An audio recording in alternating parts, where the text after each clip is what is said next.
stream.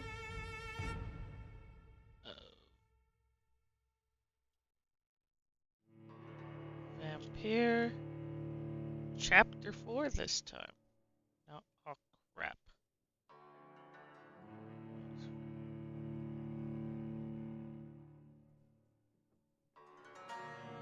Yes, Chapter 4.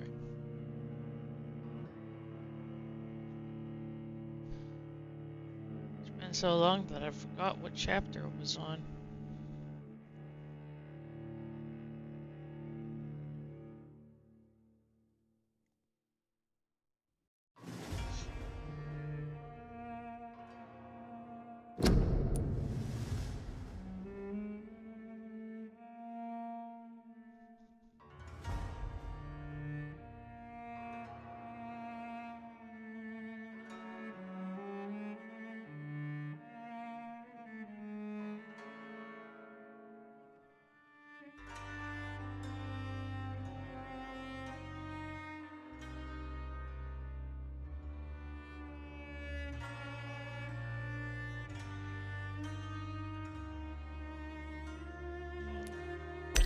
Rat.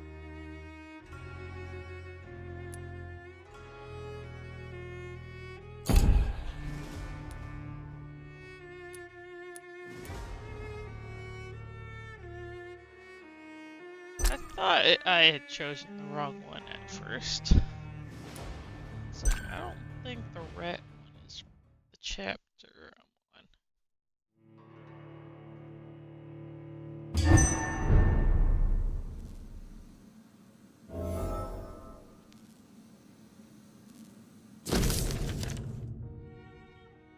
Dear Dr. Reed, I hope this letter will quickly find you, for I need to speak to you as soon as possible. The situation is evolving very quickly in the West End, and I'm convinced we are all now in great danger. Guard of Pinswin has launched a great hunt in London, and for a few nights they have been actively searching, killing any econ they can locate. Lord Redgrave, chairman of the Ascon Club, recently contacted me. He wishes to meet you immediately. Please come to my mansion any night that suits you. We must discuss all of this. With this letter, you will find an official pass that will allow you to go through any barricade or quarantine checkpoint throughout the city. Your friend, Lady Ashbury. How do I sound? My shadow.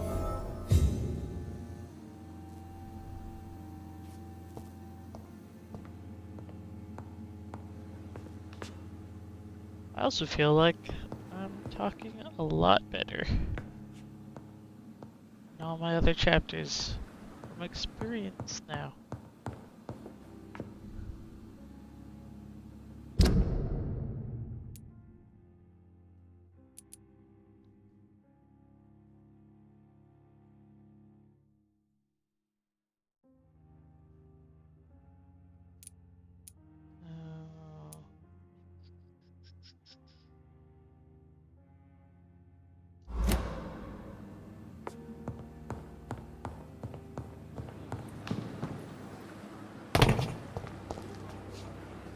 Wait a minute. Wait a minute. How do I get back up?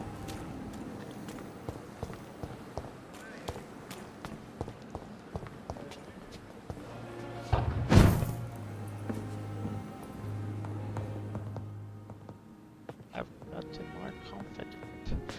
But I also see 4,000 blood points.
better health, but costs more.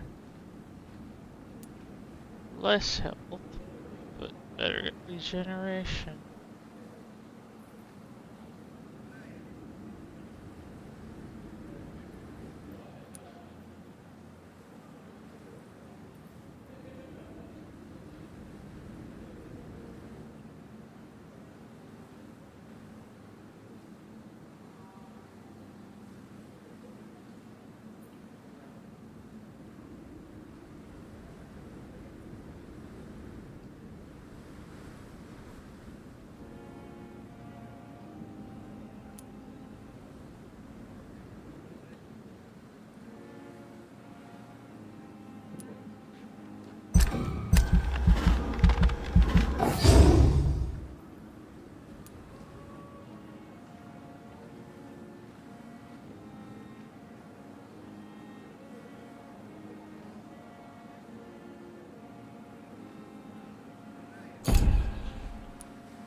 God, look at all that blood.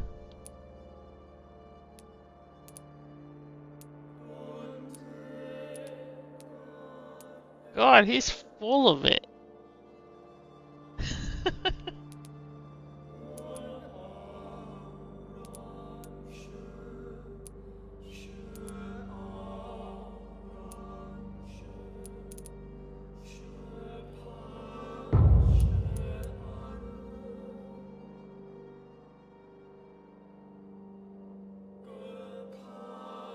Well, he's not dead.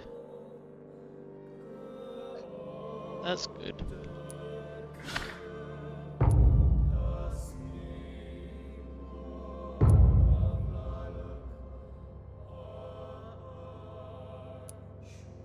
No idea who that is.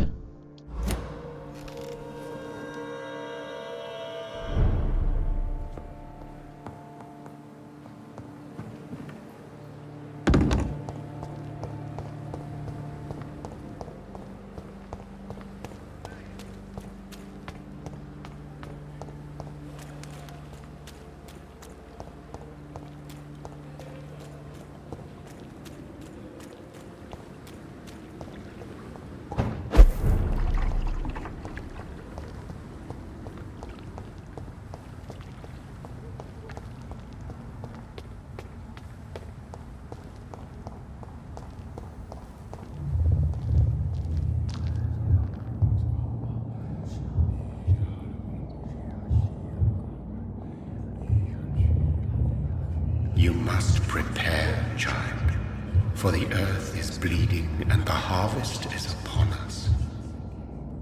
Stay away, whoever you are. This is no time for petty quarrels, my champion. Can you not hear? The famished queen has awoken.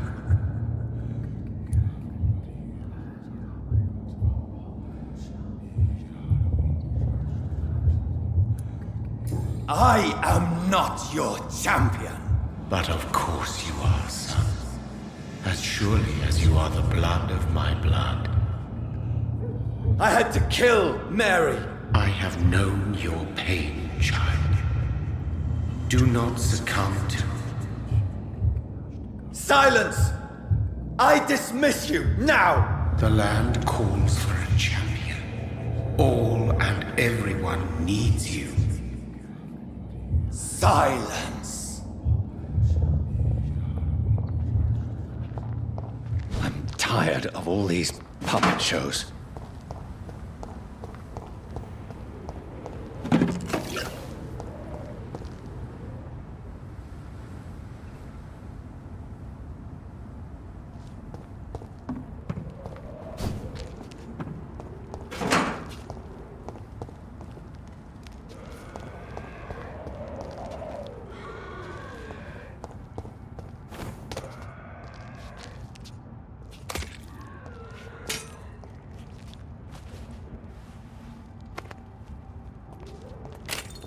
They want war. I'll show them war. Whatever this poor woman did, nobody deserves this kind of punishment.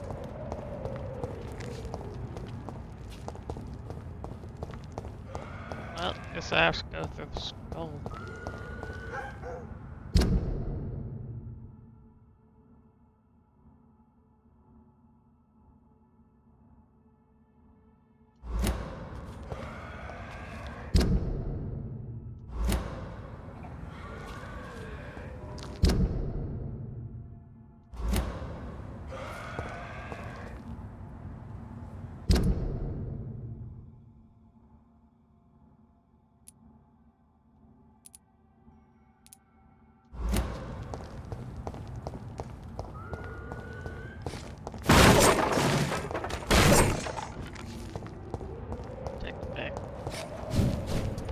I keep forgetting.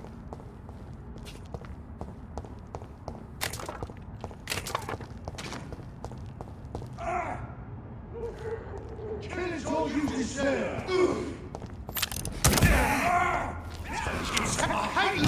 Filthy piece of shit!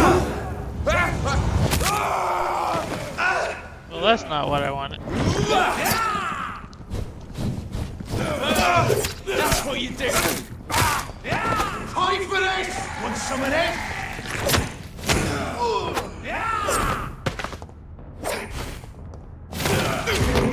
Oh, Jesus Christ.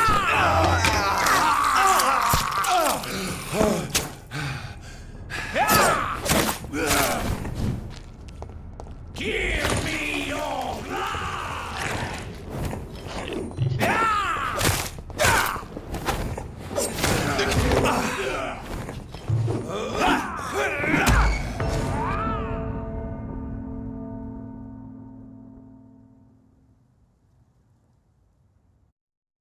Good start to a chapter.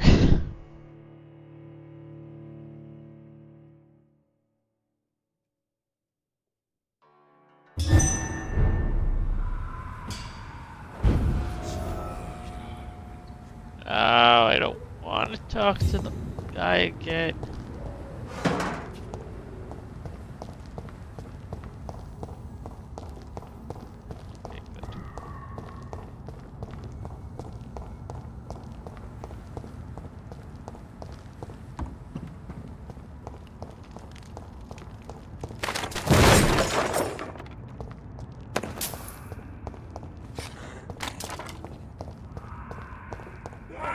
Okay, good.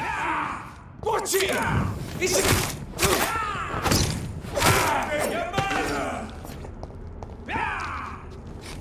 Give me your blood!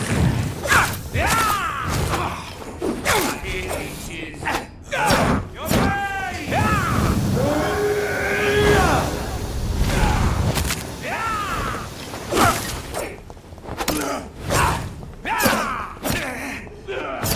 Oh my God.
It's a killer! Fuck! He's dead! Fucking beast! I'll kill you!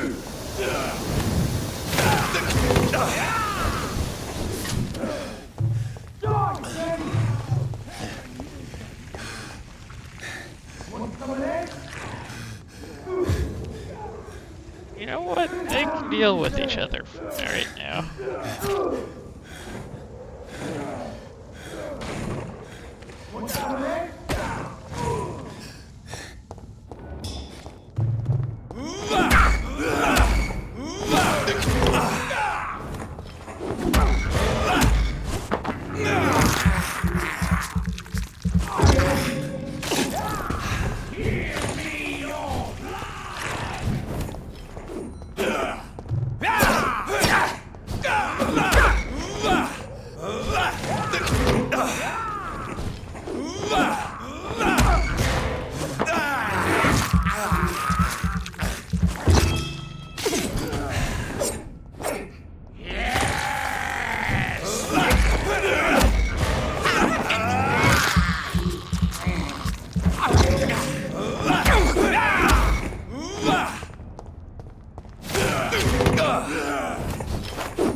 Where's my button to lock on?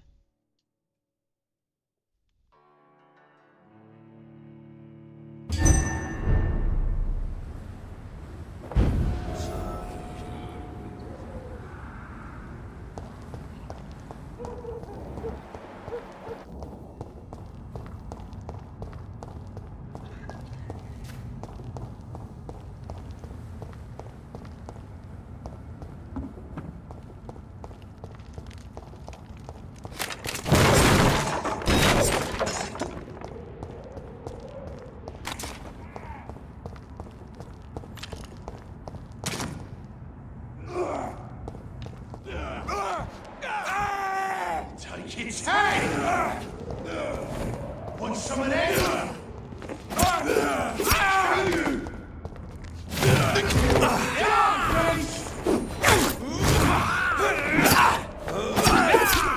My God.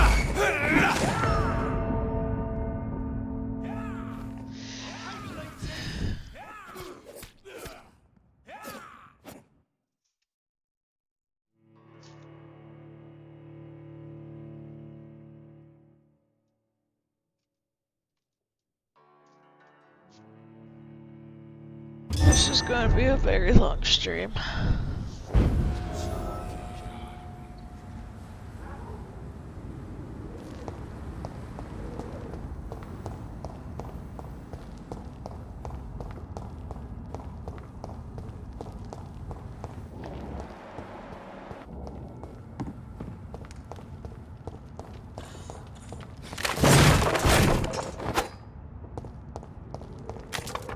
I have an idea.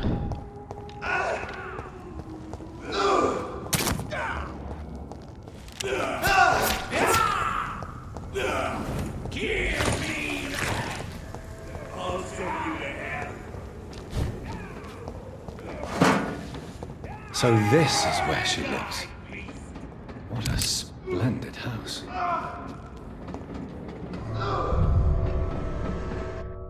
My idea is not to deal with it.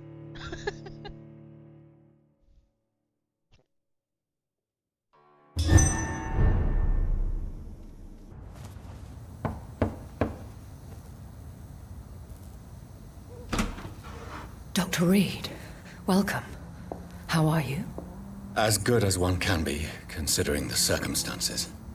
Yes. Death and affliction seem prevailing themes of late. Please, come in. We have much to discuss. I hope I haven't disturbed you. Not at all. Actually, I was counting on you visiting me tonight. How strange, this painting. Beautiful, melancholic, yet with a haunting dignity. Indeed. A long time ago, a friend asked me to paint this for him. But I kept it in the end. I did not know you were a painter, my lady. There are many things you do not know about me, young Ekon.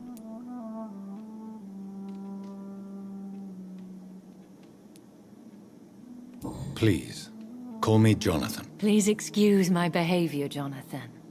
I tend to tease my friends when uneasy. What is bothering you, my lady?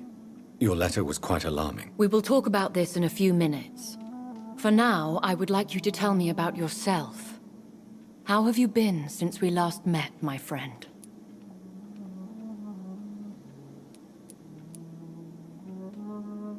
My sister Mary. She was made a vampire in the same way I was. She was the one killing all those people everywhere I went. Vengeance is a powerful force for those betrayed. Made vampire through careless error. Victims by surprise.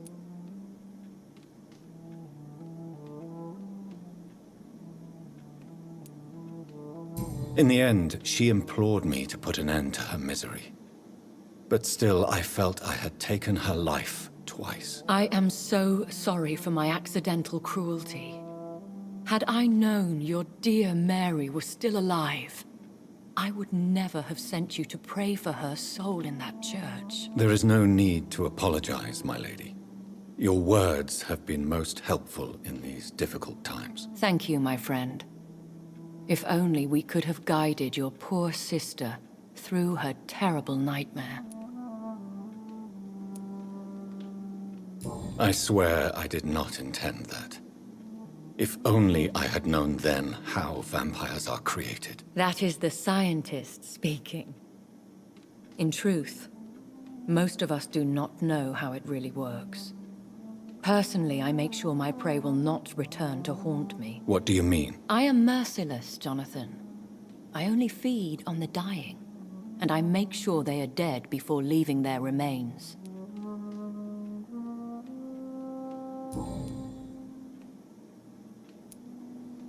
I came to the conclusion that my maker, whoever he might be, must be a powerful vampire. Certainly extremely old. How have you reached this conclusion?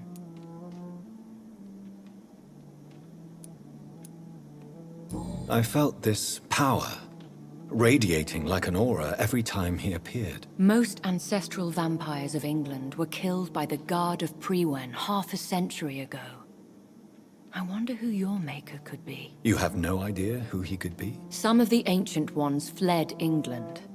Some may still be in hiding. All I know is you, my friend, are a pawn in some secret and obscure game of chess.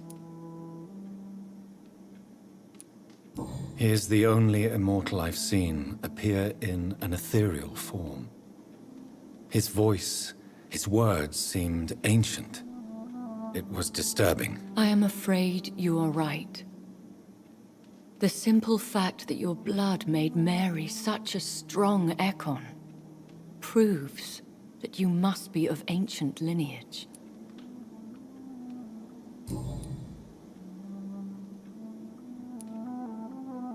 I think I should ask the questions, your ladyship.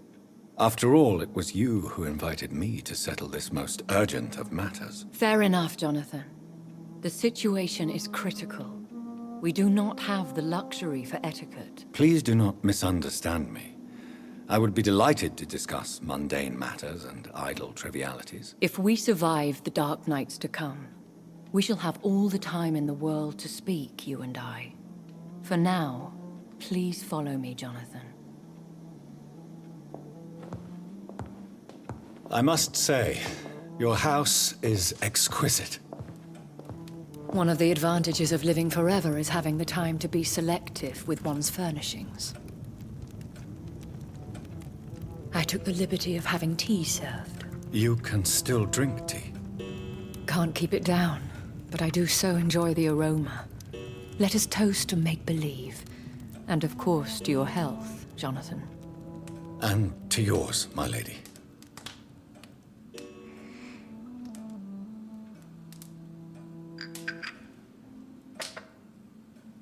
Please, call me Elizabeth. So, my lady, why truly did you invite me here? I've been asked to deliver an official invitation to meet the Ascalon Club.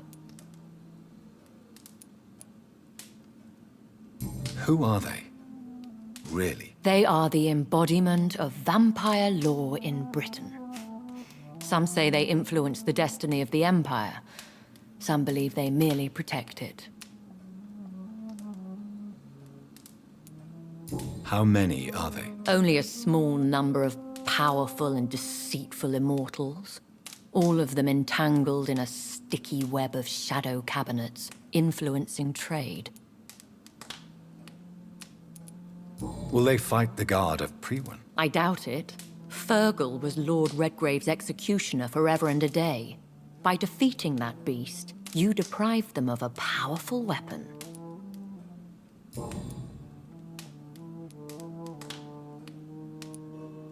Why use you to contact me? Because they know we are close. The Ascalon Club has many spies. Their main occupation is gathering information and then deciding how to use it.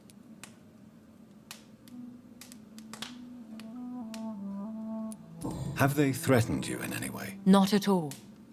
Their message surprised me at first, but it is only logical, considering the critical situation in London.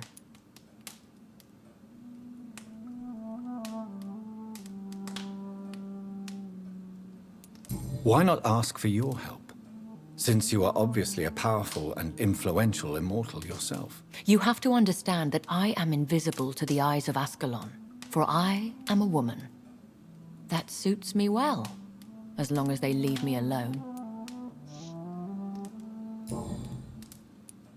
Should I trust them? Of course not. Do not misunderstand me. They can be very useful, but I believe their long-term goals differ from yours. Why meet them then? Because nothing truly important can be achieved in this city without their consent. They could be powerful allies in this current situation. Should I lie to them? We all lie, Jonathan. It falls to you to choose your behavior. The most important rule is to show them due respect. They have done nothing but impede my investigations since I became known to them. Why would they want to see me now? I guess they now see you as Ascalon material. They must have found out what happened to your sister. Proof of the potent blood flowing through your veins. I'm not sure I can accept their invitation. I have seen their handiwork. How Fergal the Beast imposed the club's law. You have no choice, Jonathan. Even I would not openly defy Lord Redgrave, the chairman of the Ascalon Club. What can you tell me about Lord Redgrave? Who is he? Lord Redgrave is the founder and chairman of the Ascalon Club. Most mortals know him as the Earl of Bristol. He is rich and extremely influential. Have you met him? Only on rare occasions, for he never goes outside the club. And women are not awarded membership, even immortals. How old is he? How long has he been a vampire? Lord Redgrave claims to be the progeny of William Marshall, the most valiant knight who ever lived. If that is true, he could be very old. How powerful is his reach? The Ascalon Club may be the most influential secret society in England. Not all its members are immortals, but they are all very powerful. They are not all immortals. How is that? The club is mainly comprised of political figures who seek the safety and expansion of the Empire. The most loyal are awarded immortality. Any familiar or famous names? As the richest, most relentless British tycoon, Aloysius Dawson is considered ideal Ascalon material and has been watched for years. If you are convinced I must meet him, I will heed your advice. Thank you, Jonathan. I understand your reluctance to brush shoulders with London's vampire elite, but we have no choice. Is the situation that critical? Yes. The Guard of Priwen has called for a second great hunt of our kind, and they will stop at nothing to eliminate us. Will the Guard of Priwen and the Ascalon Club fight each other? I doubt it. If Priwen really launched a great hunt, I think most of the Ekons I know would flee the country to escape the bloodbath. I think I saw them kill an Ekon on the way to your house. They seem to have a list with names. To launch another great hunt, they must have collected intelligence on vampire identities and whereabouts. They are a resourceful lot. Should we fight back? I will not be hunted down like an animal again. I admire your courage, Jonathan. But the best way to fight them is to put an end to the epidemic. This is the only way to clear the air. What is a great hunt? The first great hunt was launched about 75 years ago. In just a few nights, the Guard of Priwen located and destroyed most of the old British vampires. Why start a second one? Priwen has always seen us immortals as a threat to mankind. My guess is they suspect one or more of us is the cause of the epidemic. How did you survive the first hunt? I fled, Jonathan. Like most vampires who survived that slaughter. And I secretly came back when I was sure they had lost my trail. You should flee then. Leave London, the country even. I have seen the Guard in action. They are merciless. Your concern warms my heart, Jonathan. But fear not. If the situation gets too dangerous, I shall retreat to my secret Scottish manor. I could hide you in my luggage, if you wish. Thank you for the offer. I shall keep it in mind, but I have much to do here. There is a question I must ask you. Could Lord Redgrave be my maker? I doubt it. If Lord Redgrave had made you his progeny, he would not have seemed so surprised when you demonstrated the strength of your lineage. What is the plan? The plan is we both try to save this city, you and I. Go to Ascalon, accept their proposition, and use their influence to promote your agenda. How can I save London? The epidemic is the priority. You must find its origin and put an end to it. This is the best way to solve the crisis. What will you do? I still have contacts and old friends in this town.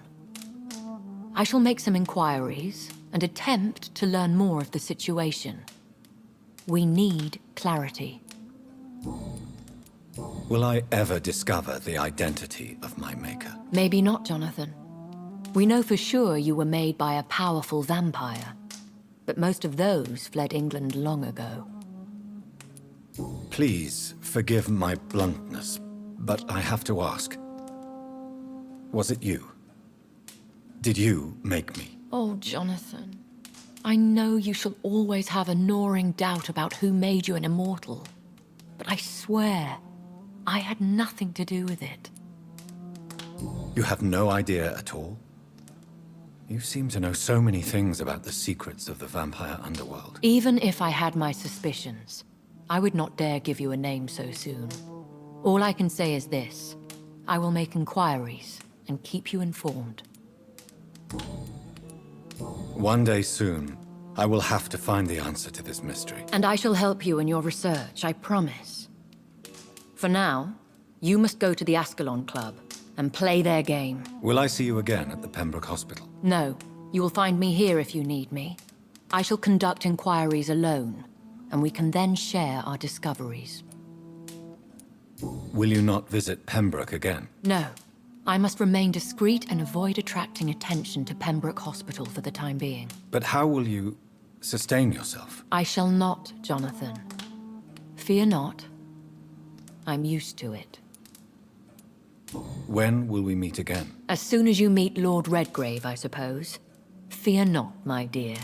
I shall only be a heart's beat away.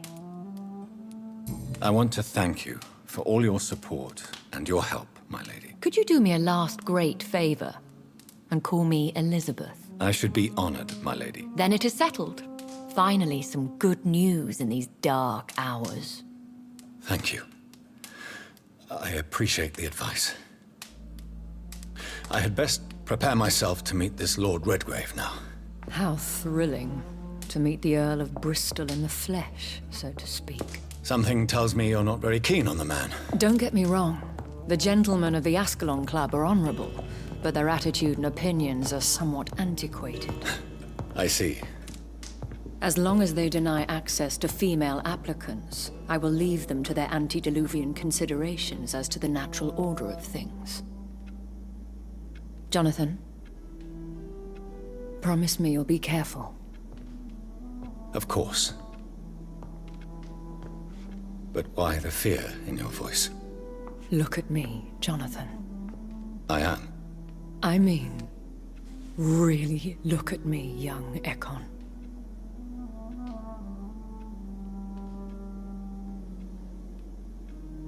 We may be deceptive by nature, but this heart of mine has always told the truth.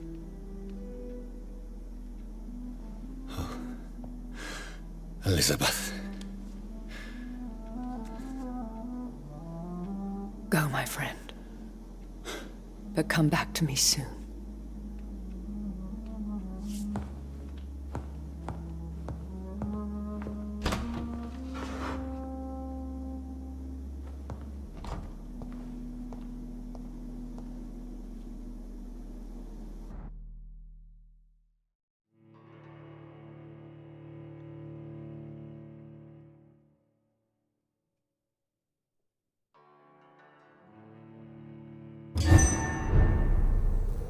This one's mine!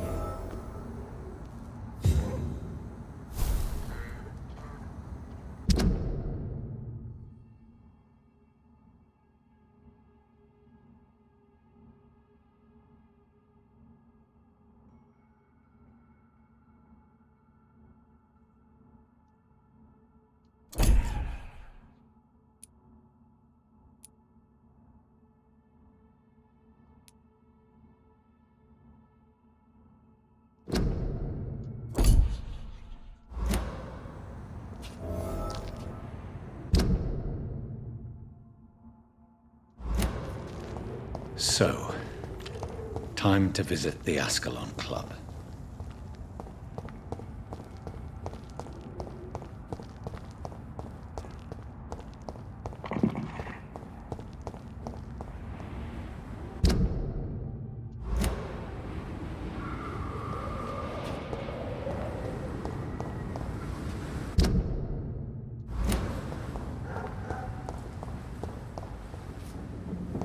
It's locked.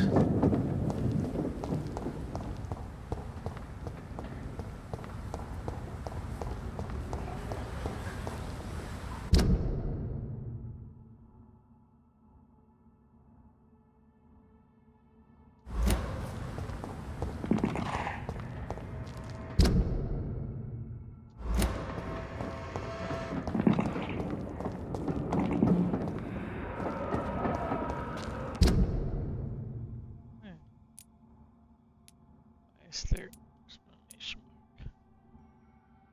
Oh, new dialogue.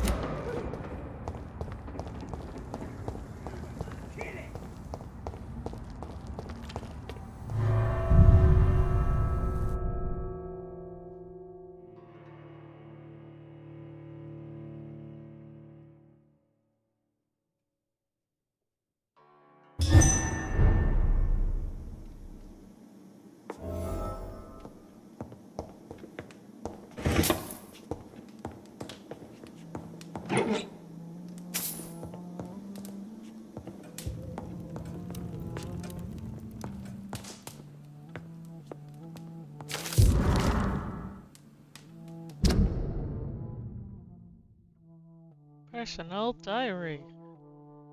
9th May 1913. Tonight, I went with Mother visiting the sick of Easton. It's been a long time since I went in this sad part of town. To see her talking and listening to those poor people moved me beyond words. She really tried to make a difference and really tries to help these men and women. She also killed one of them last night. It happened so quickly I did not even notice she had vanished. But when she reappeared, she looked so much more alive, more vivid. I immediately knew what had just happened. She took a life, and I saw nothing. We returned home without a word. If I ever become like her, I won't feed on the dying. I will kill the guilty and the brutes wherever they hide. 13th September 1914. This afternoon, two men tried to corner me in a back alley while I was campaigning for the woman's right to vote. I called for help as loud as I could, like Mother told me. I don't know what would have happened if a soldier had not ordered them to leave me alone. He then walked me back home and tried to kiss me. I refused. He did not say a word and left. The whole story made me so sad. I was still crying when Mother woke up after the night had come. I told her the whole truth, and she held me close against her chest. Then we went to the theater to see Doris Fletcher in her new play. I think I'm a little bit frustrated that Mother did not rush out to make them all pay. If I were a vampire, I would not be so. I would be not be that merciful.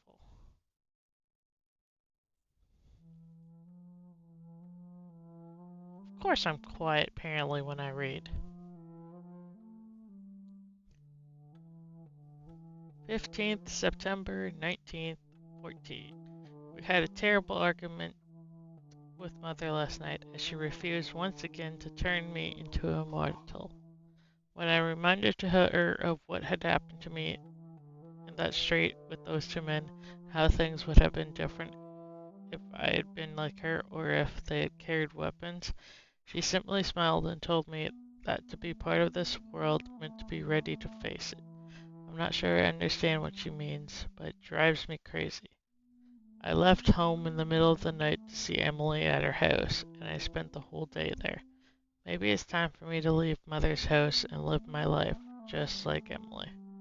I love Mother so much, but it frustrates me so when she refuses to talk about my conversation or conversion. Damn it.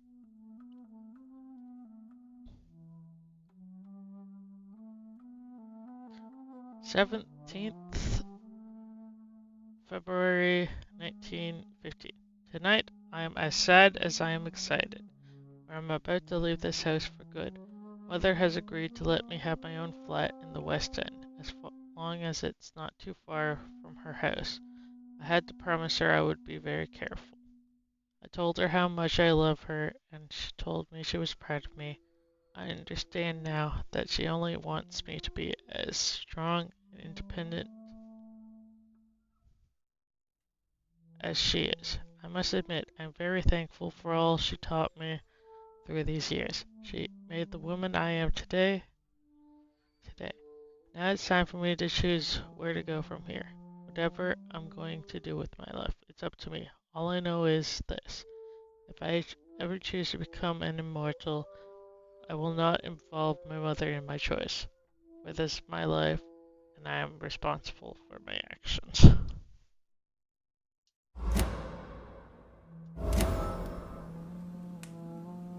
Oh.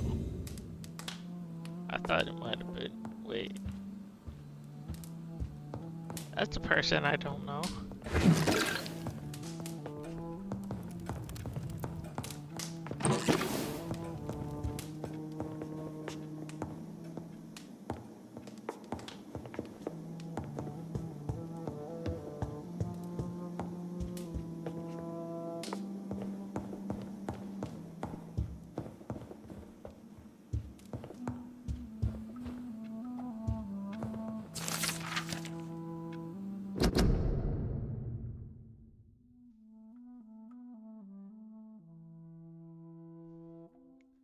The Blood Night tragedy. Only a few of us remain after the shock of the Great Hunt. I was one of them. I remember how the sudden attack of the enemy caught us all by surprise. Blood was shed during those few nights. Some of us who survived chose to exile. Don't blame them, but I regret their lack of fortitude. For its courage, we need to protect the interests of the Empire. Courage we need to defend the values we stand for. May we all remember that William Marshall himself never lowered his head. My beloved Maker may be gone, long gone, but his presence is still among us. Keep a few drops of his sacred blood to remind us what we are and what we seek. Honor, purity, and excellence. I had the privilege of speaking with the knight many times as his progeny,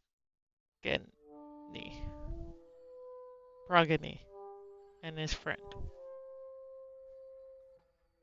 He spoke to me of the tier of angels, the holy beverage supposed to appease the inextinguishable hunger we all feel. That he never ceased to search, even without knowing if such artifacts exist. I admire his tenacity, and it is this tenacity, this indefectible belief in something bigger than us that will make us survive any future great hunt launched by our enemies. Ascalon will be rebuilt always, for it is an ideal. From the Law of Ascalon by Lord Redgrave, founder.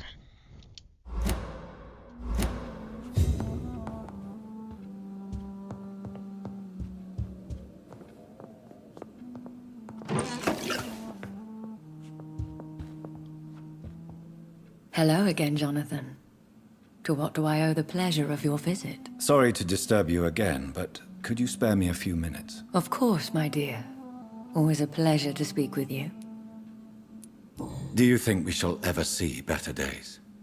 Or at least, better nights? I know not, Jonathan. I have seen some horrid days in my long lifetime. Experience has taught me that one cannot outrun the fates. When all of this is over, the war and the epidemic, we could leave the city for a while. Travel around Europe, you and I. Traveling is always so complicated for us poor creatures of the night. But yes, I would be glad to travel the world with you, my dear. Will you tell me your story one day, Lady Ashbury? One of them, perhaps. I have had so many lives, Jonathan. Eternity may not be enough to relate them all.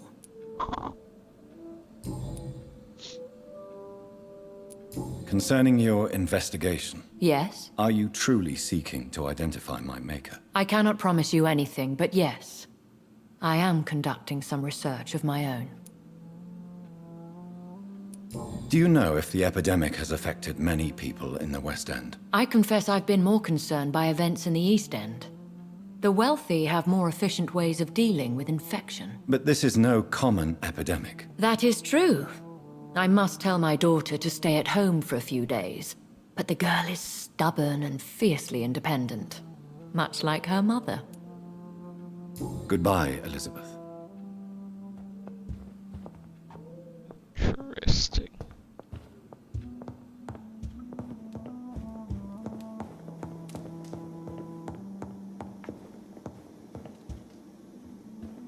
It's locked, all right.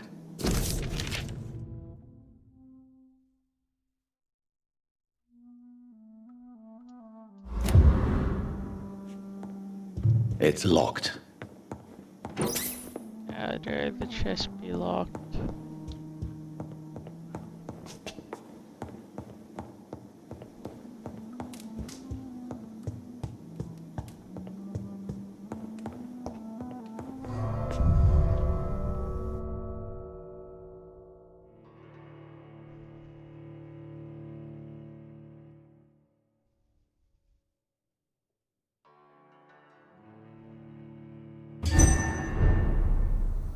Burn it, boys!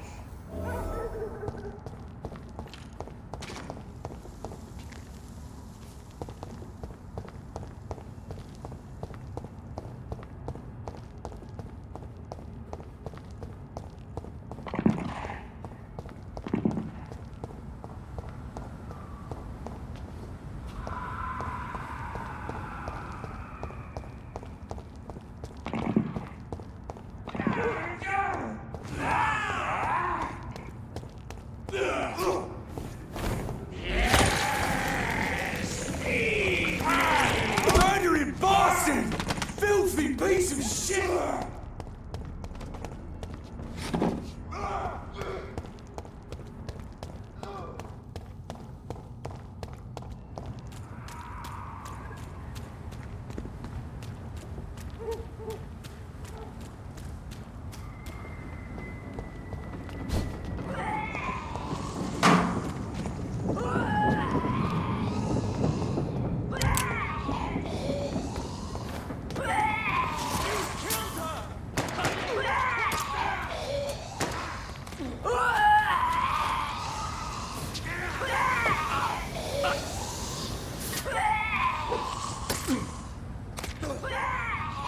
Character, why are you walking? Recognize it? No. This one ain't mine. Well, that's one less anyway. Oh, I guess I was That watching. was the vampire I saw earlier. This war takes no prisoners.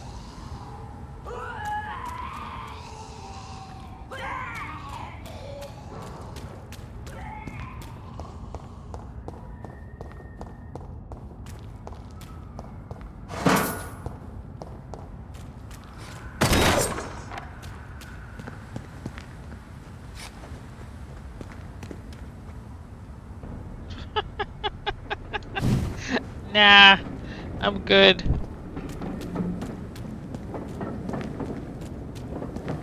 If I can't beat the vampire, I'm taking it on that. It's locked, all right. God damn it.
You London vampire! No!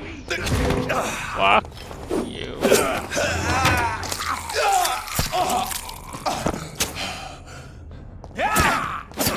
Oh my god.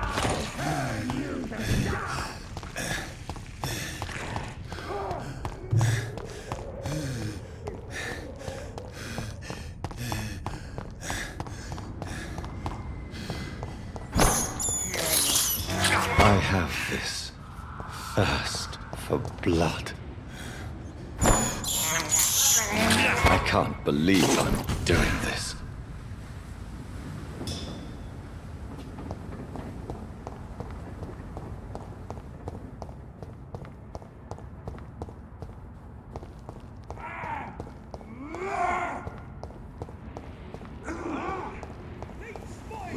Watch out! Bloody leeches need killing!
Filthy piece of shit!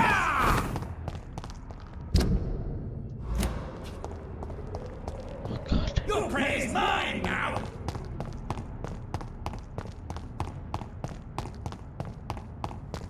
Steady, boys! We got one of them!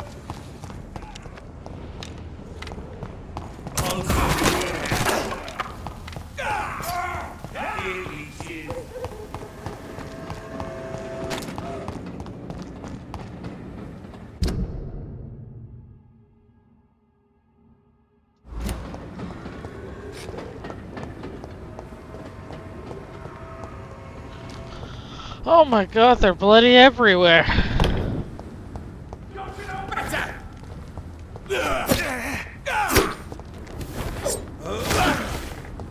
Oh my god, there's two of them. Fuck this.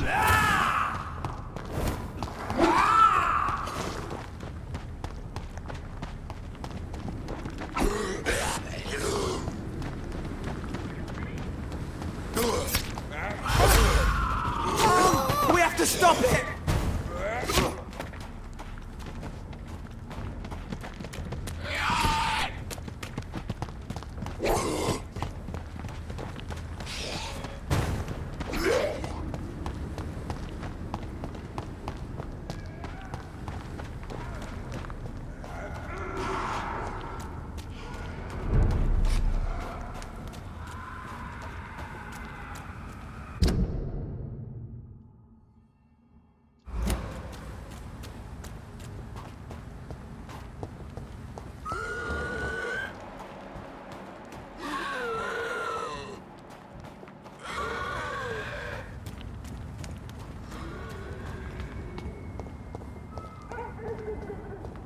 I cannot enter.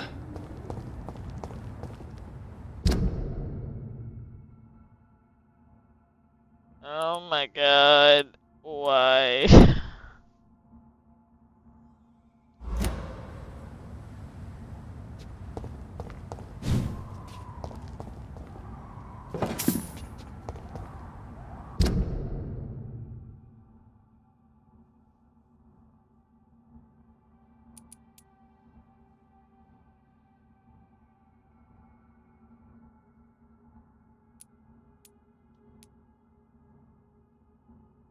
Hell do I go from then?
It's locked.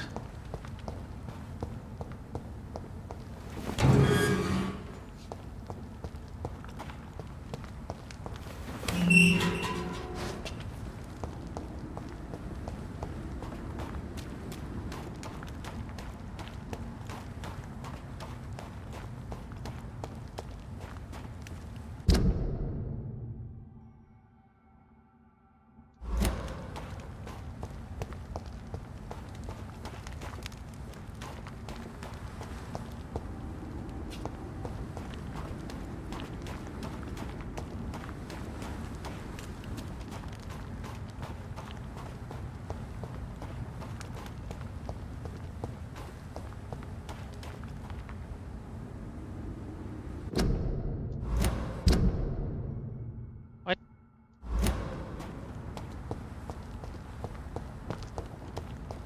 My god, I'm lost.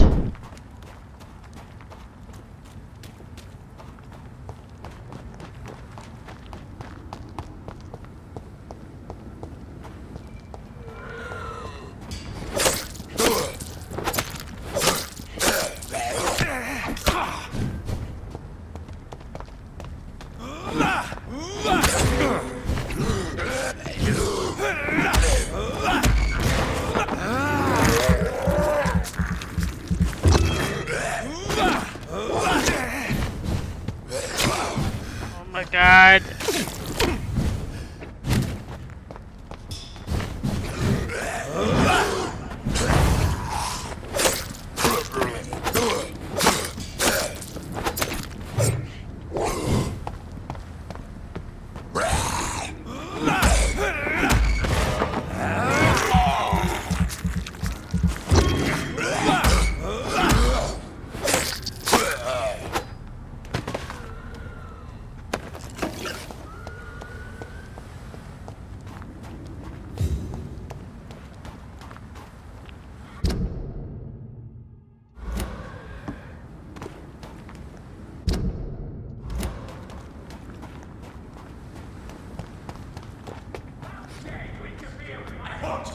You're bleeding!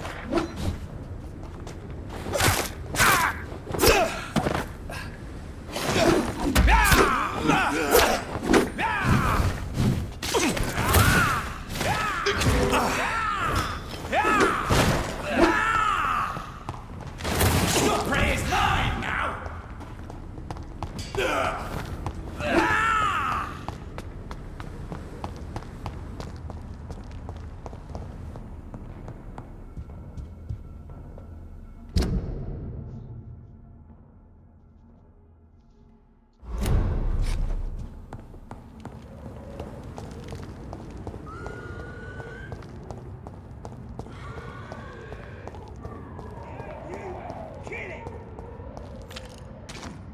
All of you bloody leeches need killing!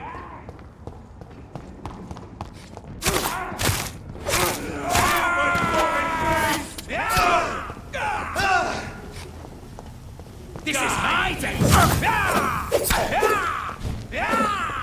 I hear you.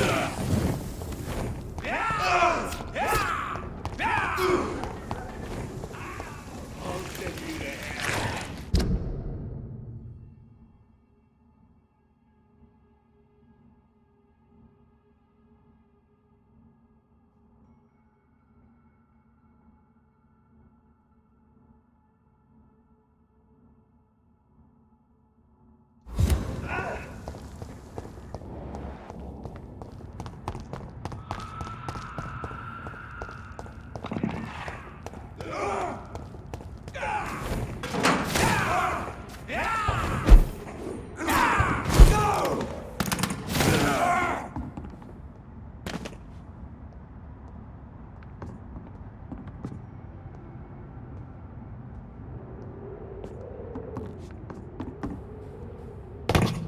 You London vampires are so weak!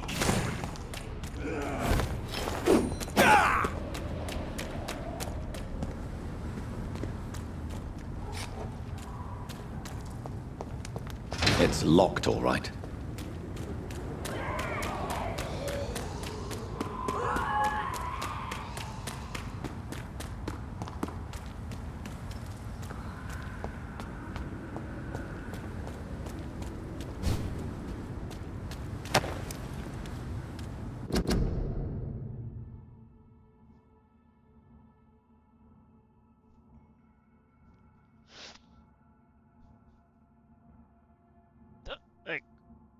a chore's threat. Of all the evil and foul skulls I ever had to fight, the Ichor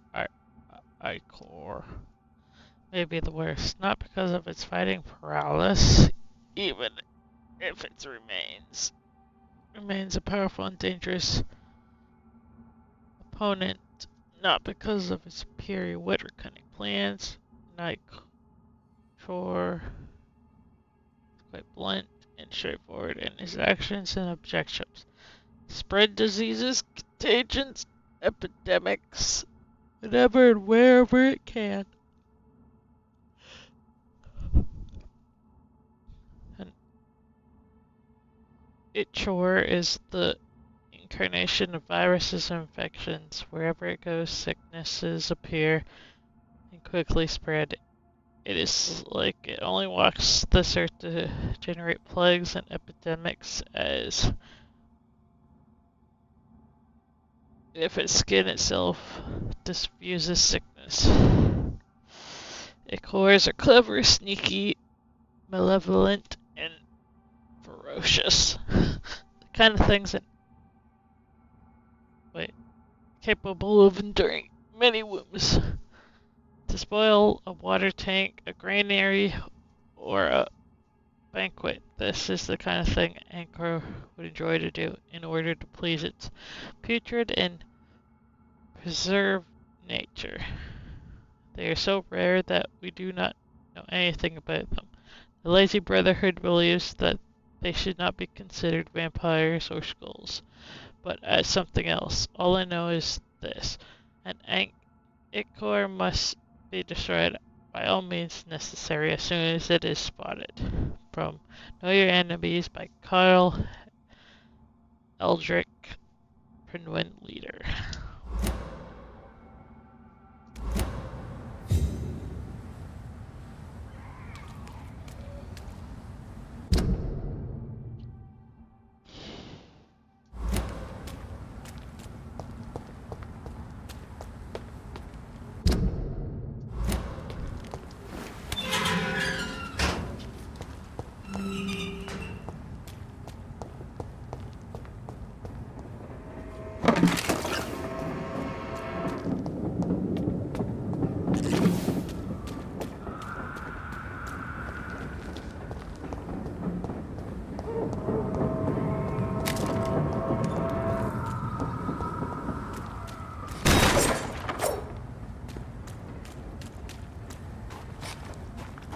I missed this path earlier.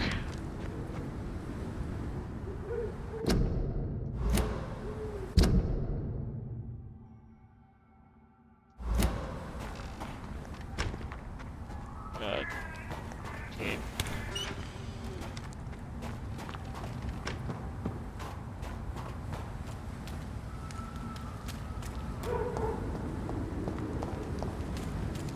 The West End.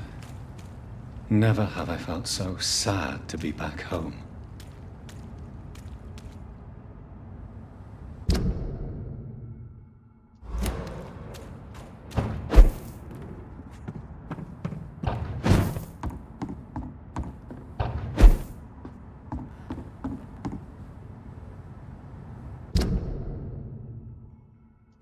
That's not where I want to go.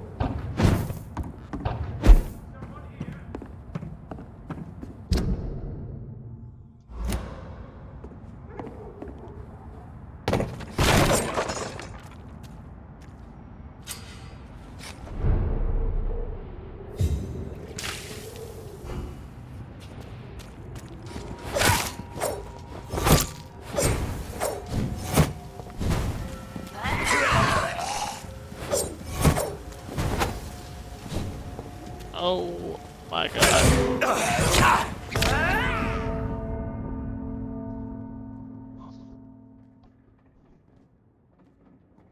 I can't think that's a core. God damn it.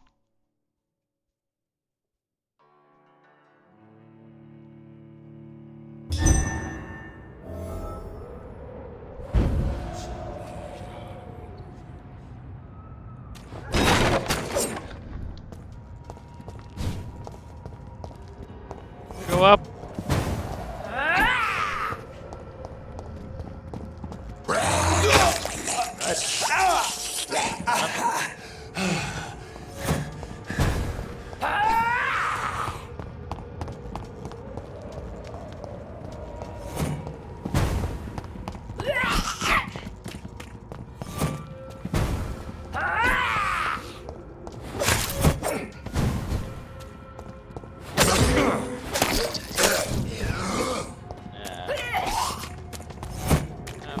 Oh my god, get away from me. Stupid fucking beast!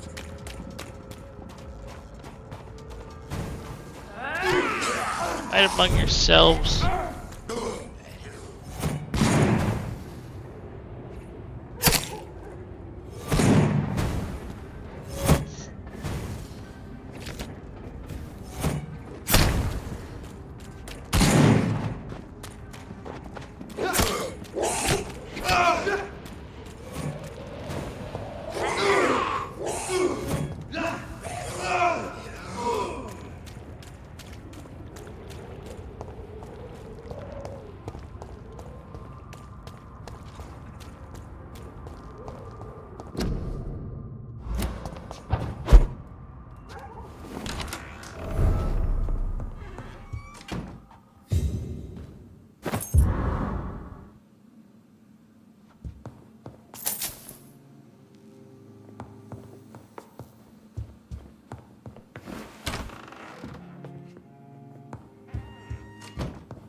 I cannot enter.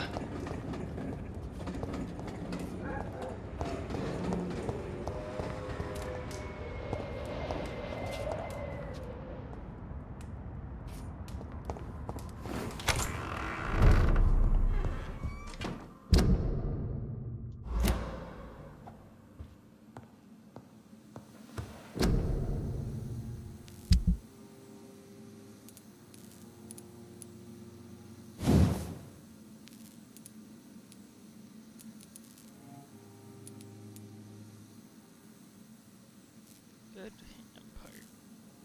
Good handle parts.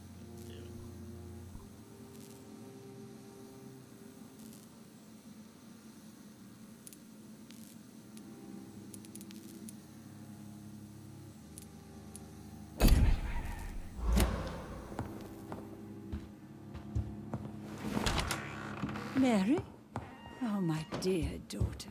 How are you tonight? How is your sweet boy?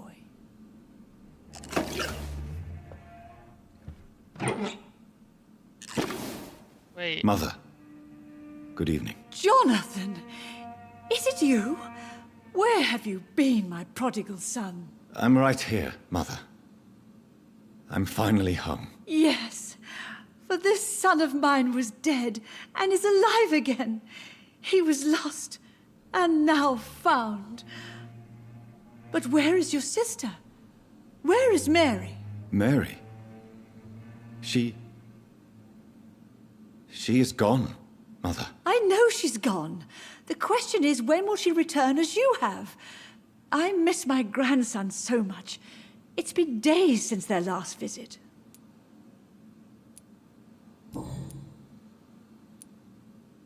Mother, do you know what's been going on in this area? Not really. I don't go out much due to the epidemic, and when I do, I tend to get lost. What do you mean you get lost? I hope you don't go outside alone. Of course not. When I go out, your father always comes with me, but he leaves me there sometimes, and I have trouble finding the way back. Have you returned to Whitechapel Cemetery since Mary's funeral? I never want to go back to that awful place. Wait. I think I went back once. And you were there too. And Mary? No, that can't be true. It was just a bad dream, Mother. A nightmare, yes. Mary was so angry. I walked back home alone. If that kind policeman had not called Avery from the station, I don't know what would have happened.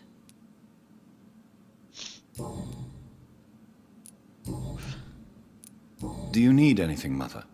Can I help you? I just want you to stay with me, Jonathan. Your room is ready. I asked Avery to make your bed. I'll stay as long as I can, I promise. Do you need anything else? Just one thing. Stop staring at me like that. As much as I love you, it breaks my heart to look at those empty and dead eyes. Are you working on a new painting? Not recently. I have trouble focusing on my subject and my mind quickly drifts. It's the same thing when I try to write poetry. I recently met a talented painter with an excellent technique. I wish you two could meet. I'm sure you'd like her. I'd be glad to meet her. What is her name? Is she famous? Is she dead too? She's not famous, and her name is of no importance. And yes, she is also dead. The important thing is, I hope you two get along. If she ever fancies meeting your mother, I'd be glad to welcome her into my home.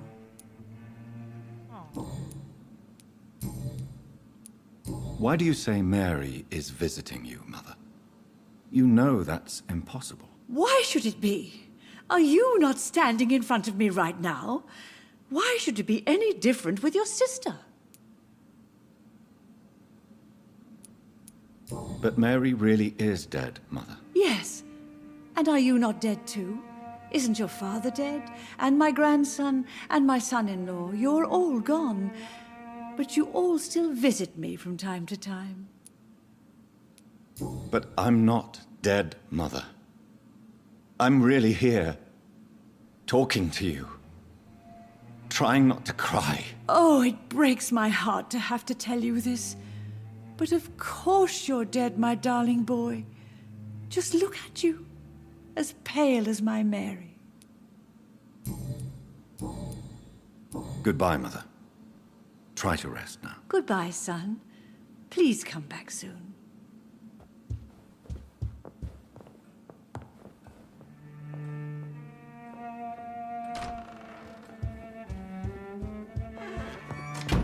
Damn it.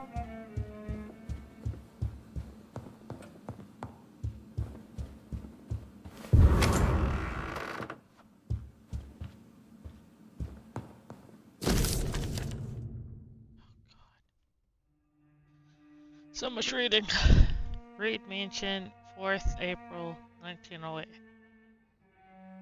My dear and beloved John, you received this letter. You'll be 35 and I'll be long gone. I feel a little silly writing you that this first letter that you won't read for a few years. I struggled for a long time about how best to write you this until I remembered the puzzle and riddles I invented for you when you were a boy, and how you love to solve those anagrams. Mary? Oh, my dear daughter. How are you tonight? How is your sweet boy? Well, I found it would be a good idea to propose to you one final game. It will probably be less rewarding, no candies or exotic treasures for you if you decipher the game. This time, the greater treasure perhaps, the truth. This is the only attempt for you to explain why I chose to leave my family without an explanation. If you want to know why, simply play my little game. It's really up to you, my son. Rest assured that I love you. Rest assured I love you. Promise my family and that was and still is everything to me. I remember the first time I held you and your sister in my arms. My treasures, my jewels, to see you grow up, play and laugh filled my heart with joy every time I went back to our home.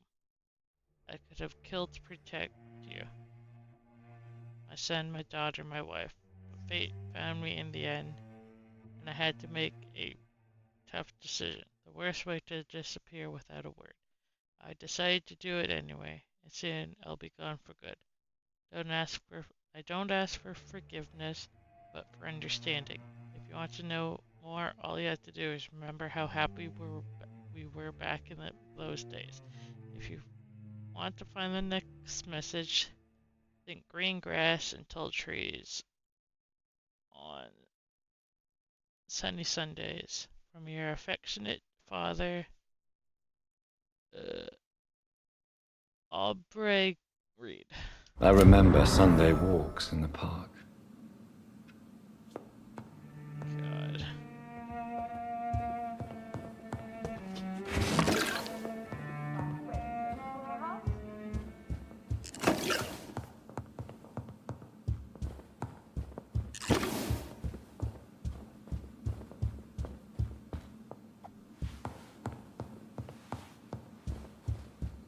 Aubrey, I'm not sure visiting it.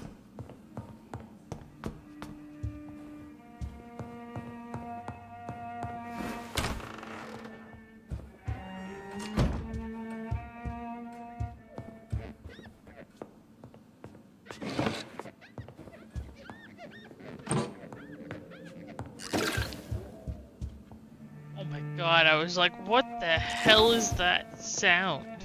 Kidding me? Good evening, Avery. Mr. Jonathan? I can't believe my own eyes. Oh, it's a miracle. We all thought you were... Oh, sir, your poor sister. What a tragedy. I know, Avery. I know about my sister's murder. Miss Reed expected you to return to assist with the funeral, right up until the last minute. Where have you been, Mr. Jonathan? We needed you here. How is my mother? Not well, I'm afraid, sir. Miss Reed is very fragile since the police brought her back home. The police? What happened? Miss Reed was found walking in the streets. She kept saying she had spoken with her son and daughter. She's resting now. Has she received appropriate medical care? I'm taking care of Miss Reed myself. Hospitals are so overwhelmed by the epidemic that they can only accept patients infected by influenza.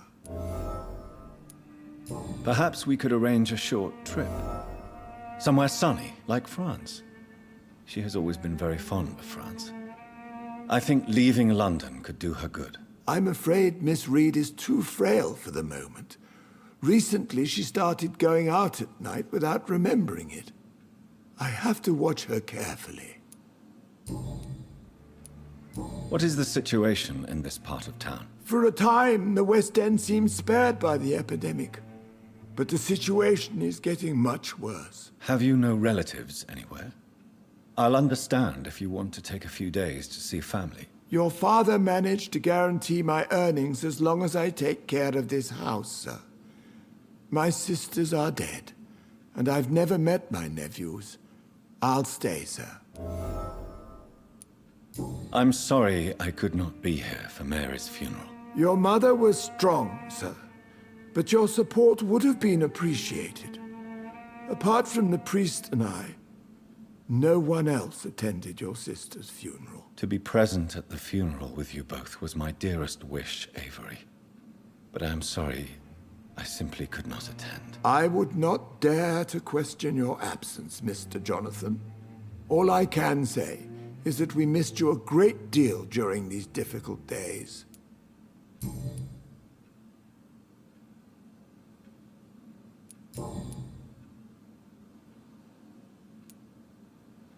I found an old letter written by my father and addressed to me. Do you know anything about it, Avery? Your father wanted me to give you this letter for your 35th birthday, but you left for the war, and the letter remained in his office until tonight. I realize now you knew my father better than I did. Do you know why he left, Avery? Did he ever speak to you about his departure? No, sir. Mr. Reed was not exactly forthcoming. Perhaps this letter will give you the information you require. Tell me the truth, Avery. Do you feel forced to stay here? Would you leave this house without the arrangement made by my father? No, sir. I have nowhere else to go. And I promised your father I'd take care of his family as long as I lived. This house is dead, Avery. There is a curse on this family. You really should consider leaving. If only you could have been here sooner or more often. Maybe this house would not be that empty. But you're here now, sir. So my task is not over.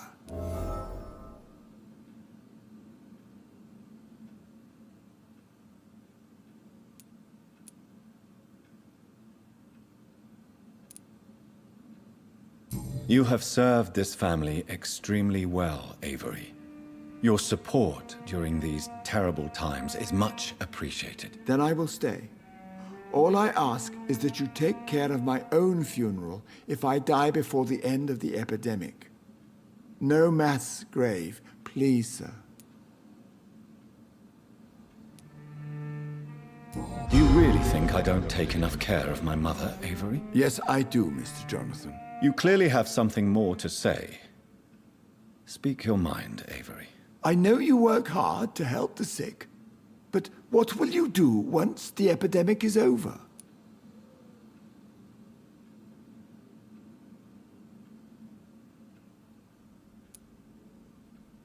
My home is here, and I have nowhere else to go. But this house will need some improvements if I move here. Some radical changes. That's good news. Whatever changes you have in mind, I'm sure we will find an arrangement that suits your mother also.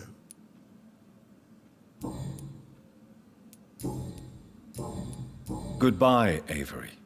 Please watch over my mother until I return. Of course, Mr. Jonathan. But please return as soon as possible.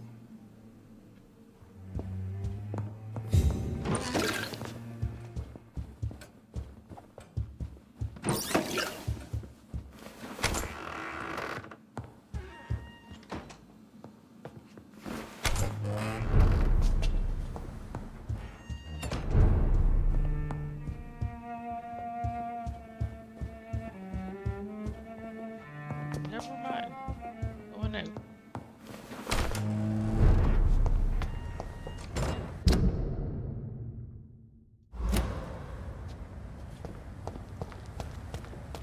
The Ascalon Club. The heart of British vampire society. Not quite as subtle as I expected.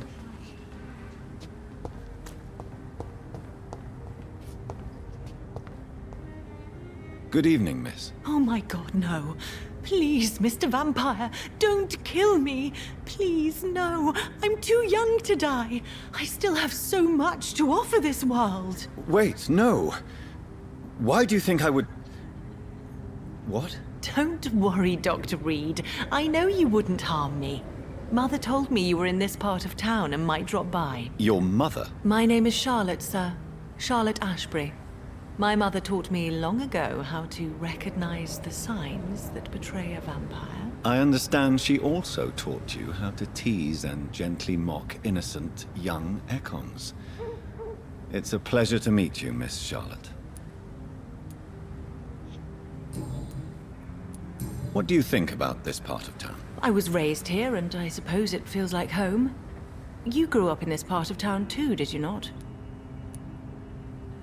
Yes, I was born a few streets away. A small world, is it not?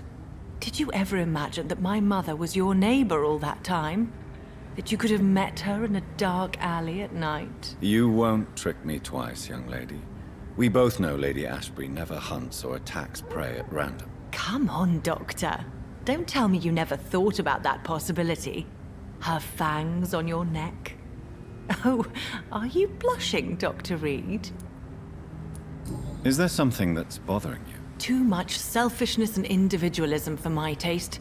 Even when there was no epidemic. Even if that's partly true, may I remind you that many charitable institutions are financed by the selfish and filthy rich. I suppose you're right. But society must reform and renew itself, or we are all done for. Tell me about your adoption. What do you want to know? Adoption. Oh. Who are your real parents? Elizabeth Ashbury is my real mother. She raised me and has taken care of me all my life. I have no idea who my progenitors are or were. Do you live with her? I still spend a lot of time in my mother's mansion, but I have my own house now. I have a life to live, you see. And one day, I'll have my death to face. How did you meet Lady Ashbury? First, I was an orphan in the institution for girls she manages in the West End. When I was 10, she adopted me, and I have lived with her ever since. Did you know she was a vampire when she picked you? The correct word is Ekon, Doctor. And no, I had no idea why my mother only showed up at night. She told me everything when I turned 16, though I suspected the truth for a long time before that. What are you doing out here? You mean, what do I do outside at night since I am a woman? Let me ask you a question, sir. Would you ask the same question of a man? Actually, yes. I ask the same question to everyone who dares to go outside at night, considering the risks. Well, if you must know, I campaign for the right to vote for all women. Why should I wait to the age of 30 years when men can vote at 21? How are the locals reacting to your claims? People here can't wait for a wall to be built to isolate the West End from the rest of town. That's how progressive they are. If this happens, Emily and I will blow it up. Explosives are very dangerous, young lady. And who is this Emily? She is my best friend, and a suffragette too. She was supposed to campaign with me tonight, but hasn't turned up. Have you any reason to be worried about her? Recently, Emily started to believe in... well, she got interested in vampires. I'm afraid she might be in trouble. Let me guess. You spoke to her about us, didn't you? Despite your mother's warning. I think I should try to find your friend. Oh, that would be top-notch. I can tell you where she might have gone. You have my thanks, Dr. Reed. And please, don't tell my mother. Are you a suffragette, then? Oh, you really are Elizabeth's girl. Without a doubt. All adult women have the right to vote in the US, in New Zealand, and in Australia. But women here can't vote unless they are property owners. No need to convince me, Miss Charlotte. I have shared your opinion for a long time. Even before I met Emmeline Pankhurst. Really? Oh. Now I see why my mother appreciates you so much. Too bad there aren't more men like you in the vicinity. What exactly has your mother told you about me? Your name and profession, obviously, and the mystery about your maker. I'm sorry to hear about what happened to your sister, sir. Mother says it was not your fault. Does it not scare you to know what I am? What your mother is? Why should it? My mother is the most compassionate woman. Must I be wary of her, Dr. Reed? Or you?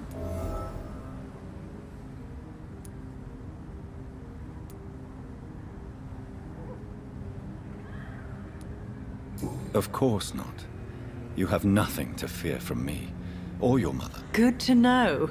And don't worry, my mother told me everything I need to know about vampire tricks, their nature as well as features. Your mother is not like any other vampire I've met. I believe she thinks the same about you, Dr. Reed.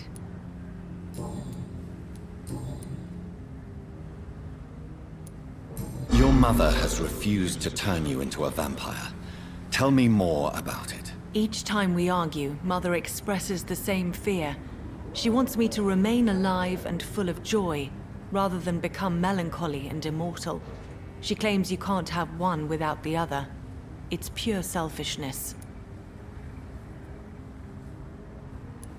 Your mother has walked this earth for much longer than you or I. She is wise, and we should not ignore her advice when we disagree with it. But why shouldn't I be allowed to forge my own experience? There can't be only one righteous way to deal with eternity.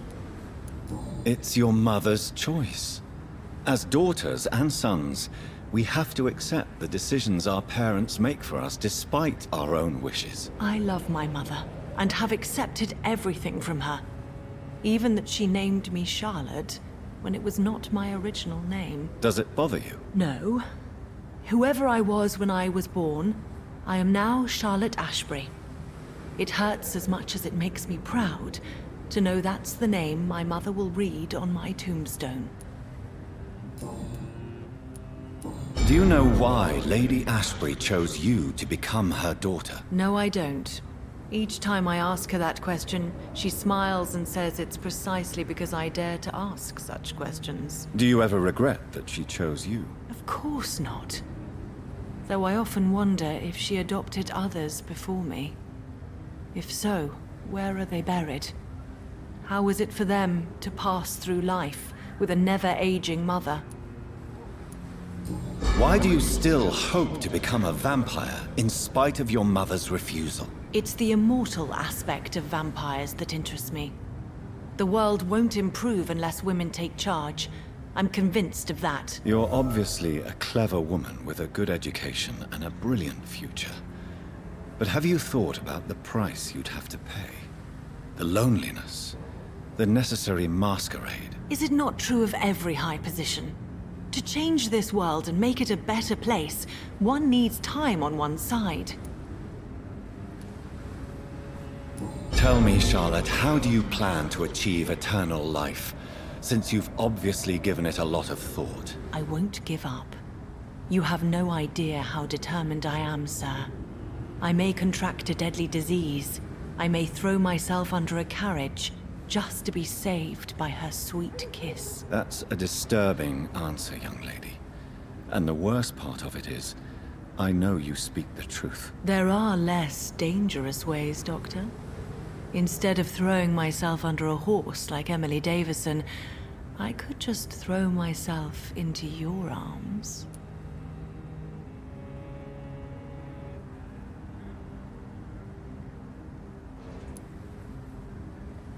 Never. That would be betraying your mother's trust. She would never forgive us. For sure. But look on the bright side. We would have eternity to reconcile. Or an eternity to run away from your mother's mighty wrath.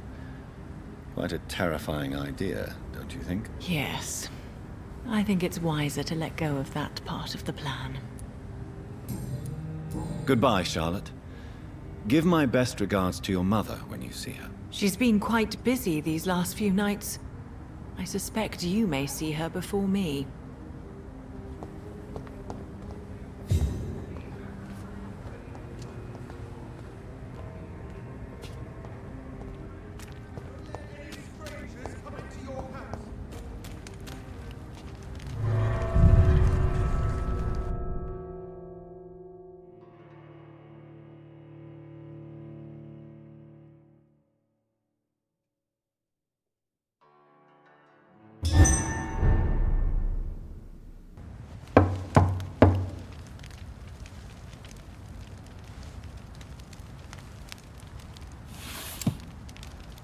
Do you know where you are standing right now? In front of the Ascalon Club, I presume. The Ascalon Club only summons or ostracizes. What is your business tonight? I received an invitation. I'm Dr. Jonathan Reed.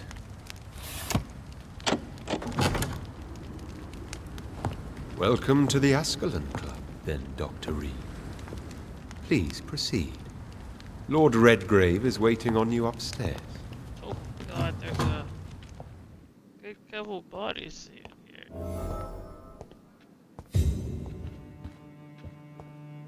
There has been quite a battle here.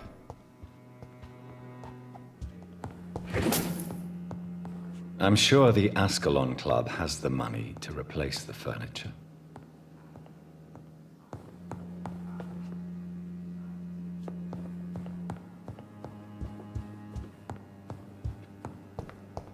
It's locked.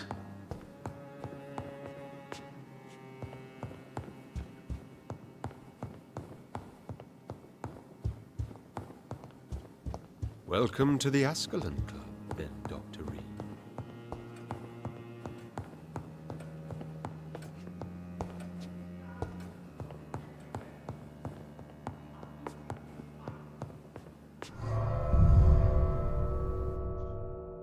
Yeah, that tells me I'm going outside.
Oh my god, I could have had 2 weapons this whole time.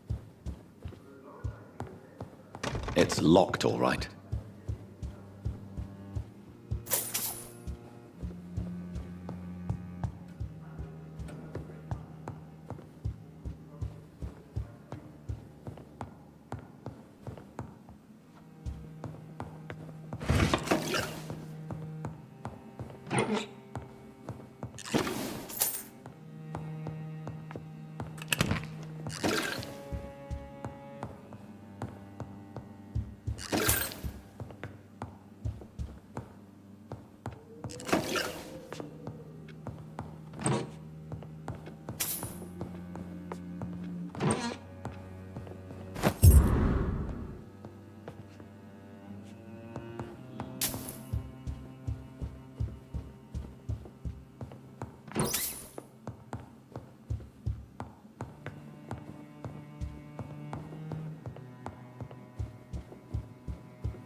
Of the recreational use of blood.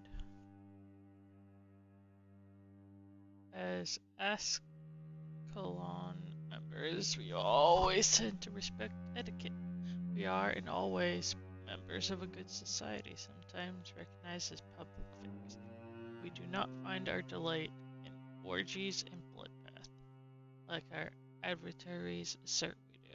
And if one of us were caught in such captured immoral act, he would receive the appropriate opprobrium. But what about the blood? What about its recreational use? How could we deny the SCT vermin Borea brings us? And what What else could we toast with? As any good fraternity should. To answer this delicate question, the law of conduct inside the club goes as follows. As long as the original mortal vessel is not brought inside our walls, each member is allowed to drink whatever he wants, for his own usage or to share it with friends. Drink what you want, deal the way you want with the original vessel, but never inside the club, unless I personally authorize it on some special occasion, of course. From the Law of Ascalon, by Lord Redgrave, founder.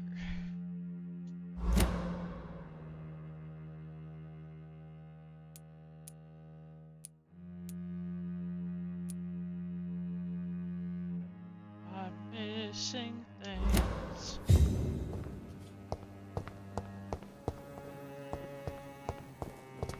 I guess that was it.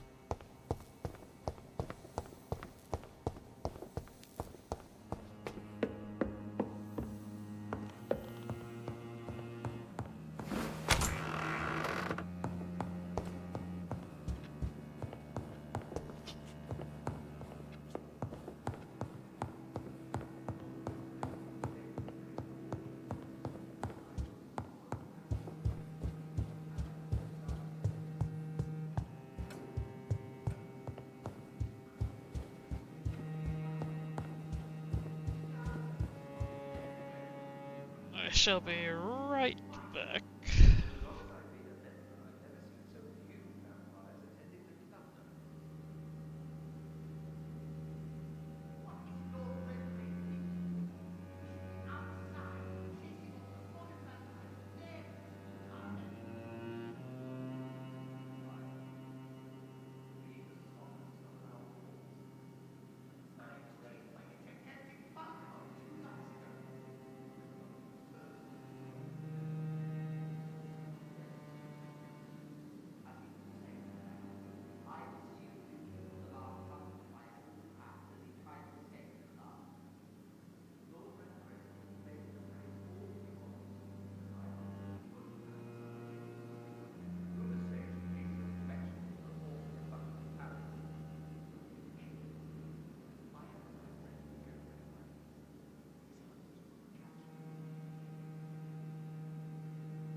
Miranda back.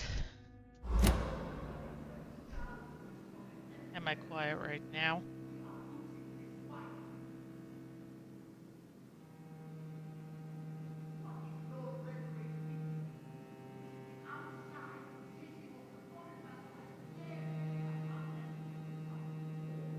Yeah.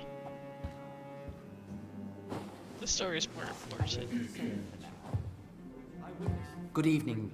We repel the intruders for now.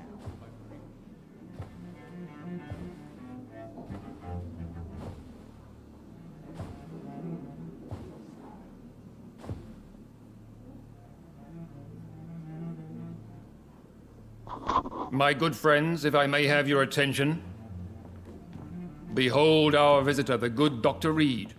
Newborn of blood so pure and strong that even my friend Fergal Bansher was no match for him. Here, here, here! Come forward, young Ekon, for we have so much to discuss. Welcome to the Ascalon Club, Dr. Reed. I am Lord Redgrave, Earl of Bristol and chairman of this exclusive association. Lord Redgrave. At last we meet. I've been eager to make your acquaintance. I've heard some astounding things about you. Please accept my condolences for your loss, Dr. Reed. Thank you, my lord. Lady Ashbury expressed your wish to meet me. Yes. The lady has always been a useful acquaintance, though not always reliable. Is she a good friend of yours?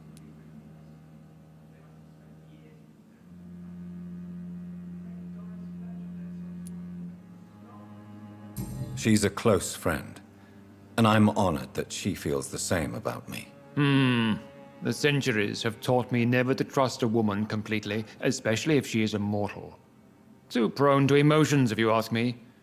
Too fickle when it comes to important decisions. My lord, do not expect me to speak ill of Lady Ashbury. Of course not, and I praise your loyalty. Would you offer the same fidelity to the Empire? What do you mean? I speak of the Skull Plague that threatens London and the country. You have been on the front line in the East End, but the time has come to open up a second front here. The epidemic has escaped the quarantine.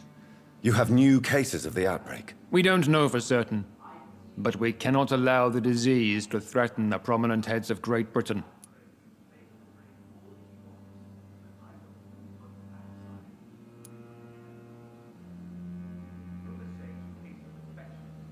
Why do you suddenly need me? The Ascalon Club only recruits the best, and you definitely fit the bill.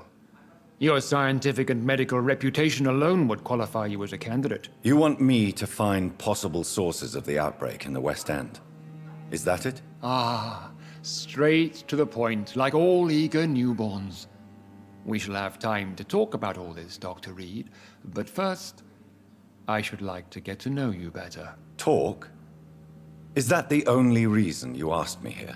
Well, no. I also wanted to meet the intriguing Ekon, who made such a powerful progeny of his sister. You have not learned the name of your maker, am I correct?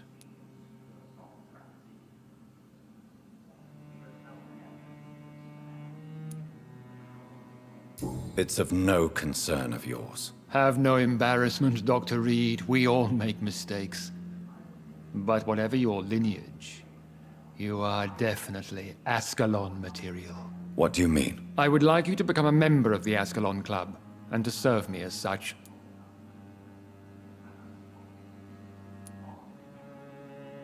Before I accept, I have so many questions. Please ask.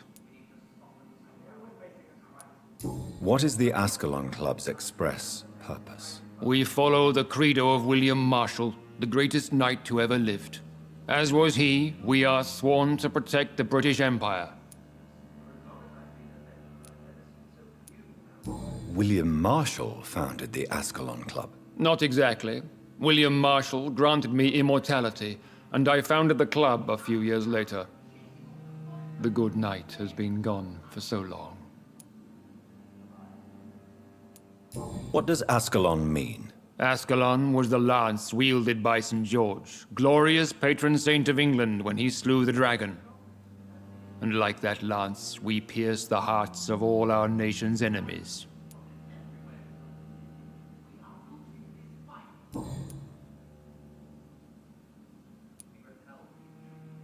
What does it mean to be a member of the Ascalon Club? It means that you swear to protect the interests of the Crown, that you become a loyal servant of the British Empire.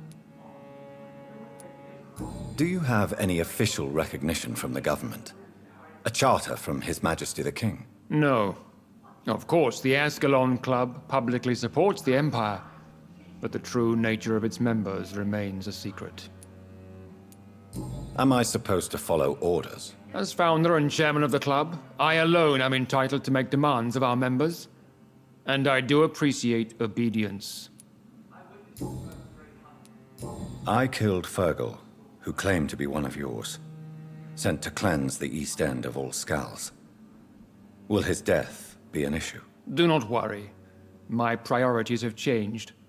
Fergal was a zealous servant of mine, but like any servant, he had his limitations and is readily replaced if necessary. I agree to join the club. This is good news. Good news indeed in these crucial times. Let's inform the Assembly formally and proceed with your initiation. My initiation? Fear not. Nothing fancy nor dangerous. It is just that we, the members of Ascalon, believe that tradition and custom are the backbone of this country.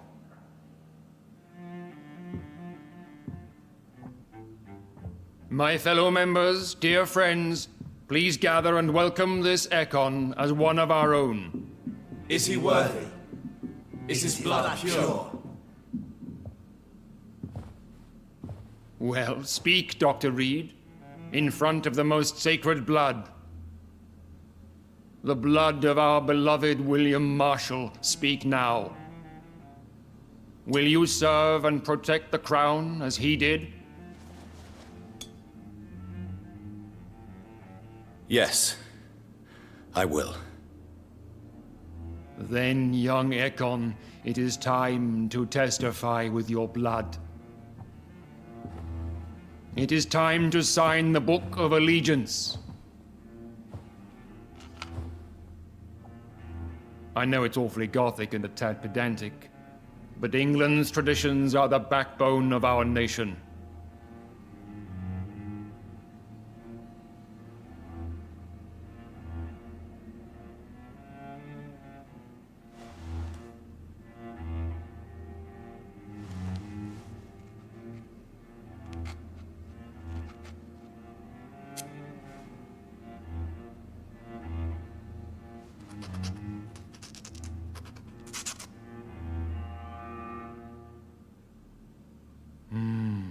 Delightful.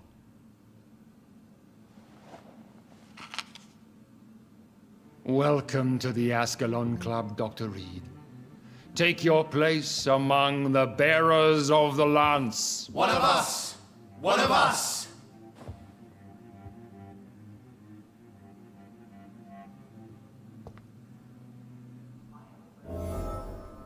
That went well, did it not? It is always useful to bolster the troops' morale, especially before a difficult battle. You have the makings of a general, my lord. I was, though very long ago. Well, not quite a general, but a proud defender of the crown. So why did you really want to meet me? Straight to the point again, young Ekon. All right, let's talk, you and I, Lance Bearer. I'm listening, my lord. According to my spies, you have worked with Dr. Edgar Swansea on the epidemic, and your findings were quite alarming. You were spying on me? Not personally. I rarely leave this building. But once he found you, Fergal kept me informed. Until you put an end to his mission. Who was Fergal? I don't see him sipping tea with the others in the club. Fergal Banshire was my squire of sorts. Even before becoming that magnificent beast, he was a brute. He served me well for decades. No, I mean, what was he? He was clearly no ordinary vampire. No. He was a Volcod. All muscles and instinct. Quite the rare breed. Ferociously territorial. Mortals often mistake them for werewolves. You do know I killed him. Yes. Will you bear ill will towards me for his death? Of course not. Your victory was quite impressive and courageous. You earned my respect. Do you know Edgar Swansea? Not personally, but I've been told he has some sort of immortal fetish and is a good friend of yours. Does it bother you that I consider him my good friend? As long as you reveal nothing of the club's inner workings, why should I forbid you engaging in conversation with the good Dr. Swansea? Yes, I'm convinced the recent invasion of frenzied Skulls in London is directly linked to the epidemic. This is not the Spanish flu, but something else. I would be glad to hear more of your discoveries, Dr. Reed, but for now, my main concern is the security of London's inhabitants, both mortal and immortal. What do you mean? Alarmed by the epidemic, the Guard of Prewen has started a war against us British vampires. To appease the situation, we must eradicate the Skulls.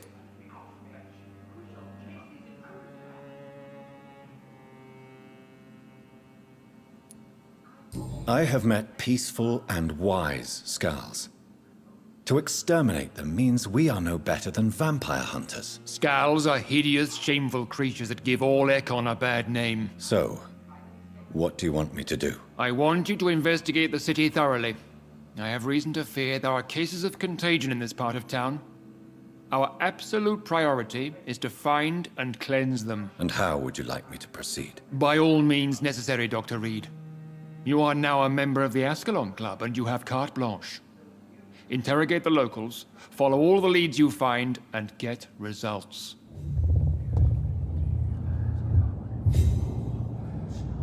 Have you heard the rumors of some horned vampire revealing himself and singing obscure songs around the city? What is this new malevolence? Skulls have been spotted everywhere in London. We are losing this fight. How is your investigation going, Dr. Reed? Time is our enemy. I have a few questions for your lordship. All right, but be quick. What can you tell me about the Great Hunt? It's a major concern, and I'm convinced we'll only get a satisfactory conclusion by putting an end to the epidemic. I have already met Geoffrey McCullum. I am certain he will persist until he has killed every last vampire. The Guard's current successful recruitment campaign is driven by the ravenous behavior of the Skulls. I see. So without the epidemic creating Skulls, the Guard could not convince anybody of our presence. Exactly. Once we have put the epidemic behind us, we need only wait until the Guard grows old and weak. Time will once again become our ally. What about the risk of a full-scale attack here? Geoffrey McCullum is a daring leader. That is exactly why so many of our number have left the country until things improve. But not me. I founded this club. I'll die defending it.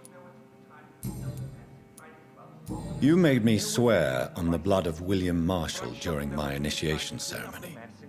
Why was that? William Marshall was the most glorious knight who ever lived. He served 5 kings, and was a living example of probity for all.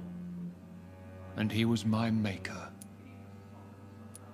William Marshall was a vampire? Is this some sort of joke? Wait. Could he be my maker? That would be joyful news, for it would mean he still walks among us. But alas, the great knight has left this world for good. Why is his blood so sacred to the Ascalon Club? He was simply the greatest defender of the realm we have ever known. I fought by his side at the Battle of Preston, and he made me his progeny following the fight. May I ask you about the mortal who attended my initiation? Mr. Aloysius Dawson. A member of the club does not normally ask questions about other members. We trust each other mutually. So he really is a member, then? Indeed. Only the most eminent members are allowed to attend such ceremonies. Even if I admit some of us fled during the first hours of the Great Hunt.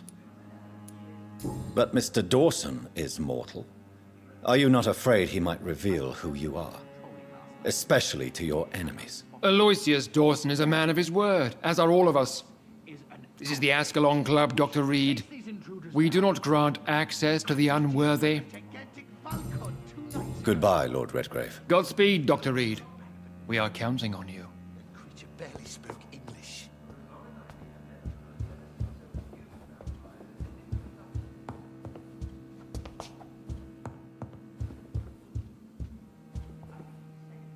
Good evening, Dr. Reed. How does it feel to be this evening's centerpiece? Figuratively.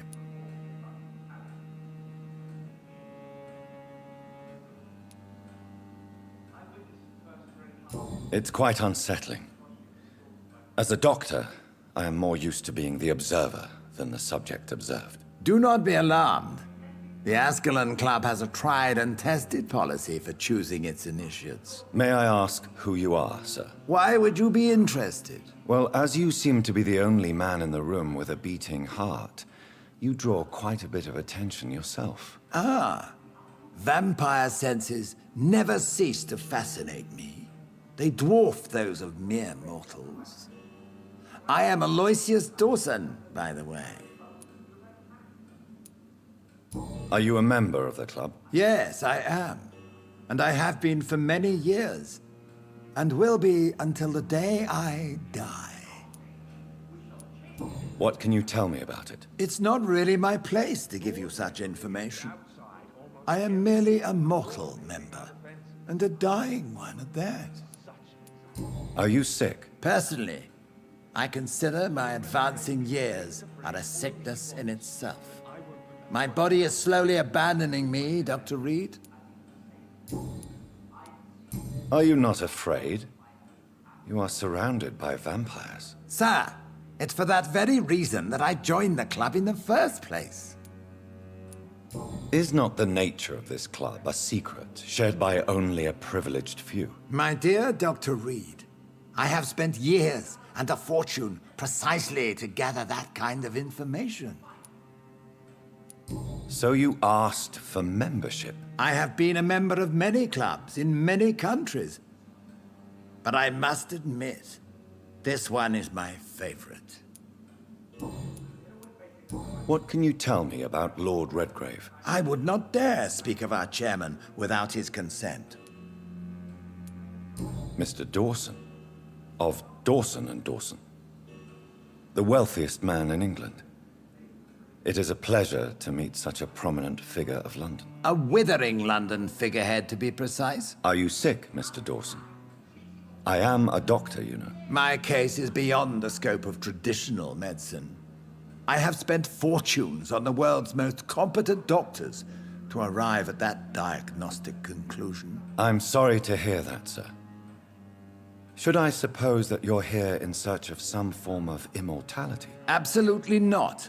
I'm here to implement my plan to save the city I was born in. To cast out the ghastly evil that has us all on our knees. What do you know about the Guard of Priwen? I should not say this, but I admire their commitment. This is what the nation needs right now. But they are our enemies. They are not mine, Dr. Reed. Would you help them? No. There is a time for such methods.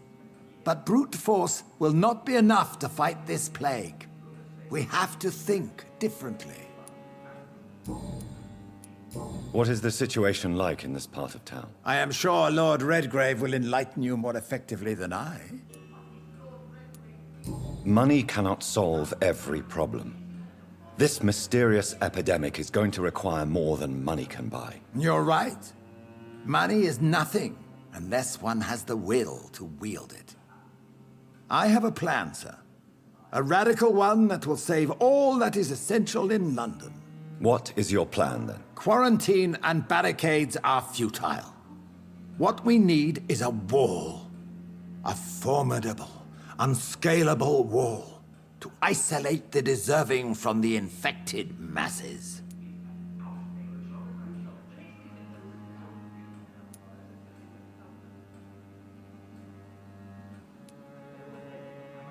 But that would segregate the rich from the poor, would it not?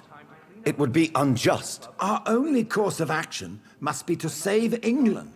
And to save England, we have to make sacrifices. Are you not mistaking sacrifice for summary execution? Why do you care?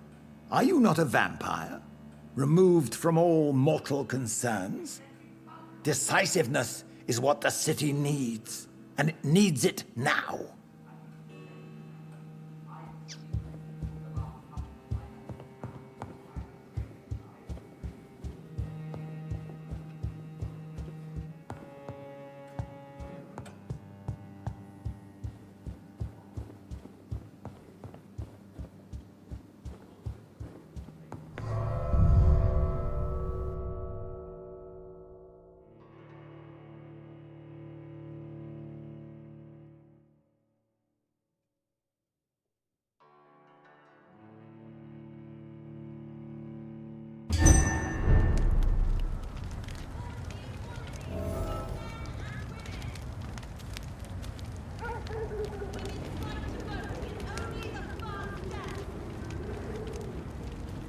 I think Lord Redgrave just suggested I was sired by an ancient vampire. All countries unite!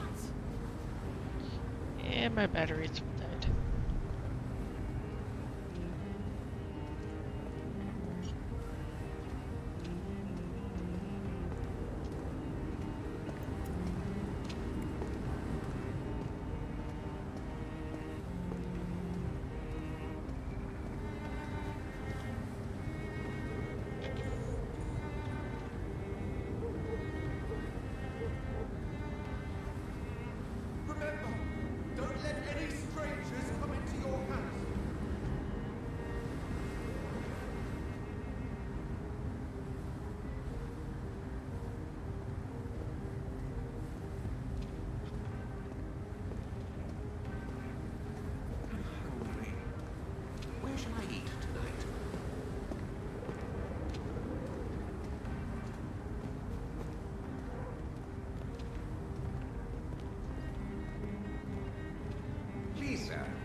Whether you need to buy something or not, I am happy to help.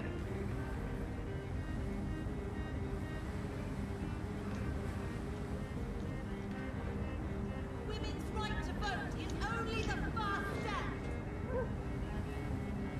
Women die too in this war. Support the equality between men and women. Good evening, Miss Ashbury. And good evening to you, Dr. Reed. I'm investigating the source of the epidemic in this district. Have you noticed anything unusual recently? A few days ago, I spotted a strange house while campaigning for women's suffrage. Awful smell. No answer when I knocked. Where is it? It's the Mullaneys, a nice family who live in a big house near the park in the eastern part of this neighborhood. Goodbye, Charlotte. Give my best regards to your mother when you see her. She's been quite busy these last few nights. I suspect...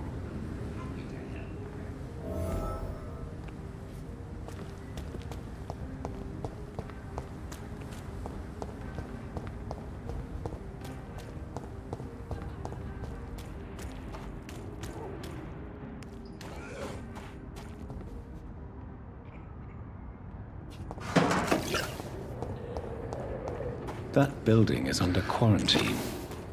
Could this be what I'm looking for? It's locked.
And of course I've lost those bullets because of course it doesn't come back.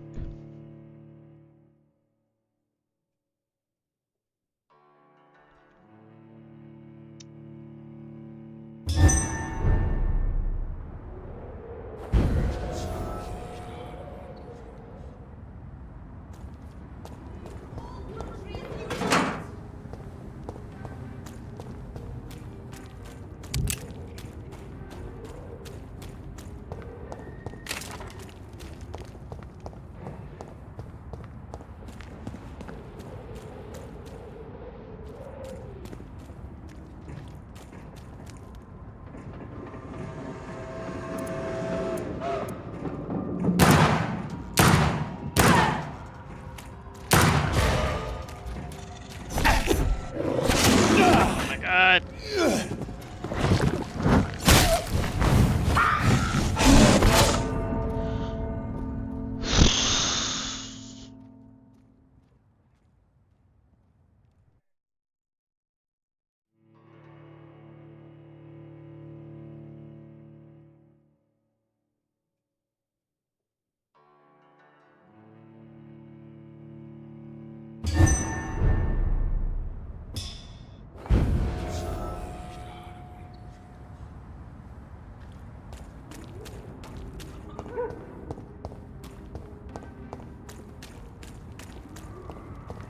Yeah, the shroom's a little farther back than I am right now.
Oh, great, I don't have enough blood for this shit.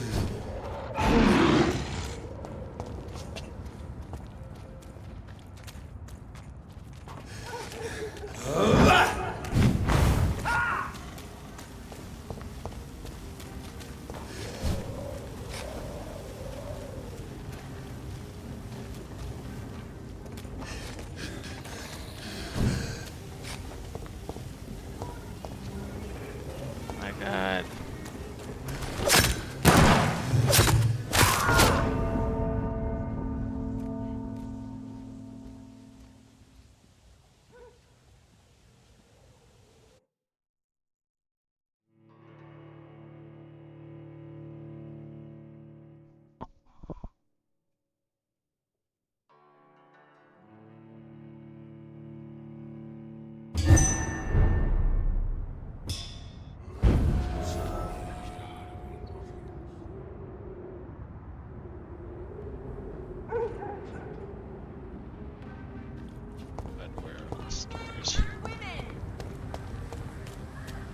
Women's right to vote is only the first step.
I cannot enter.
Well, oh God.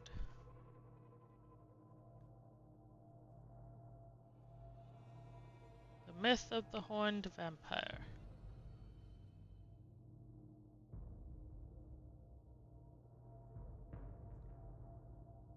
What is a tale but forgotten, or mythicalized history? By essence, vampires are related to the concept of mortality, and they can be perceived as entities that live through centuries, thus becoming mythical figures themselves. But what about the concept of a tale so old it could become a myth among vampires? I know it may sound pretentious, but we know as scholars that the impossible is just an unexplained or undocumented event. For a few years now, I've tried to find traces of figure rarely seen among the English immortals, the horned vampire. Through the centuries, less than 10 occurrences of this figure can be found in the various documents gathered by our order. The figure of a man-shaped silhouette, sometimes made of blood, sometimes made mist or rain. It appears from Wales to Scotland, only to immortals who have no idea what this thing could be. What is this creature with large deer antlers? Is it related in any way to the figure of Cernunnos, the ancient terrestrial horned god of the Celts? We don't know at all. But now think about this. Vampires themselves have no idea of what this creature could be. Now that's a frightening idea. We may be in presence of something so old that only small hints of its existence can be found through eons. If this is true, we as Brothers of St. Paul need to investigate this entity, for it could help us understand the forgotten origin of vampires. As a reminder, add this letter, a transcription of the only written evidence we possess concerning the horned vampire, the odd poem entitled The Dreams of the Red Queen, supposedly composed by this entity.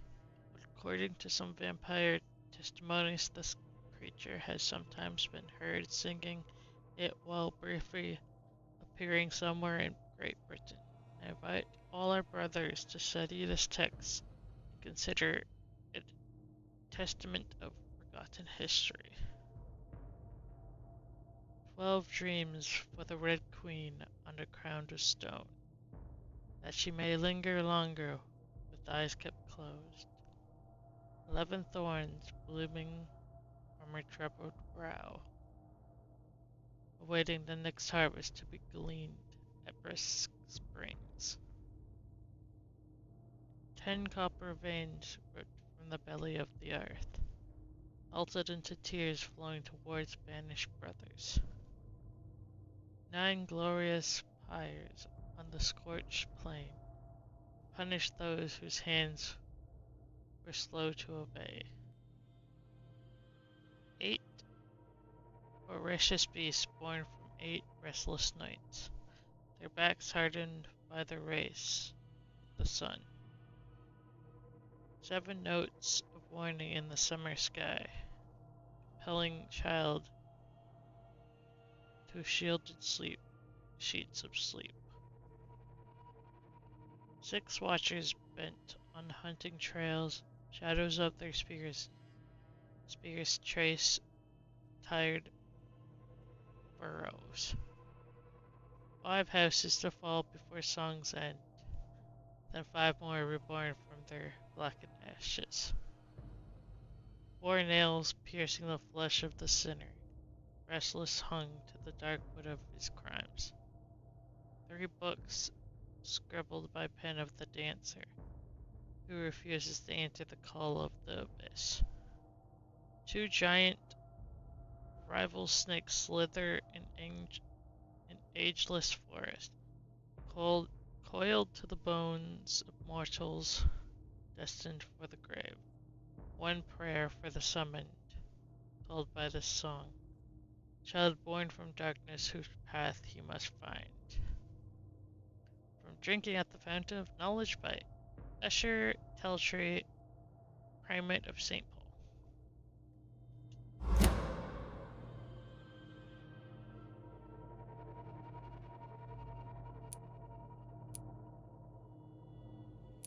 My first day.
Hello? Is anyone there? Jonathan, is that you? I did not know you were back in London. Oh, my dear Johnny, I'm so sorry for your loss. Mary was such a sweetheart. Thank you, Venus. May I come in? I was going to bed, actually. I'm sure you can spare me a few minutes. For old time's sake. Of course you may enter, Jonathan. You know that you are always welcome here. But at this hour of night? It's a pleasure to see you again, Venus. So you returned from the war in one piece too. Thank God. My Clarence is back home too. How is the old rascal? Probably outside, chasing ghosts and chimeras. Clarence has changed a lot since he returned from the war, you know.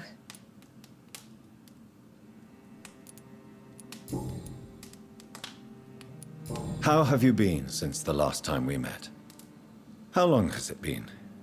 3 years now? I've done my duty, like all British women. You have no idea what it was like to wait for months without knowing if I'd still be a wife or a widow. I understand. Luckily, this part of town has been saved from the worst of the bombings, from what I've seen. Yes, and it's also true about the epidemic. The flu has killed here too, of course, but not on such a large scale as in other parts of town. Have you noticed anything peculiar about the neighborhood recently? You mean except for your return to town? No. Oh, and again, Jonathan, please accept my condolences for your sister. Thank you, Venus. It was so sudden. And I've been so busy, I haven't spoken to anyone about it. I wish I could have assisted at the funeral, but, you know, it's been so quick. And what with the epidemic in the streets? There's no need to apologize, my dear. It's normal, considering the circumstances. No, it's not. I am sure that Clarence has not even thought to present you his condolences. He is too busy with his penny dreadful stories. Why is my return so surprising? It's more an unexpected happy end than a surprise. You and Clarence, back from the war. You have no idea how hard it's been for me.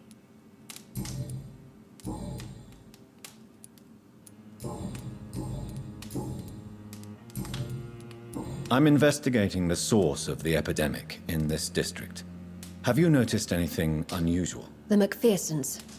I heard they locked themselves in their own house. They could just be afraid of getting sick. Perhaps you're right. But if I were you, I'd pay them a visit. A big house, reachable through a courtyard, to the north of the railway bridge. Goodbye for now.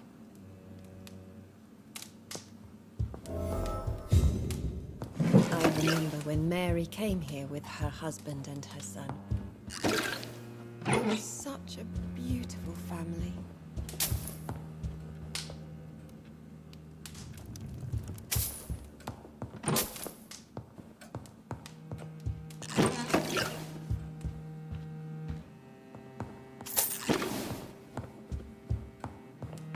At least you survived the Great War.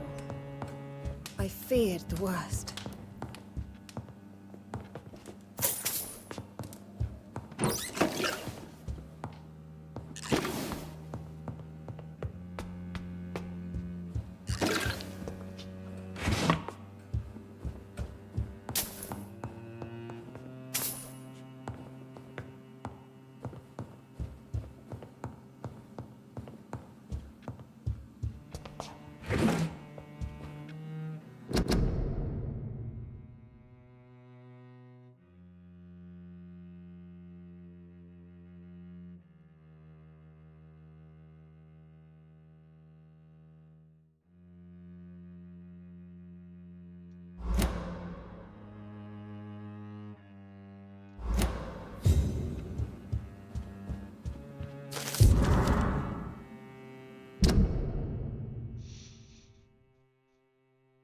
Venus Journal.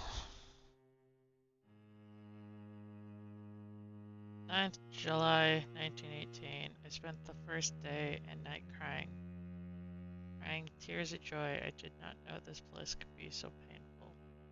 But Clarence just wrote me. He is back from the war alive and unharmed. He will be at home in 2 weeks. Thank you, God. Thank you so much. I can't wait. No, pretty sure that's supposed to say wait. Can't wait to see my beloved husband again. 14th August 1918. Clarence's attitude still worries me. He is not the same since he came back the first few weeks. I thought it was just the necessary adjustment period, but his behavior seemed to be more and more erratic. Nowadays, he spends all his time outside, day and night, searching for evidence. He does not care about the flu. He does not care about me. He is starting to frighten me. 21st September 1918.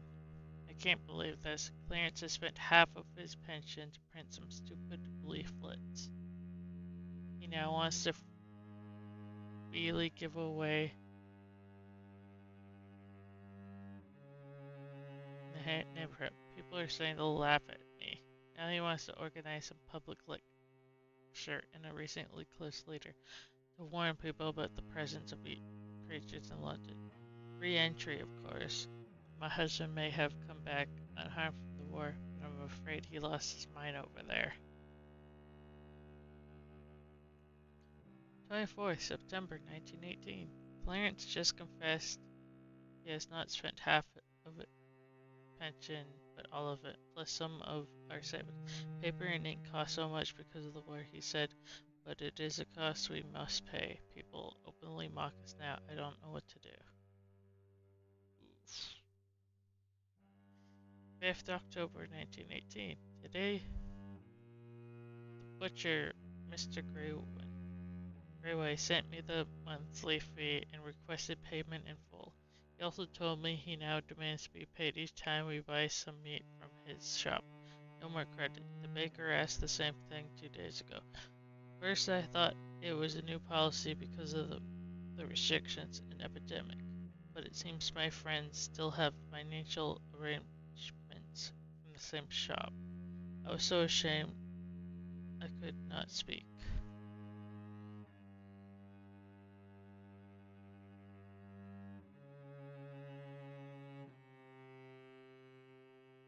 October 1918. You can't keep on like this. Clarence is completely mad. He's spending all the money we have, and I don't see how to stop him. Sometimes I wish he did not come back from the war. I mean, the way he's doing stuff right now is sounding definitely insane. It's locked, all right. Very arrogant of him. Definitely insane. At least you survived the Great War. I feared the worst. Yeah, good luck with your financial situation, lady.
I think I found the map.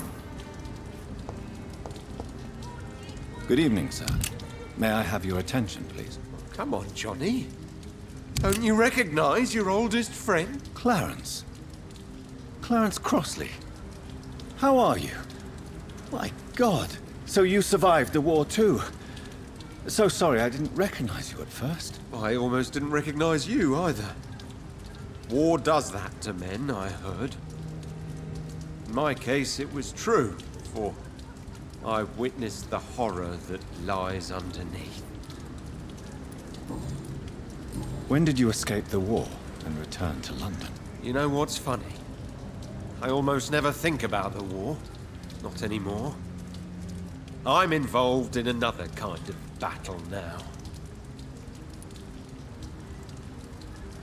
I know what you mean. I haven't had much time to think about the war either since my return. Of course. With the epidemic, I bet you've been busy as well. Forgive me, Johnny, I didn't want to sound selfish. What is this new battle? I saw terrible things during the war. Horrors I thought I'd forget. They're here too. They're everywhere. Vampires.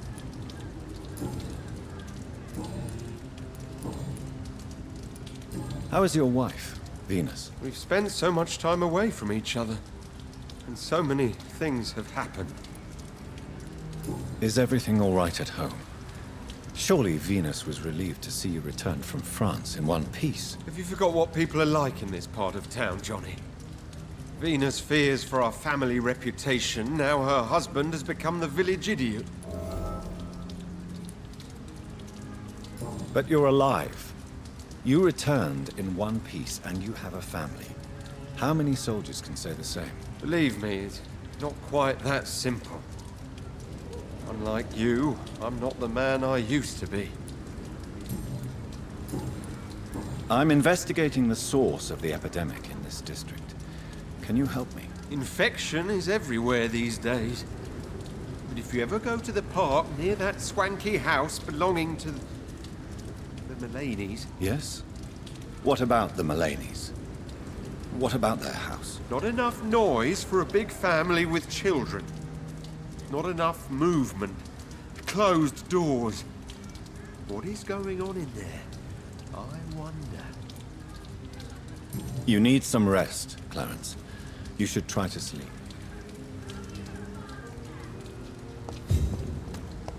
Support the equality between men and women. Women of all countries unite.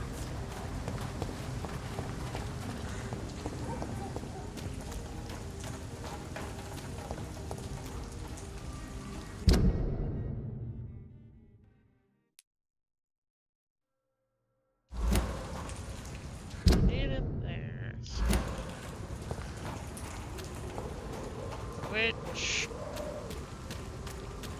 Oh, this looks familiar.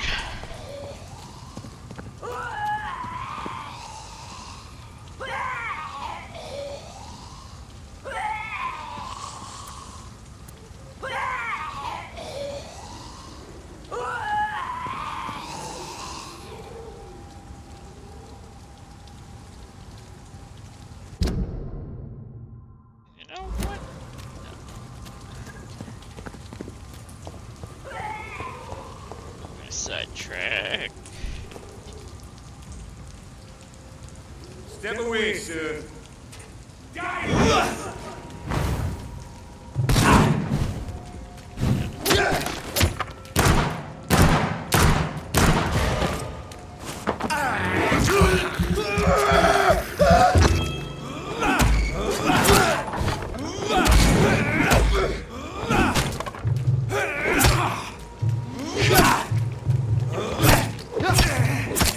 Oh my God.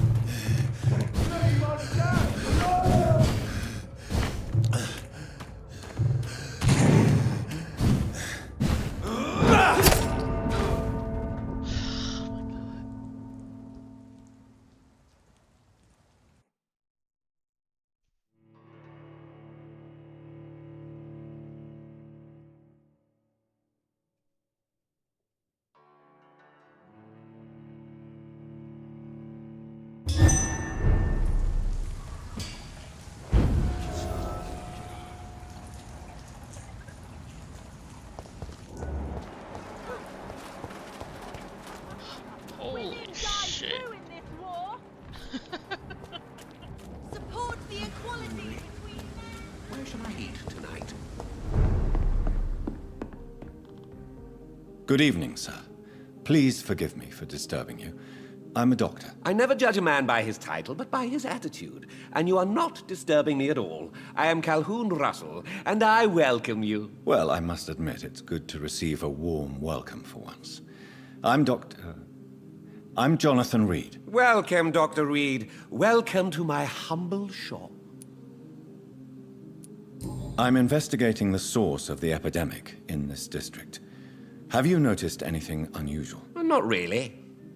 Wait, now that you mention it, I don't see the McPhersons in my favorite restaurants. They love delicate meals too, you understand. Thank you. It may be nothing, but I'll investigate anyway. Where do they live? They have a house in the southern part of the district, somewhere north of the railway bridge. There is a courtyard, if I remember rightly. I may have a look at your goods, Mr. Russell.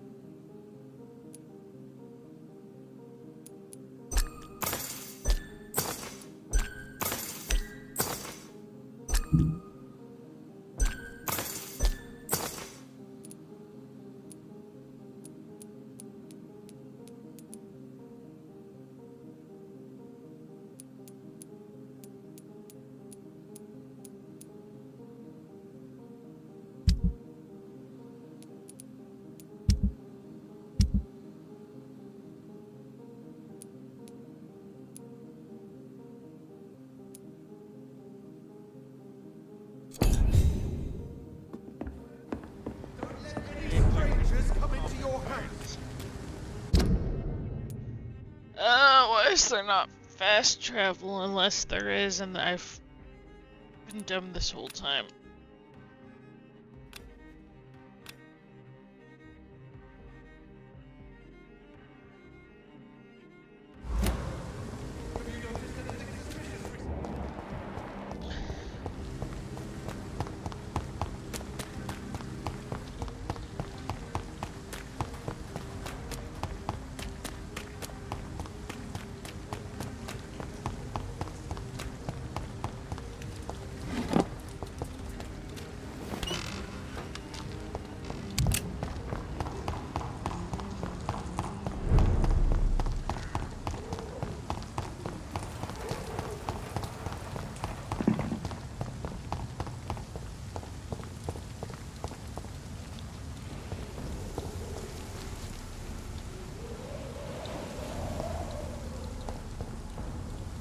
Best run along over. Steady, boys! We've got one of them! Killed all you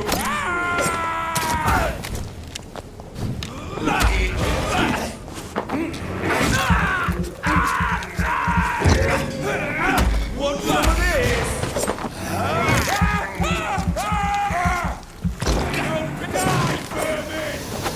Can't see.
smell better.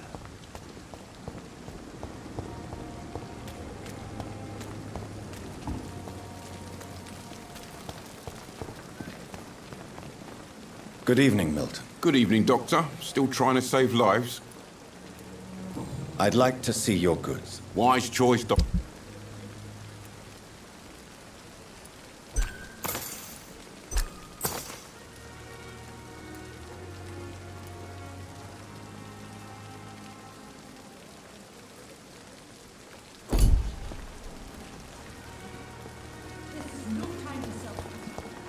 Perhaps I should have considered the offer from that Catherine fellow. The life running in your veins. This dead flesh needs it.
Healthy.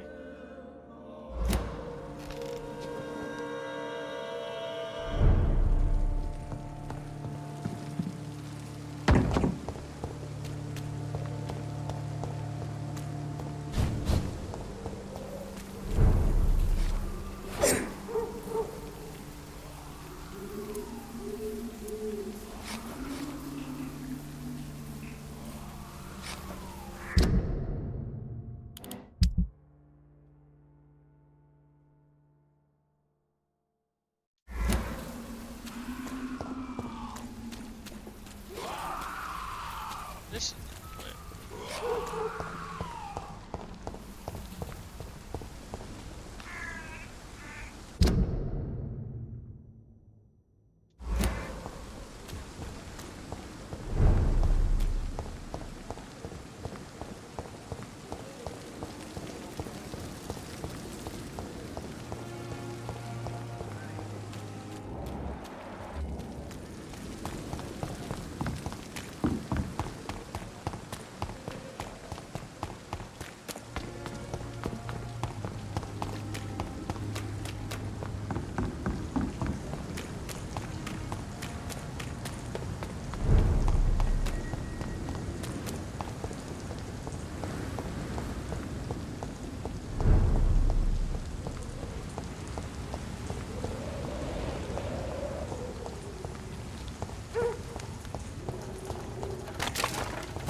Support the equality between men and women!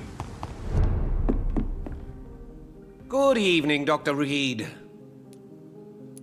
I may have a look at your good.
This is despicable. I have this thirst for blood. This is despicable.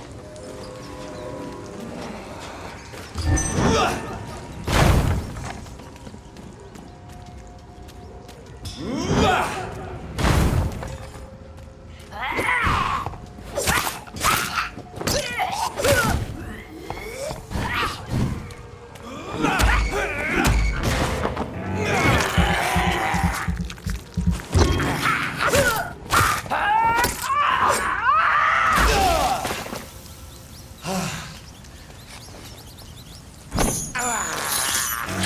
have this thirst for blood.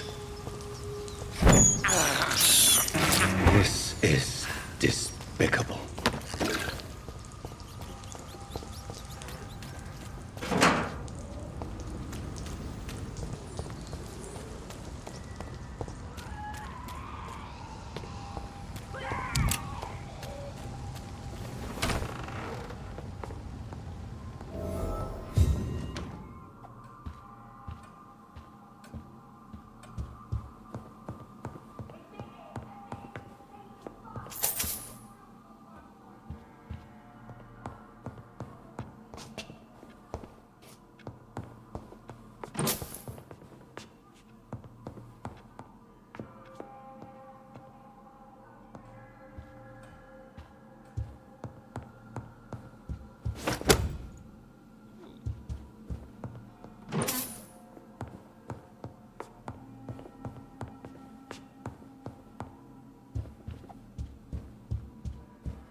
This one.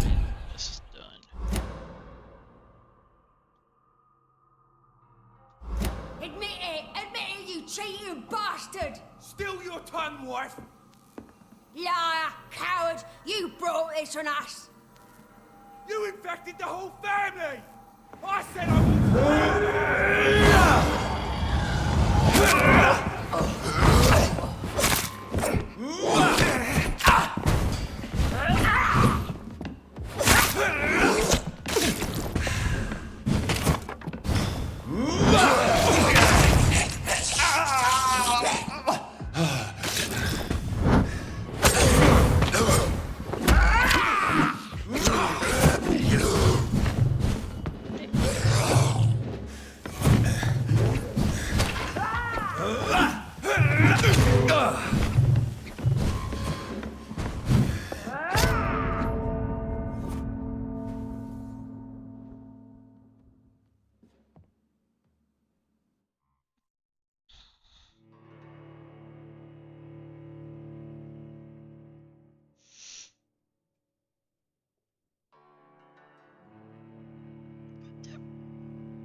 wife!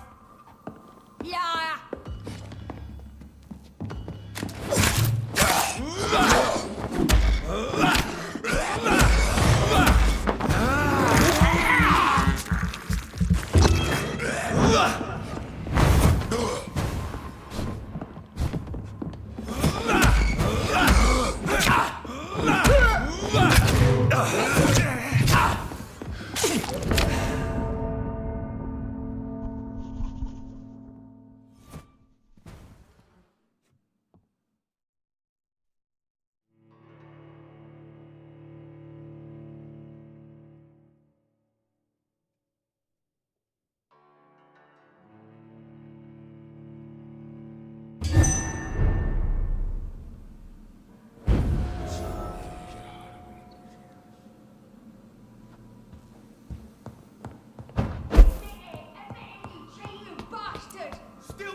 done, wife?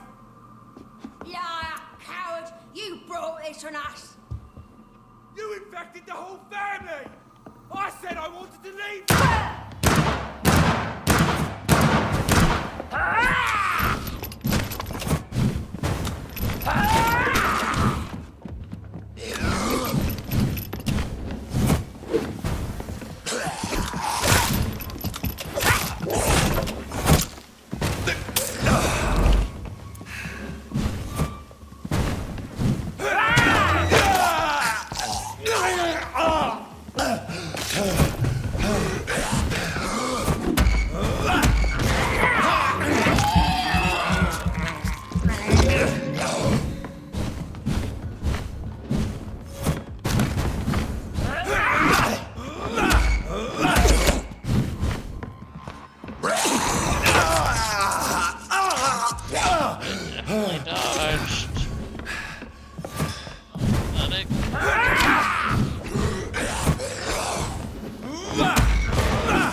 She tricked me! I love you! Fucking pathetic pig!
Don't dodge that.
I've never seen such a radical mutation.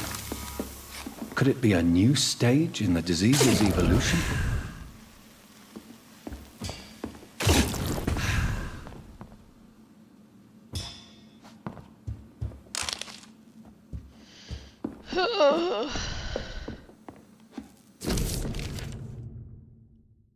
Love letter.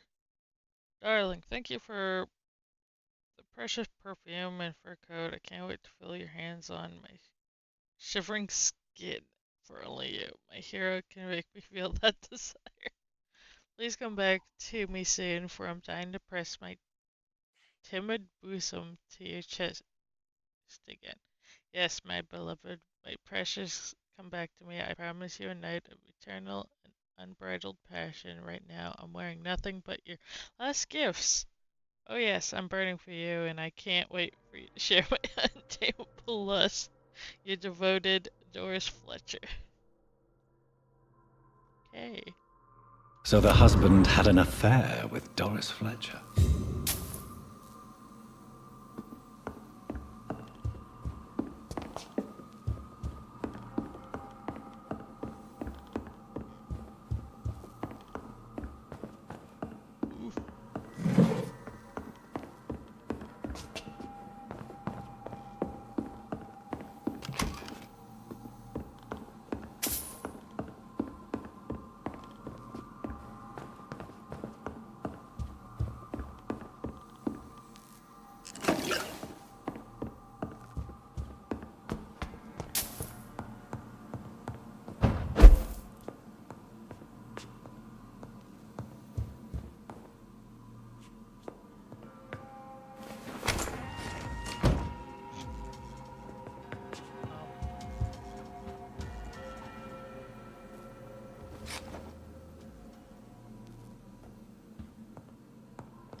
Okay, game, you're gonna have to let me out.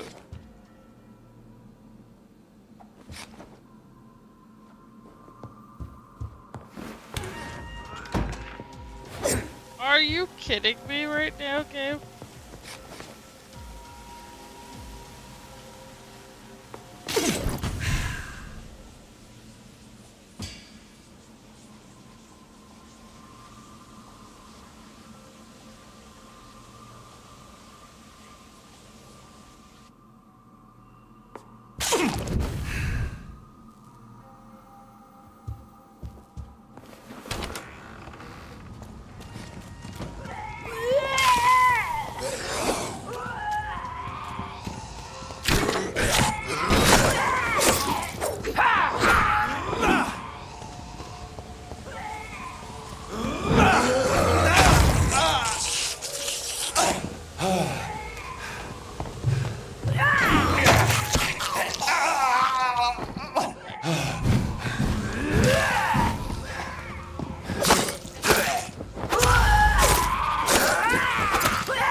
Support the equality between men and women!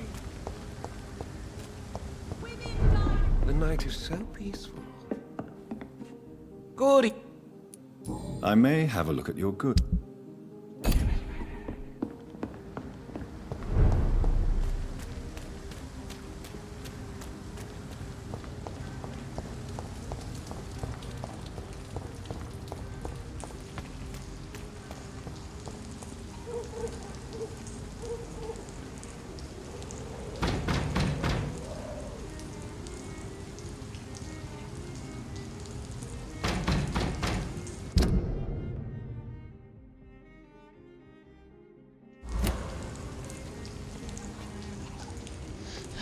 Why are vampire hunters sniffing around here?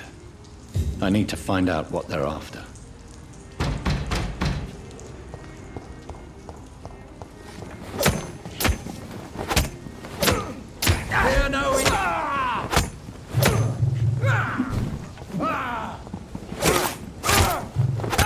We have to stop it!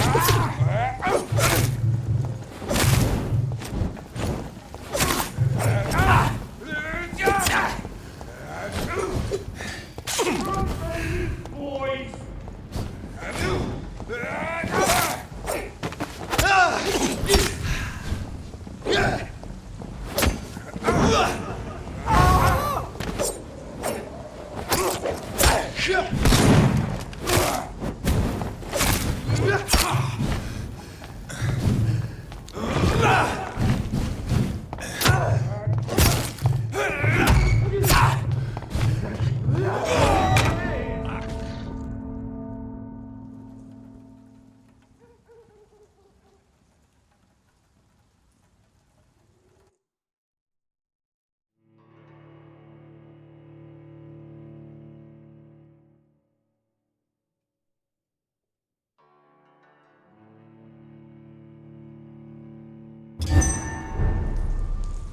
Best run along home.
Best run along those.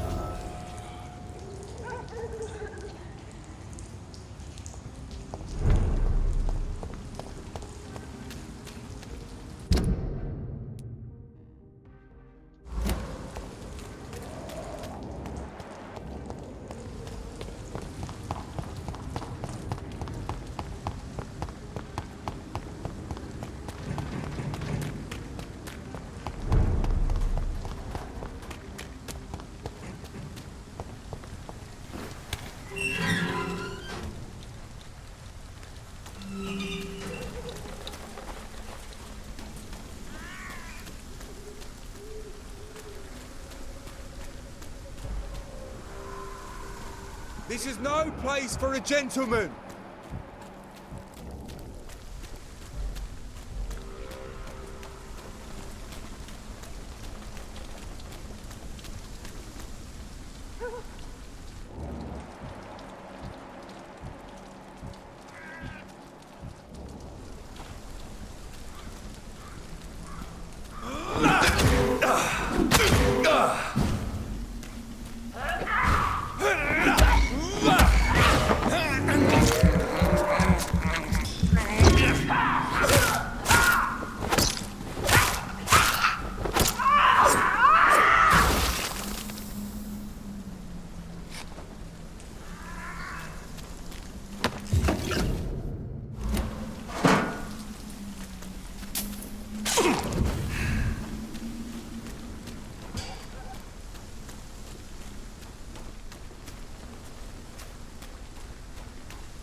I can't believe I'm doing this.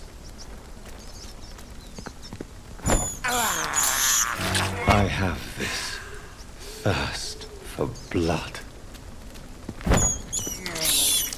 I can't believe I'm doing this.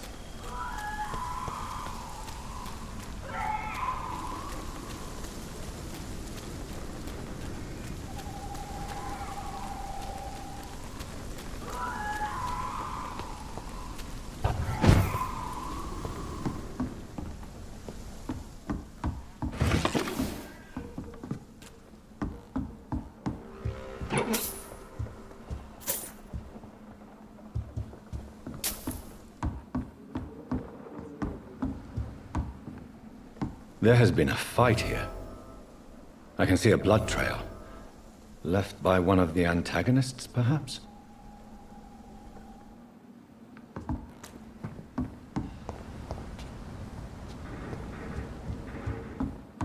What a mess. Something terrible happened here. But what?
did not expect to go to a corner and find it. Raid Mansion, 4th April, 1908. My dear son, this is my second letter for you. Find this one, it means you'll probably have shown the first part to your sister Mary, to my dear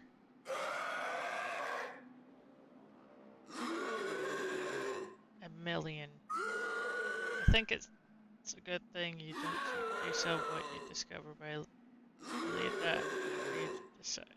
Do you remember a long walk from this part? Your mother taught you your alphabet under these trees. I hid so many wonderful treasures for you and Mary in the book. You were both so clever, so brilliant. I've always known you'd both become great people. I've always been proud of you.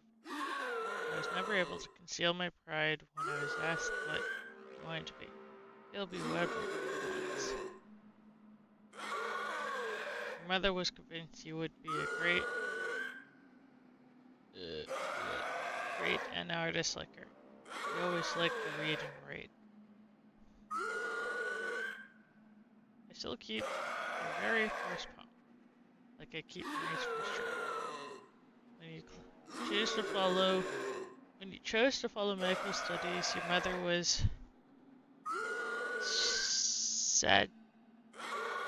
I don't know what that word is enough to cover her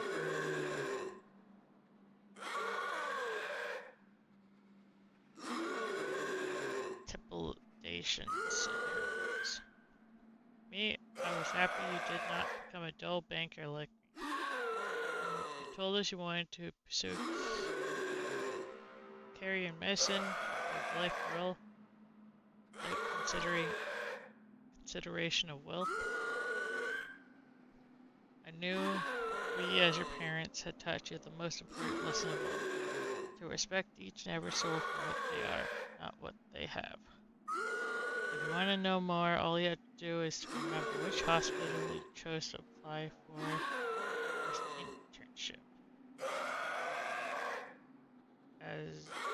I am, as ever, your loving father, Aubrey Breed. I had almost forgotten I applied for a position at Pembroke. It was so long ago.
I don't know how to make it, but I'm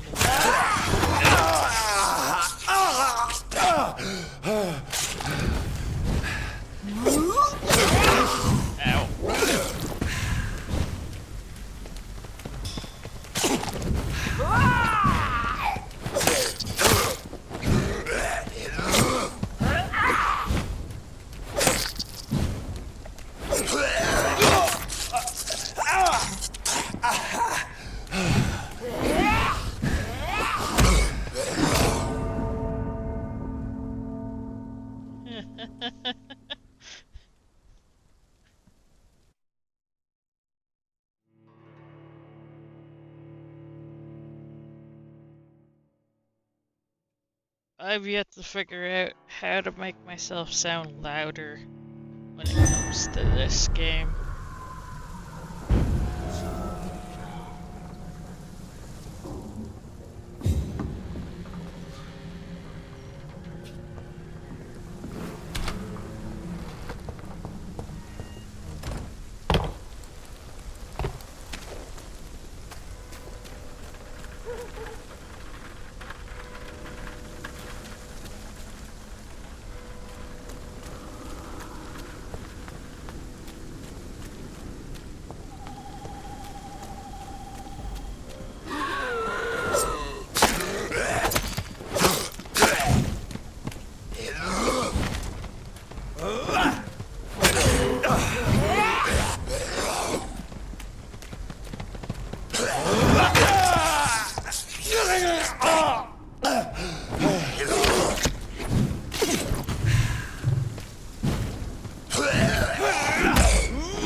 Definitely ain't dealing with all four of them. Over there!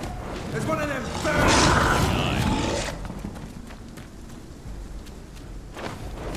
Stupid beast!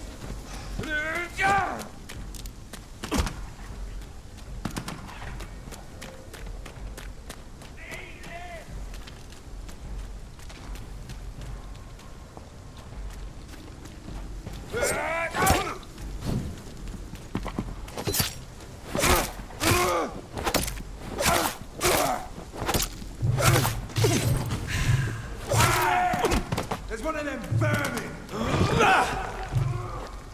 Die!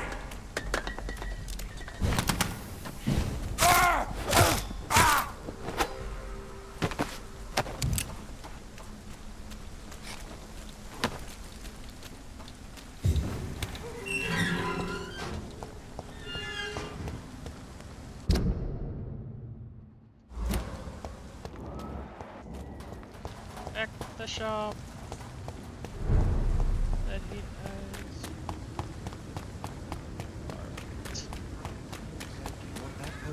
The other night. Good evening, Dr. Reed. A great night, what? I may have a look at your goods, Mr.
Only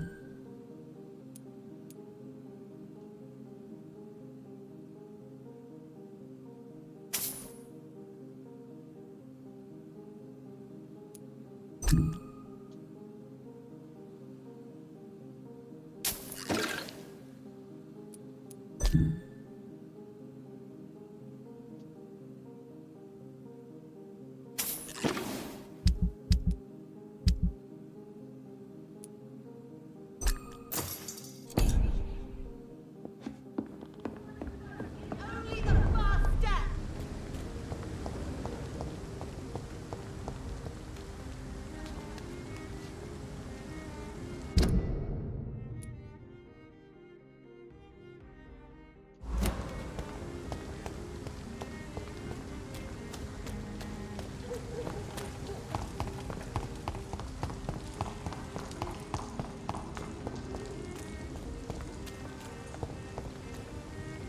Good evening, miss.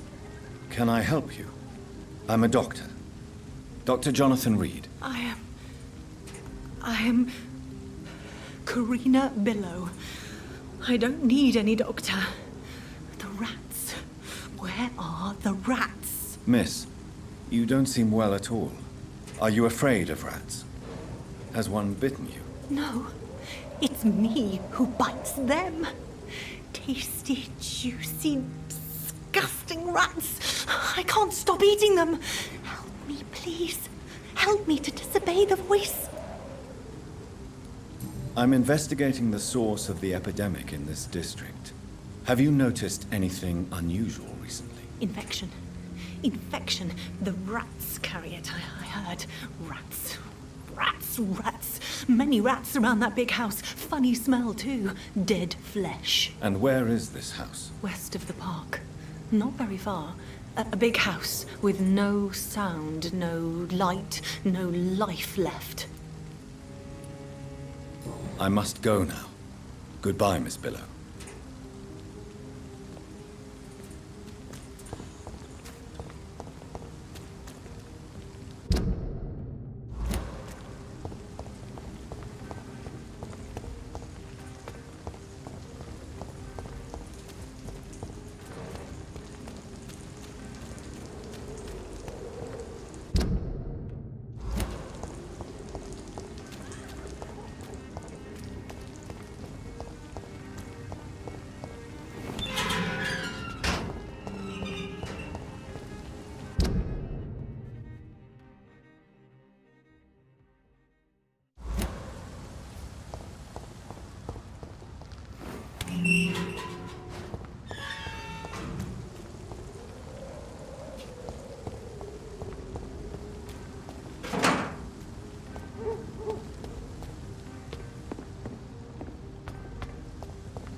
Hello, Venus. Hello, Jonathan.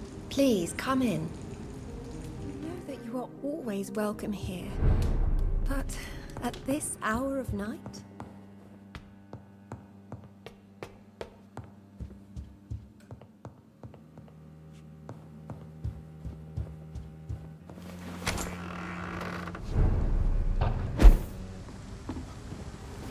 No invitation is needed to enter this building. That can't be a good sign. No sign of a struggle. It seems Charlotte's friend knew the killer and let him in.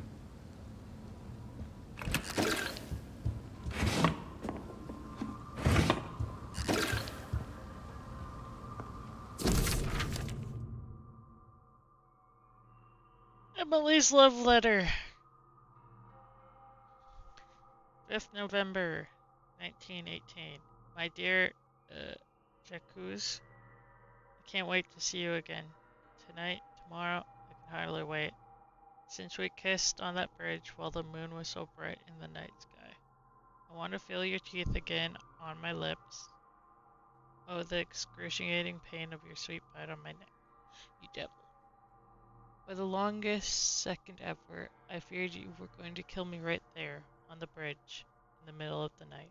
But no, my dear Jekus, you remain the delicate fiancé I knew you are, and you were only teasing me. Can't wait to drink your blood for good this time, and come back to my sweet friend Charlotte as immortal. To play with her a little first, of course, like you taught me how to play with mortals. And then I'll turn her into one of us too, and we will rule the knights of London and cleanse the city of its impure souls. Faithfully always, Emily. Emily wanted to become a vampire. Something must have gone wrong. Someone is responsible for this mess. But who?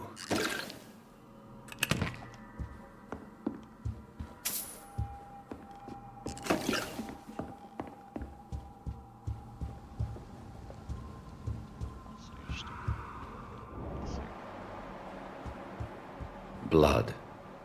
I should follow the trail.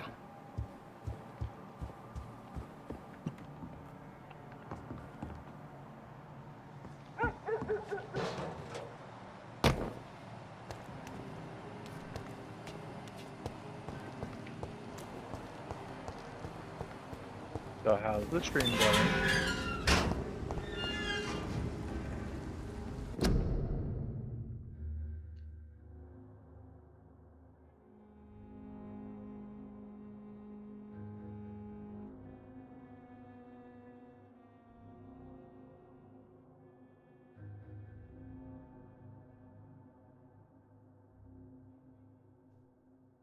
Perfectly fine. There's a reason why Corvin is quiet, though. Good reason or bad reason? Solo stories are usually quiet. Okay, fair enough.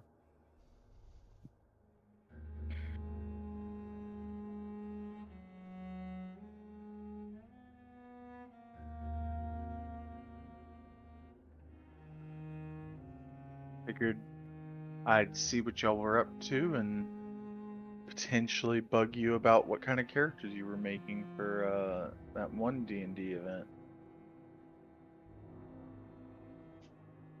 Well, we can discuss that after. I know. And that's why I'm just hopping in to see what y'all are up to. Just Vampyr until 9.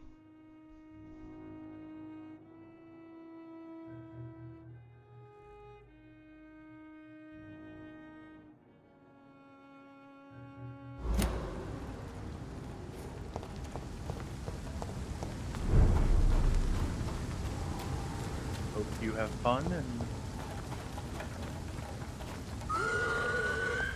it seems from what I'm seeing you have 4 people watching you.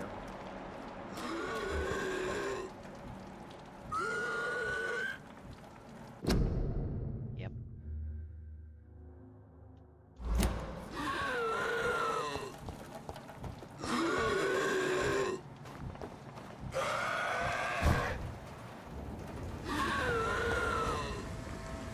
Who are you? What are you doing here? I could ask you the same question. I'm the Marquis de Bois-Colombes, and I strongly invite you to find your own game, sir. I'm not here to sustain myself.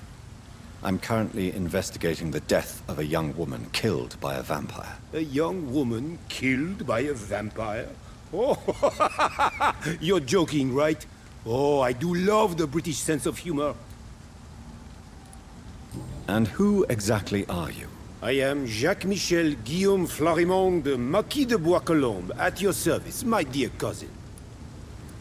You're French, but your English is quite good. I was born in France, sir, but I consider myself a traveler of this world. So many countries, so many tantalizing tastes. Dear cousin, are we related? We could be of the same blood, my dear. I tend to consider all Econs as family, don't you? What are you doing here? I recently decided to visit London. I've always dreamed of visiting a city on the verge of collapse. Such a delicate, yet intense spectacle. You take pleasure from others' misery. I have been a totally depraved and immoral creature since the day I was reborn, sir. And probably before. What do you plan to do here? Take pleasure. Take pictures. Enjoy the show. Have fun. Believe me, I won't be the only foreign immortal who bought a ticket to the fair. I followed the trail of blood from her room to here. Oh, you're referring to that young woman. Yes, the meeting turned messy. I'm afraid I ruined my last wedding good. So you admit you murdered her? I admit nothing, my good sir. I only regret the blood of that girl staining my clothes. Oh, blood can be so messy. What happened? She wanted to become one of us. Not the first time I have received such a proposal, but I must admit her direct approach tempted me. And then what? The body rejected my blood. It happens, you know, sometimes even with voluntary prey. At least her gurglings brought me some fun, until the artery burst.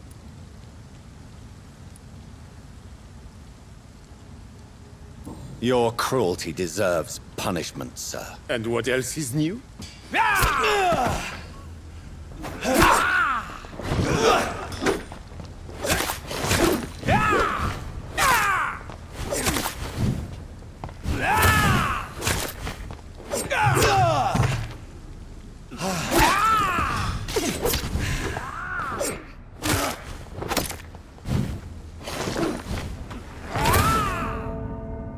So unfair.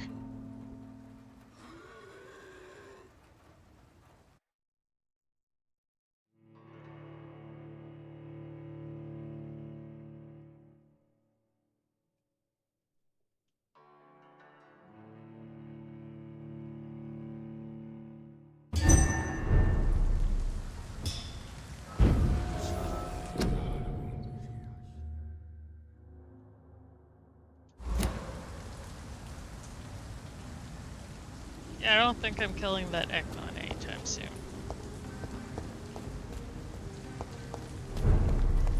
Emily's revenge will have to take a bonus from now.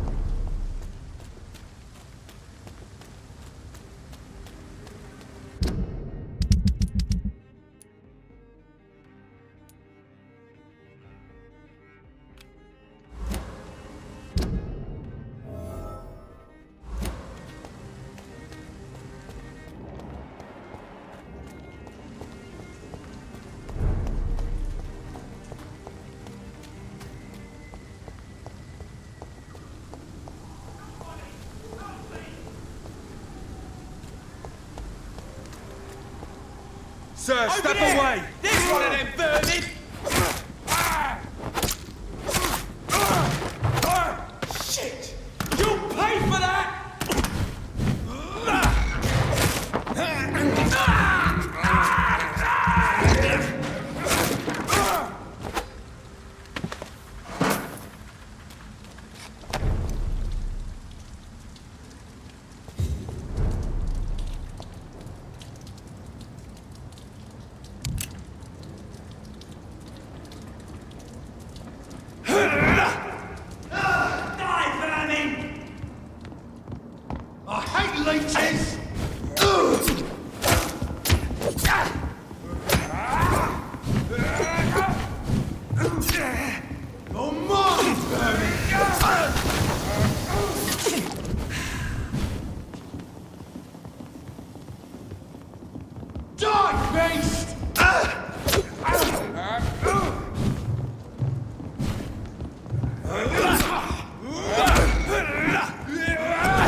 Are you lively?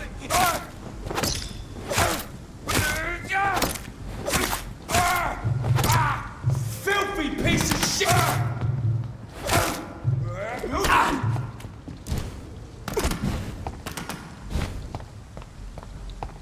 Eat this!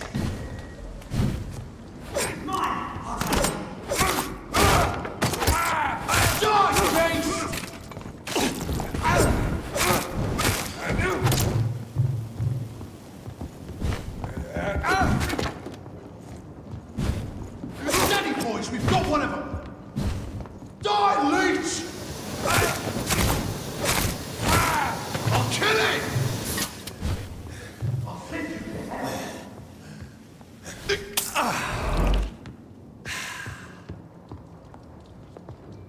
Die, beast!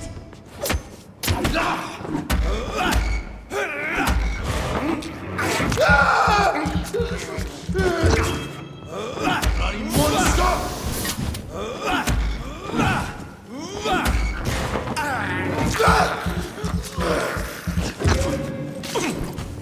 Want some of this? Yeah!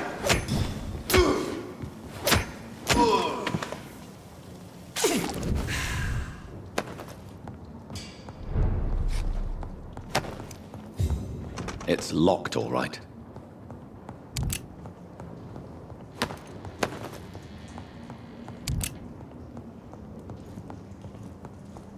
I cannot enter.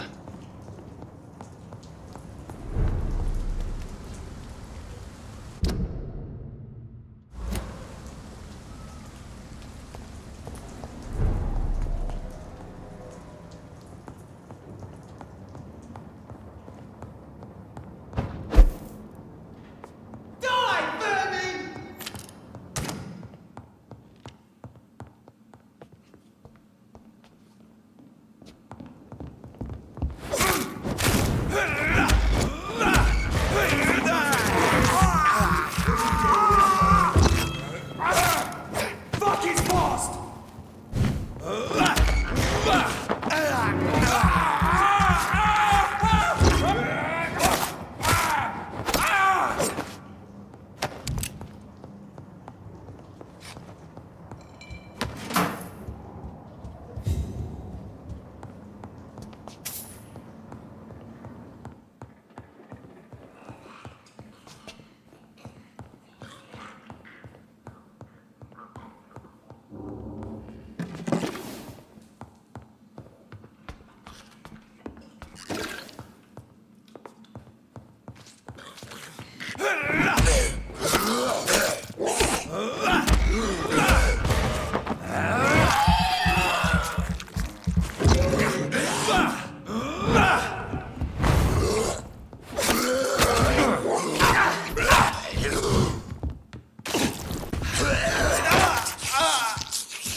This is Braille.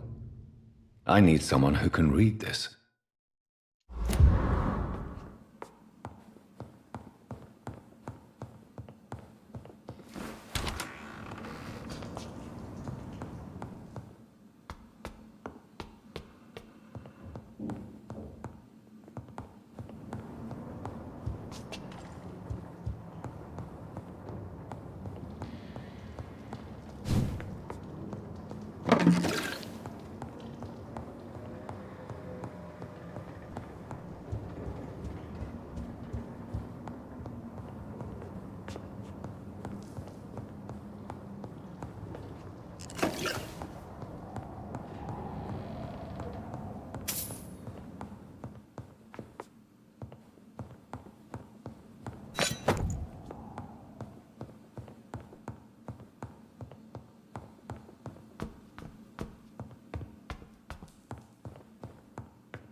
is now my domain, young Ekon!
Don't come closer! Goliath! It's on to us!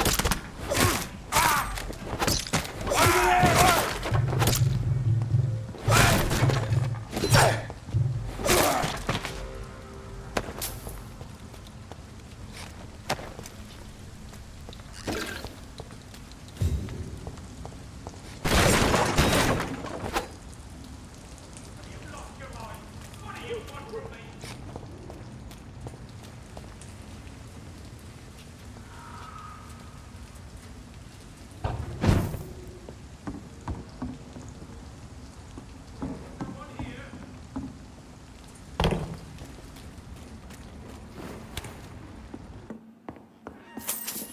Fresh water. As long as it's not holy water, I may find some use for it.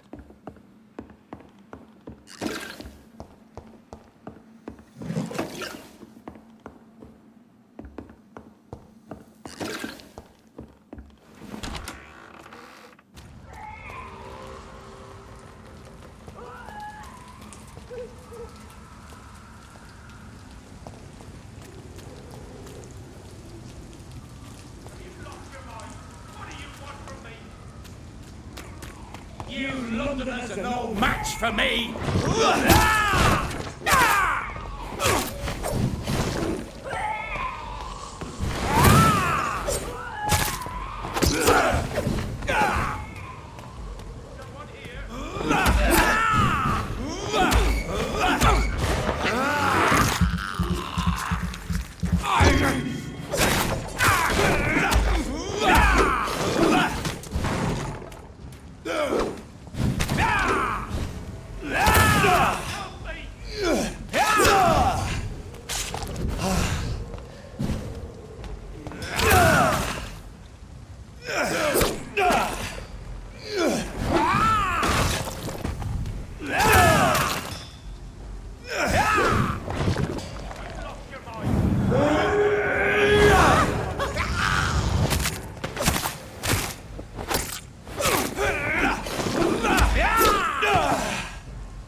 I'm Dr. Jonathan Reed.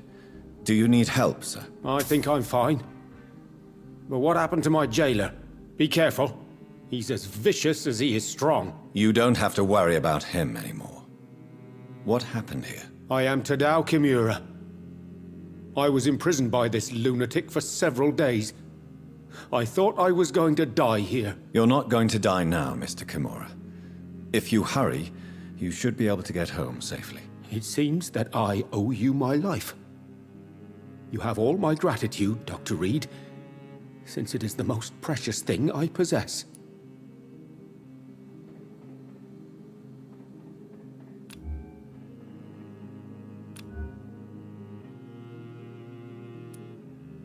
Goodbye, Mr. Kimura. Take care.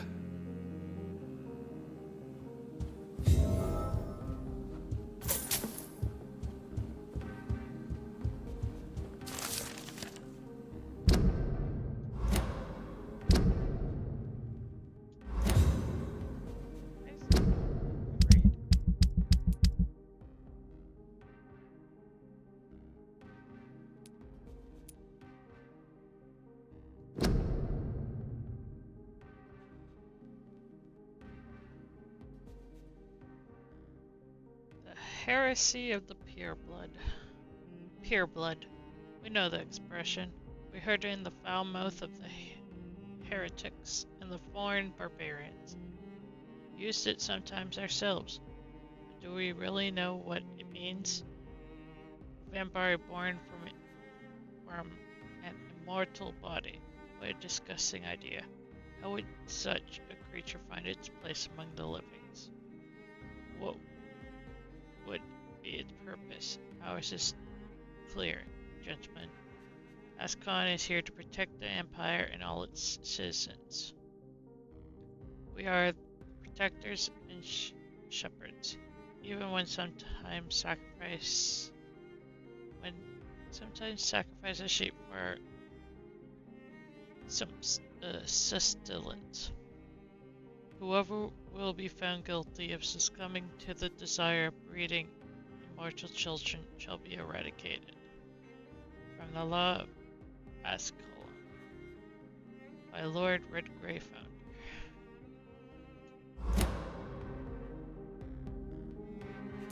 There's so many collectibles I need.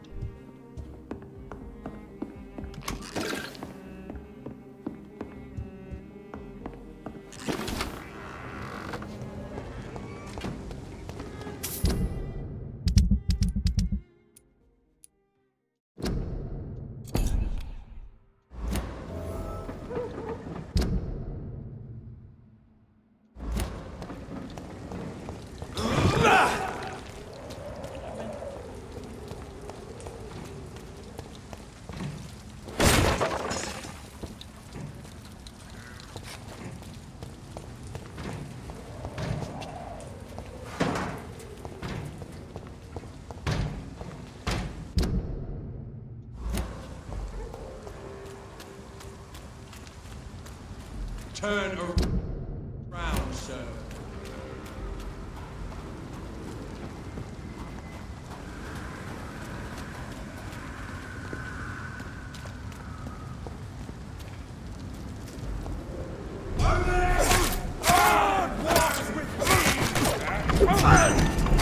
That god is Bishop. Don't like that, do ya? Oh my god.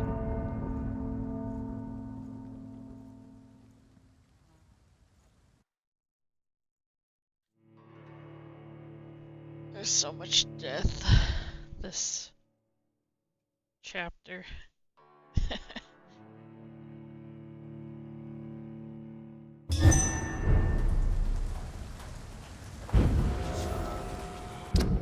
God, why? Why all the way back here? You know what I'm thinking. Seems to be okay.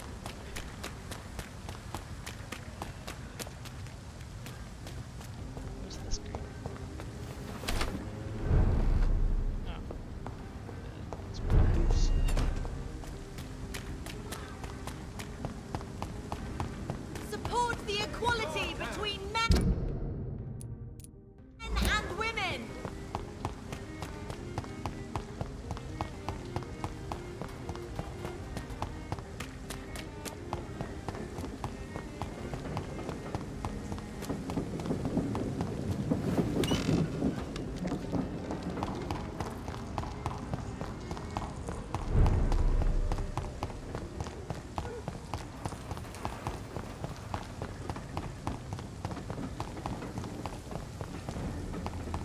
not a good place. Over there!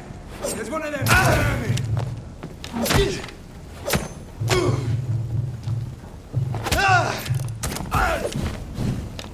Die, Lee! No! Worst is dead!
Jesus, I've never seen so many people die.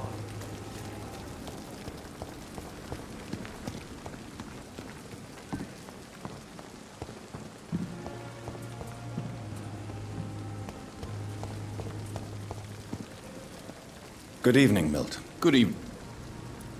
I'd like to see your... Wise choice, Doctor.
Good evening. I'd like to see your good... Wise...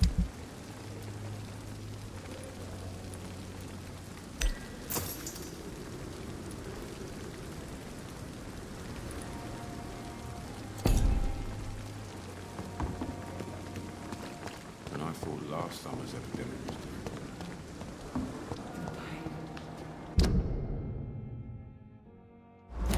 Here again. I have wasted too much energy for so little. My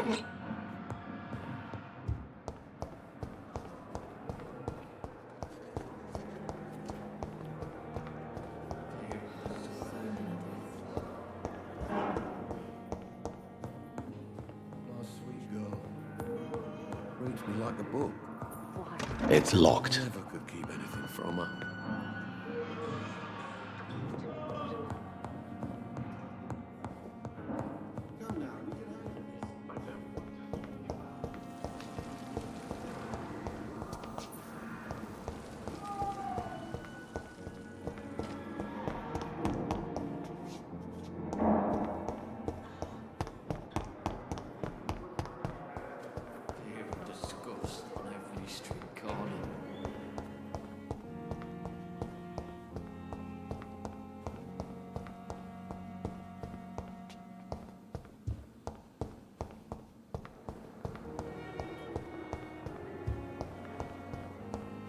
It's locked.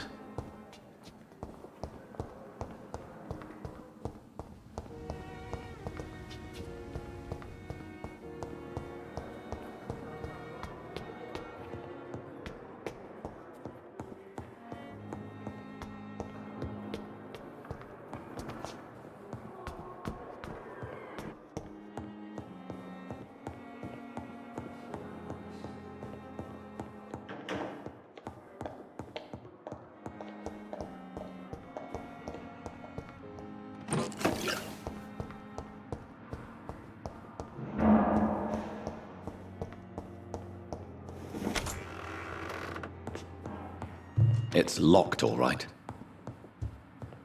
It's locked. It's locked, all right.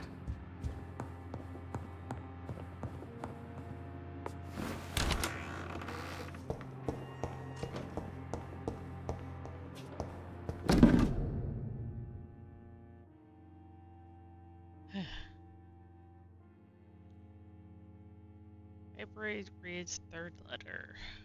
Reed Mansion, 4th April, 1908.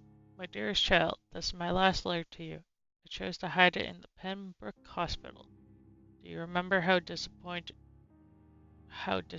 you were when your application was rejected? I had never seen you so upset. For days you did not say a word.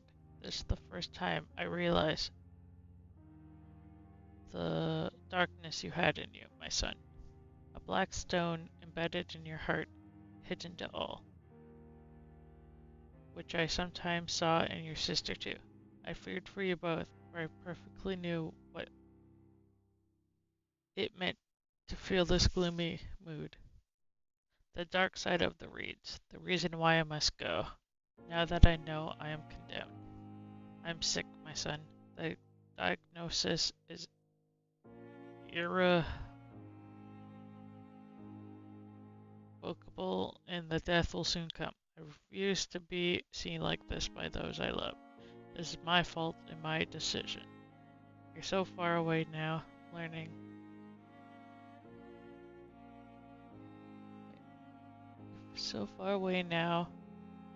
with this Dr. Carrel in Paris now how to transfuse blood to save patients. Already think about how to improve the method you helped to create. I'm so proud of you, my son. But you can't save me. I won't be Avery Reed, the dying banker surrounded by his friends and family, unable to leave his bed. I won't stand it. I won't accept it, so I left.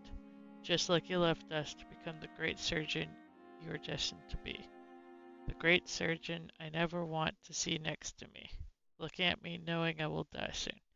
Keep on studying, my son. Become whoever you're destined to be and do it for yourself, not for your old father who loves you. I've taken all the necessary measurements to protect you, my family, any dangers to come. I want you all to remember me as I was, not as I'm about to be. I live for I love you, my pearls and jewels. I do it because I have this dark mood in me I hide from everyone as long as I could. In a few days, I'll go where I stood when you left us for France. There, I'll leave you a last gift for you. There, I'll vanish, never to come back. Farewell, Jonathan. I wish you to be as happy as I've been with you all these years. Okay, game. Kiss my Mary and my Evelyn for me. Take care of them, for where my dear boy, believe me ever, my dearest John, your devoted father, Aubrey Reed. Southwark. My departure for France as a promising student. My return as a brilliant surgeon, about to be killed. Transformed.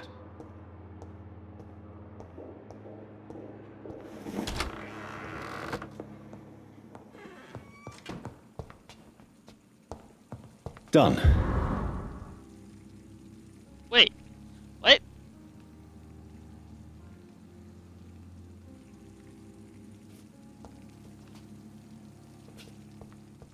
I'm so confused.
Oh, dear God, it's all the way back there?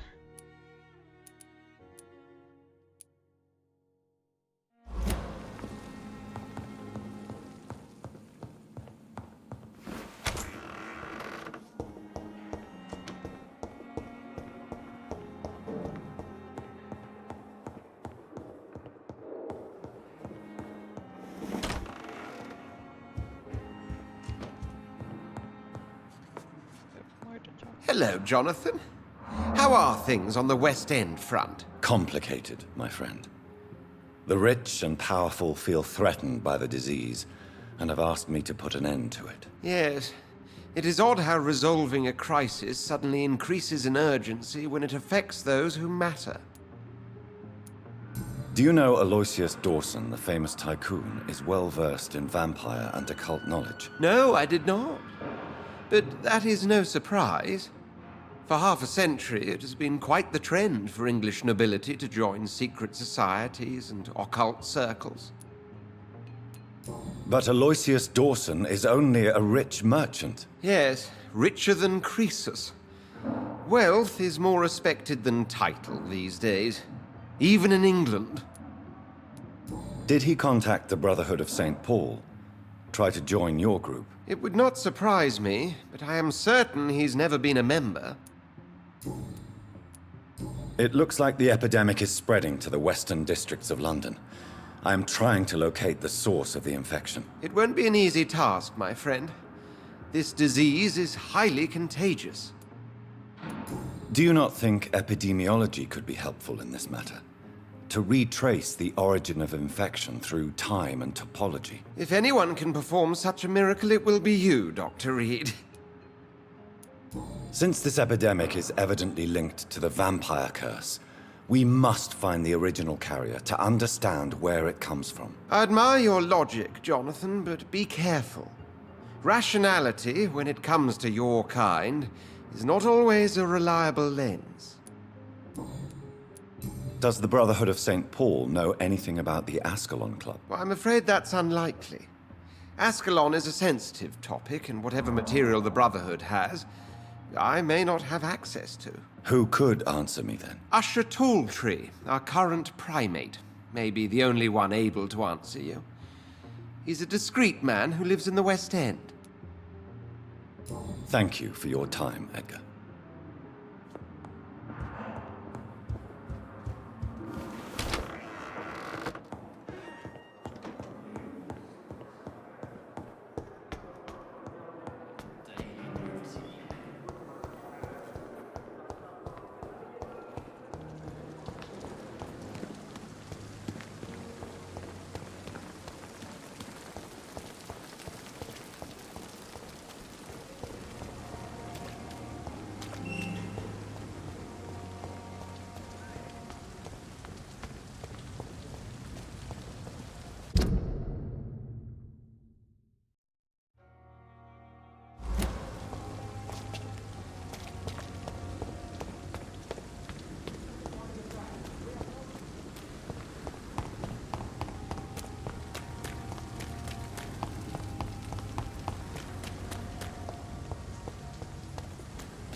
Leech spotted!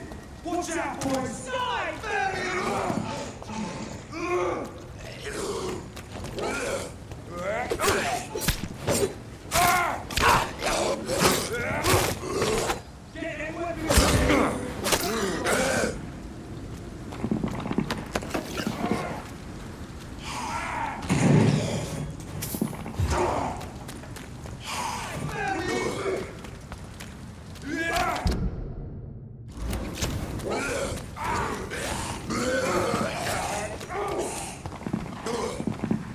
Turn around, sir.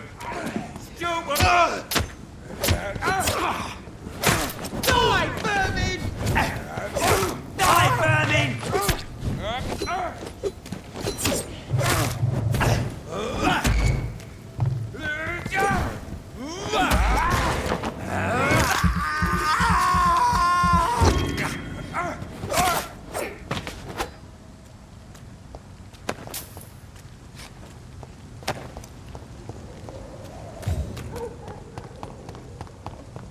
Best stay back, sir.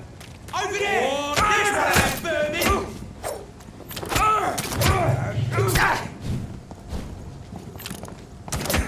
We have to stop it!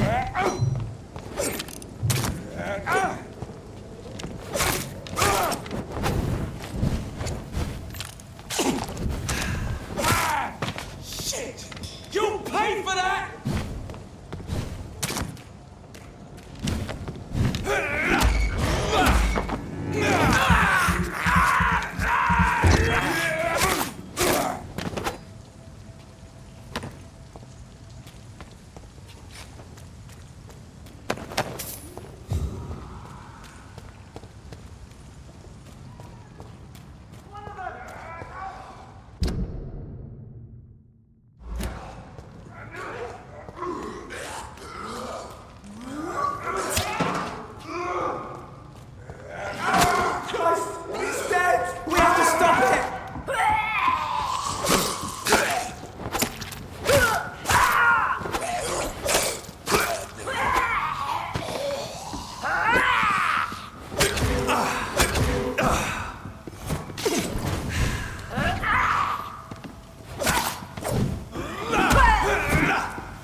Get out!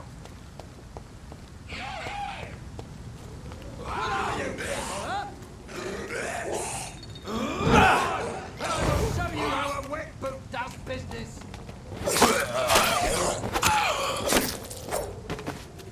Get the fuck out, you crazy bastards!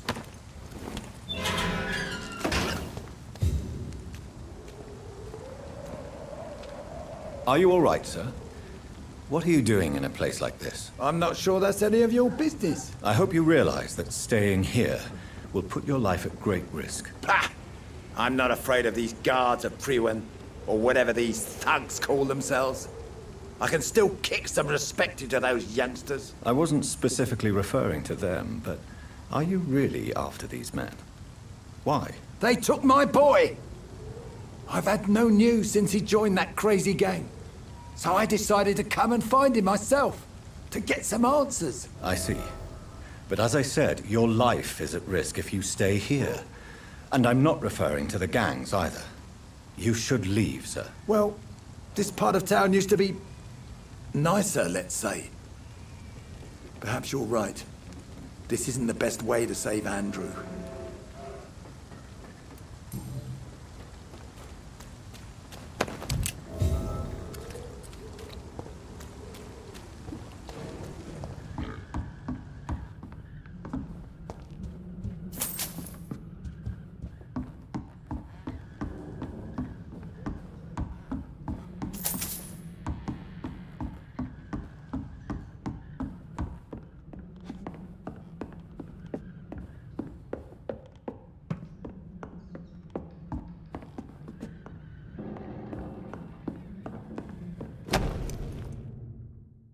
Bloody letter. Dear Mother, whatever happens to me, always remember that your son loves you. I know you did not always approve of the way I chose to live my life, but I won't change. I was born and raised in this part of town. Just can't stand what is happening to my neighborhood, the people we know. I recently made a terrible decision. I decided to strike back against the tyranny of a few. I know that they will retaliate, but I'm ready for whatever comes. Thanks to you, I've always loved to read. Now that I'm about to take action, I can only quote Estienne de la Beauté. They only seem tall because we're on our knees. I won't yell anymore, Mother. Tend to stand straight, whatever the cost. Goodbye, my beloved Mother, Jack. There is a name engraved under the blood on the back of the case. Jack Gillingham. Perhaps Enid's son.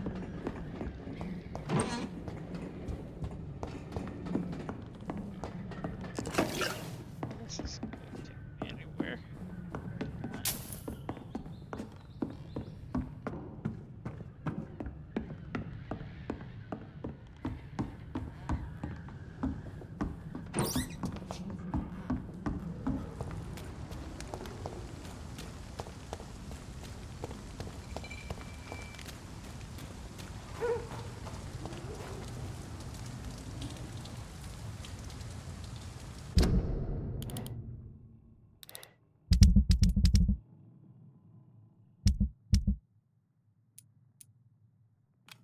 I did it on track.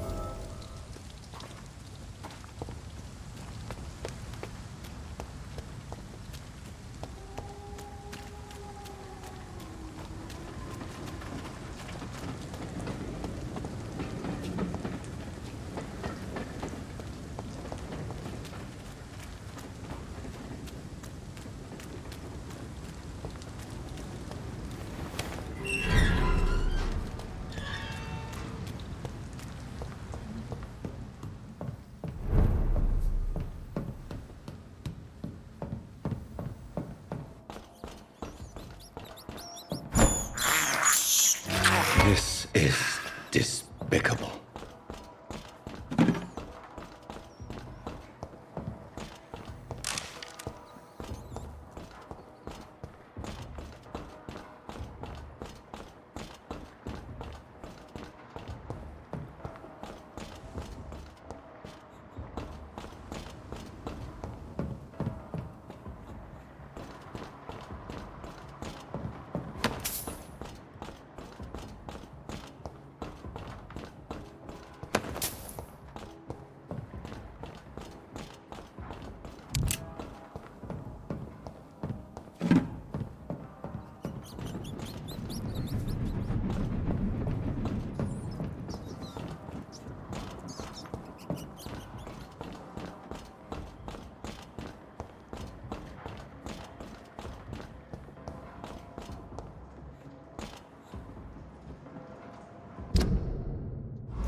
It's a leech! It's not human! Kill it! Christ, he's dead!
Gotta watch.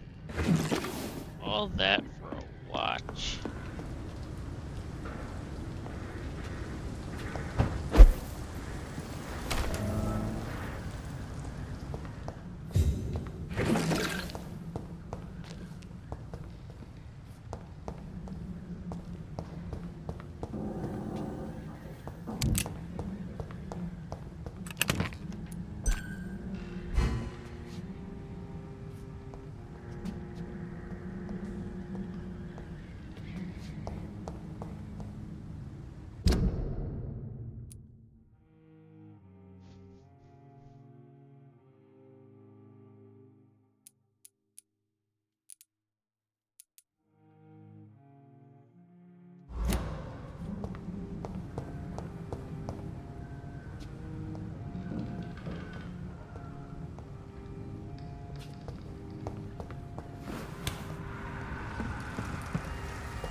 I'd step back, sir!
See them fancy clothes? This one's a top!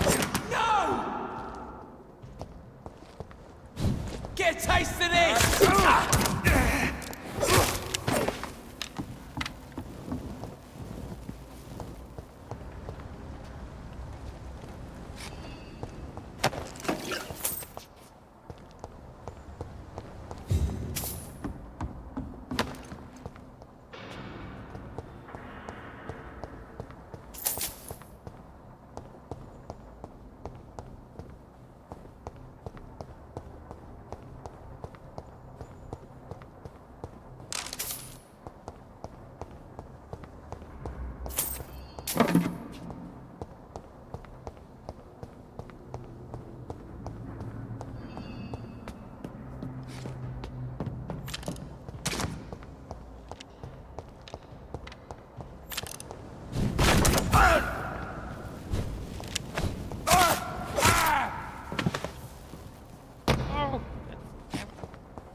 It's locked, all right.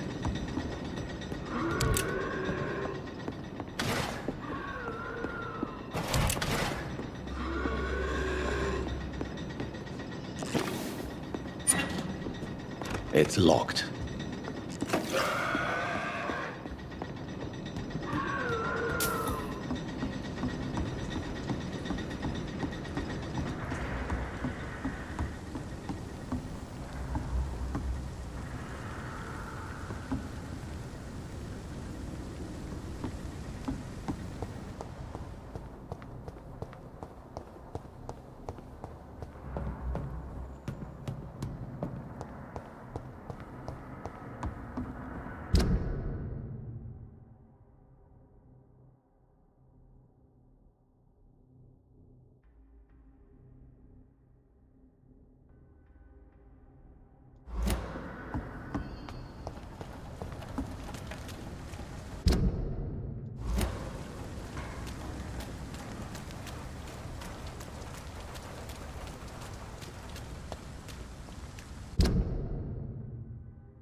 This place. Rain may have washed away the blood, but not the memory. My poor Mary.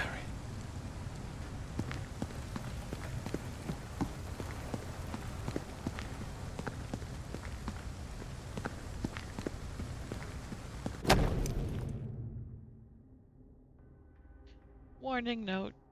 Hey, no. Hello boys, about your last message concerning your mission to loot corpses in Southwark. I'll only say it once, deal with it, and be glad I don't report your protest to Edwina. She might go there herself to cut your balls off. A little bird also told me you made a few jokes about what I saw by the pier, so now I'm just a loony scared by his own shadow, or a nutcase who mumbles and trumbles like an old woman about ghost stories. Good. I like it when my boys are happy.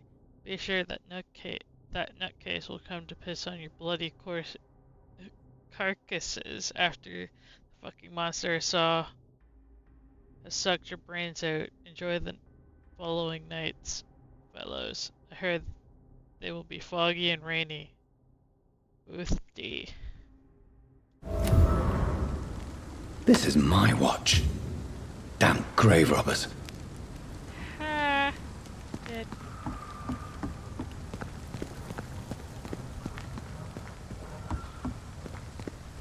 Serves them right.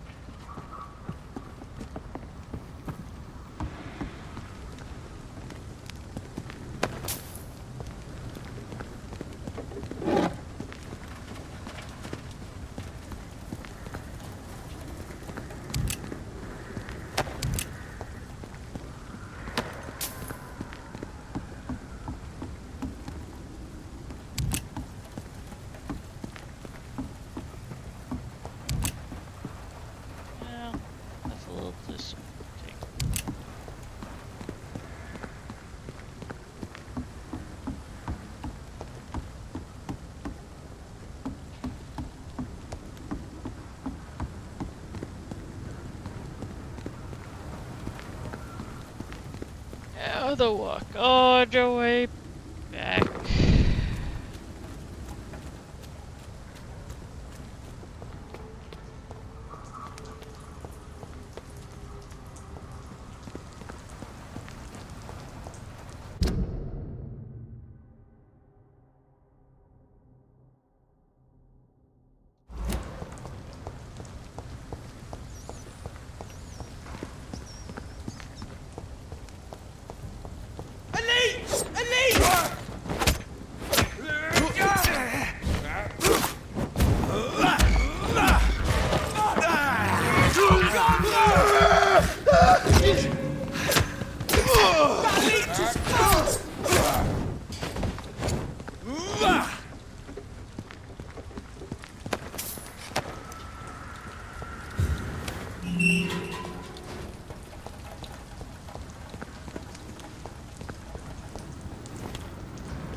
Hey, I've been here.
Stupid newborn!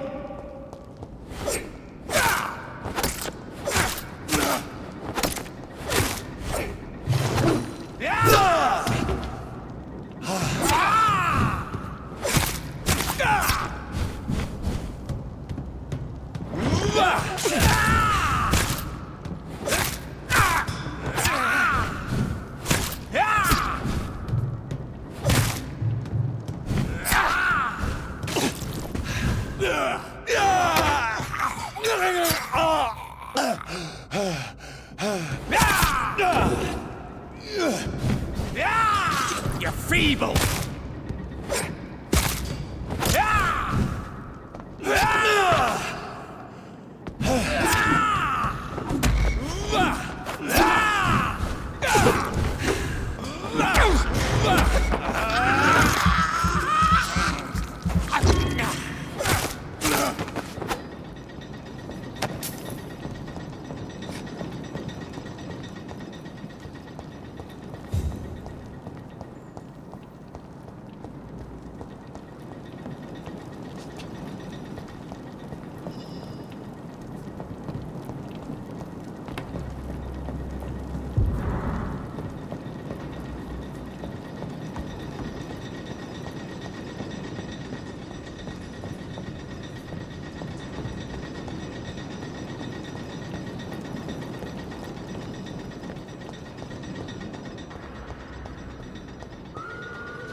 laughing at the guard. For more than a century, the Guard of Priwen has been a dissolent faction from the Brotherhood of St. Paul's Stool. As important as the divergence of opinion between the two fraternitaries are now well established. To remember what happened and why we shall, alas, consider these former brothers our opponents and adversaries, and mock their lawless conduct. Kendall Stone founded the Guard in 1801. He was a former legate of the Brotherhood and long-standing member of the Brotherhood Council. His departure was a result of an irreconcilable dispute within the Council. When Kendrill stated that the Brotherhood had to reconsider its non-violent approach to the study of vampires, that the eradication of these immortals had to be the ultimate goal of our researches. Since the terrible skirmish occurred, relations between the Guard and the Brotherhood have always been difficult. The Guard of the Princeman considers the Brotherhood as traitors and allies of their foes, while we call them thieves and zealots for the many ancient and precious books we kept for centuries, which they destroyed or stole when they left. I will constantly recuse any accusation of cowardice, for I know the courage it requires for brothers to approach and observe hostile immortals. I will never forget the cruel loss of the antique texts and scrolls burnt by Kendrill and his followers when they left, and I will never cease to laugh at their stupidity, revealing in their very name, since they chose to call themselves the Guard of Pinwin as a reference of King Arthur's shield, thus defining themselves as the true defenders of this land, when the true scholar perfectly knows that in the book of Taliesin, Pryden is only the name of Arthur's boat during his expedition to the mystical territories of Antwerp. What a symbol indeed. The Whispers from Our Past by Usher Teltree, Primate of St. Paul. Interesting.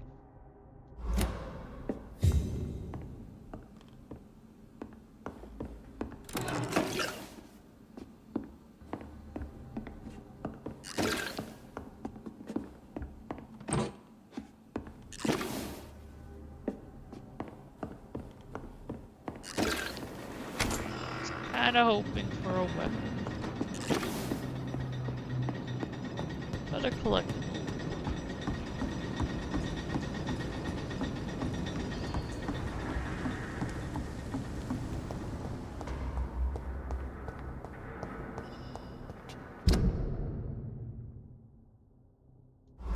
Well, pretty sure I've checked everywhere in this current area now.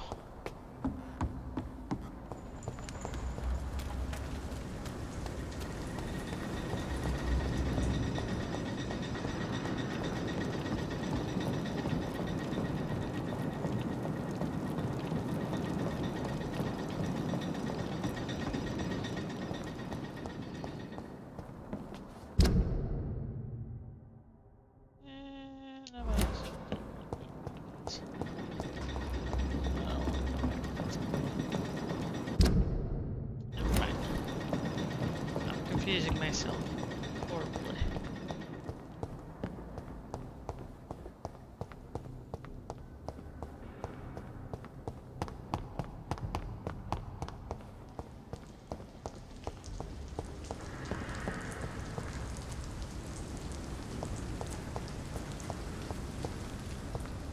There's safer places to be than easy does it, boys.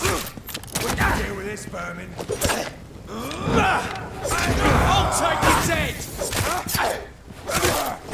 Murdering bastard!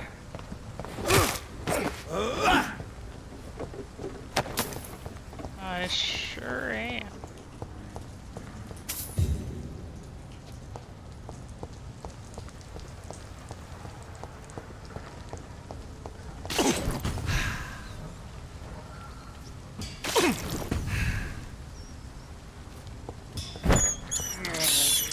I can't believe I'm doing this.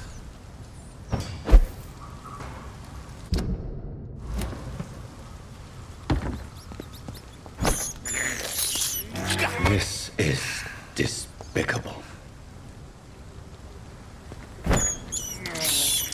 I have this thirst for blood.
This is despicable.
Give me your blood!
Now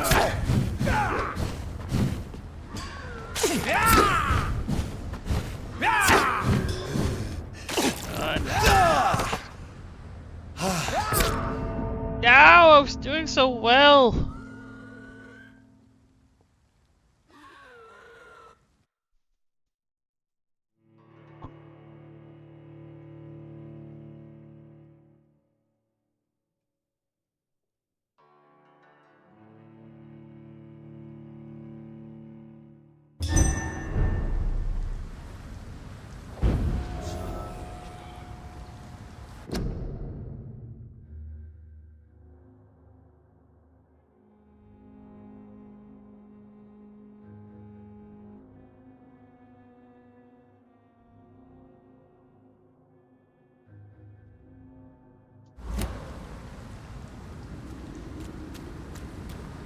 God damn it.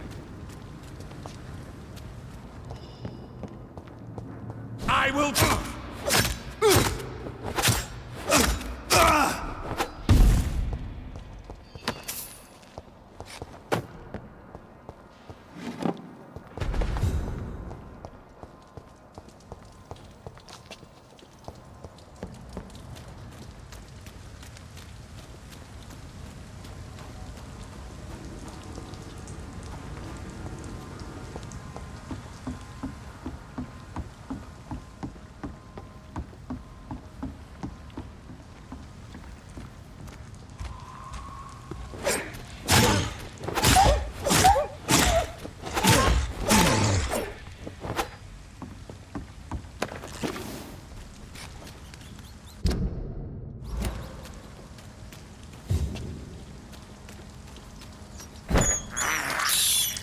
I can't believe I'm doing this.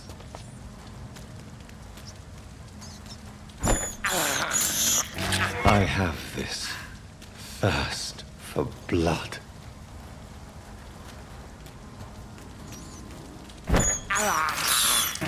This is despicable.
Your blood is now mine!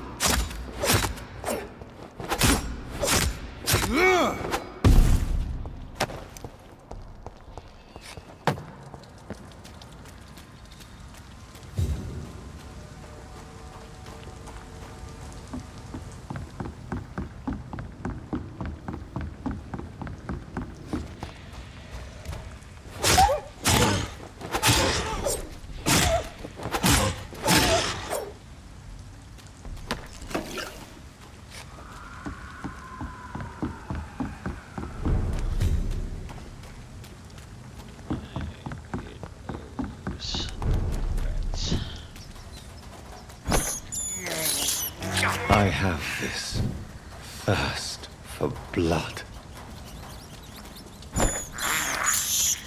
I can't believe I'm doing this.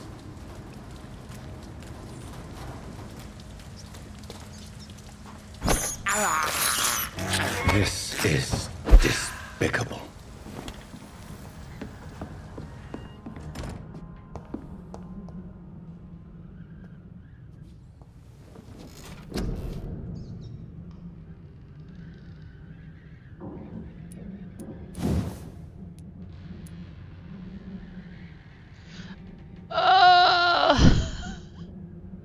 Only 5 points.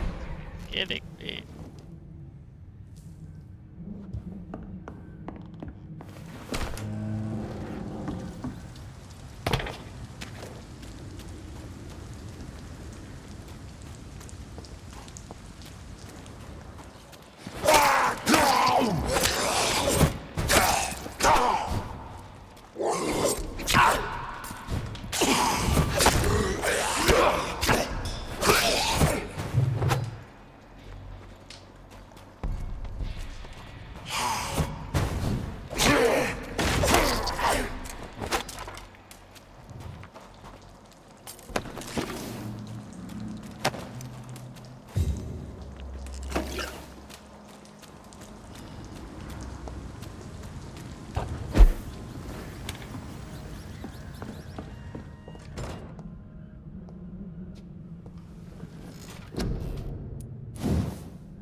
Cost none.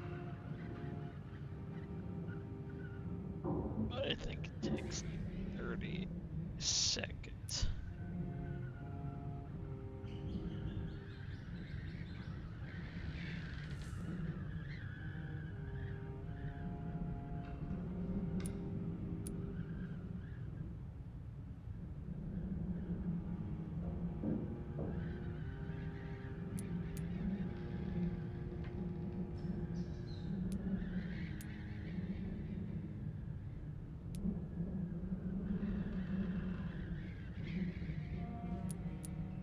Rather than multiple hits.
I have this thirst for blood.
Oh, thank God it put me so closer.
Fire the bullets.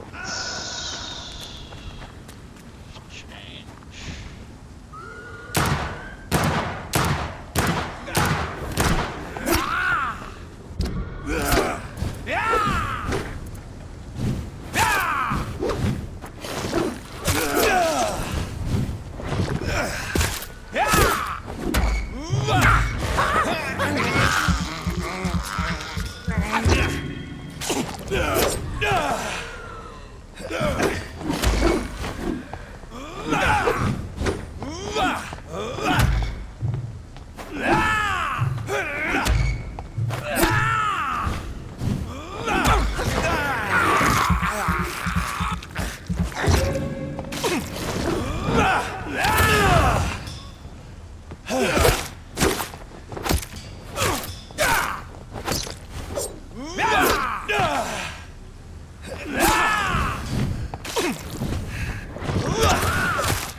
my god, I finally did it. Oh my god, I finally did it.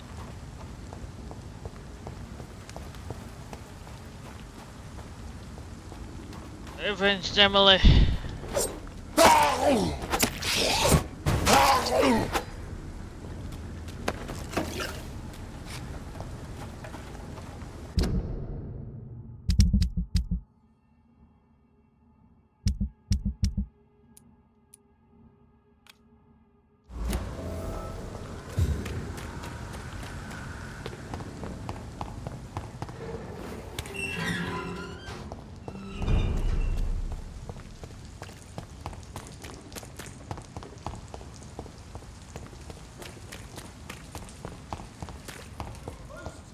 It took me a billion tries to do.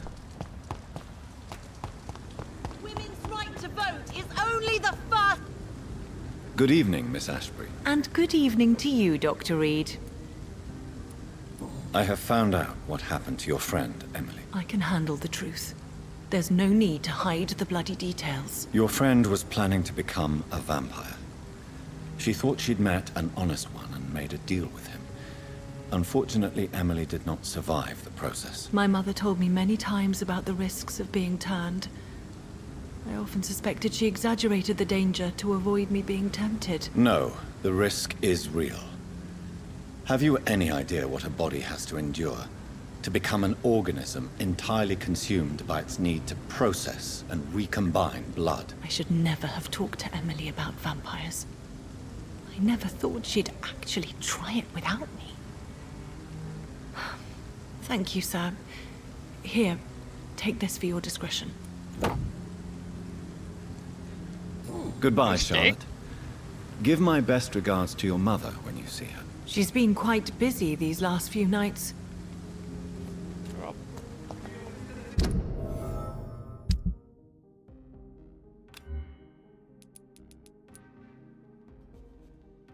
Let's see.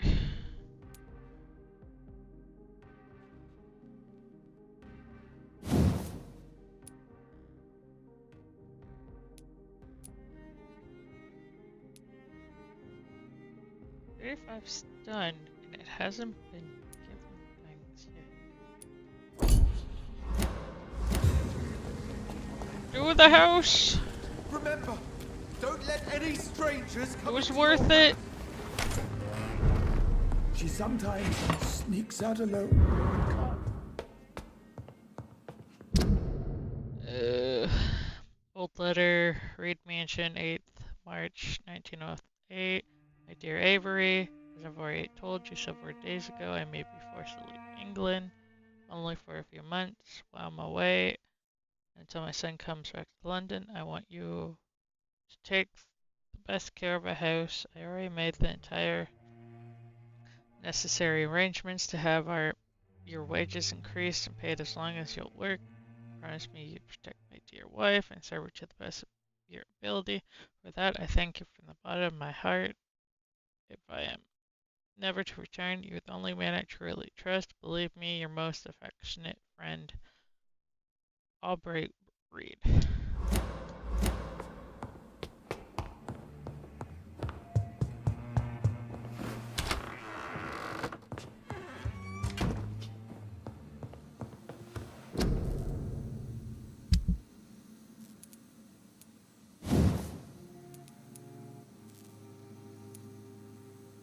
Let's see. And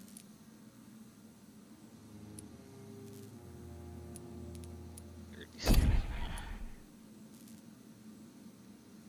31. This.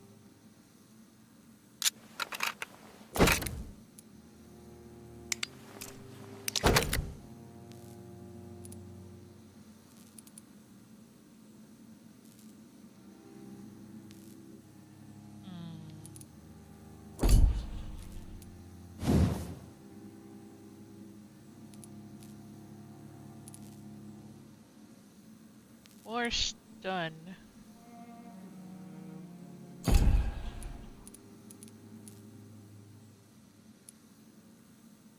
But consumes at least 1.5 more stamina.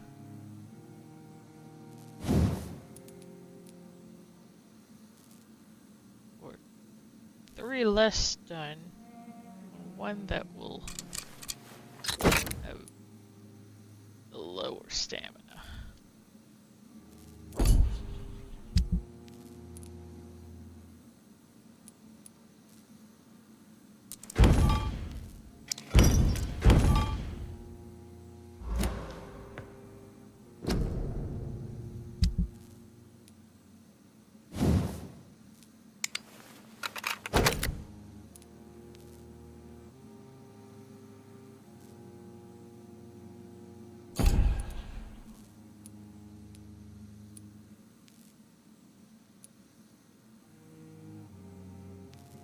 What do you guys think?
Any more stun? What more stamina? Or 3 less, but less stamina.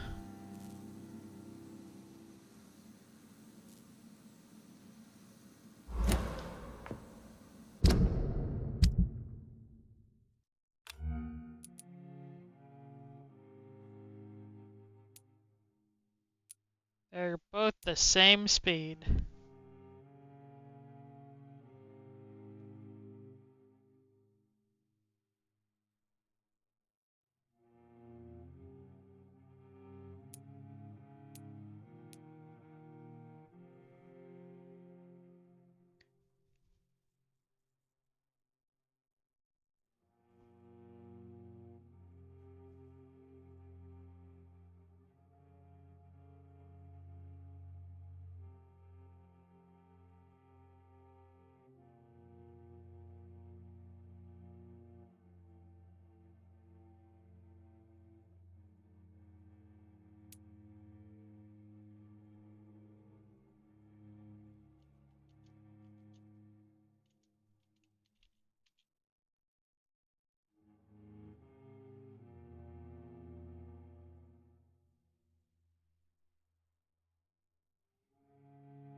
I think I'm gonna end it here. Yes, Jonathan? Spending next summer in France. Absolutely. I am... Why not? out of time for my one thing I was gonna do for 9 p.m. So, chapter 4 is gonna have to be probably a Bring me my two-parter glasses. thing. I feel like reading. So, thank you guys all for watching. And I hope to see you guys next Saturday for the next part of chapter 4. Till then, bye bye. Everybody have a good night.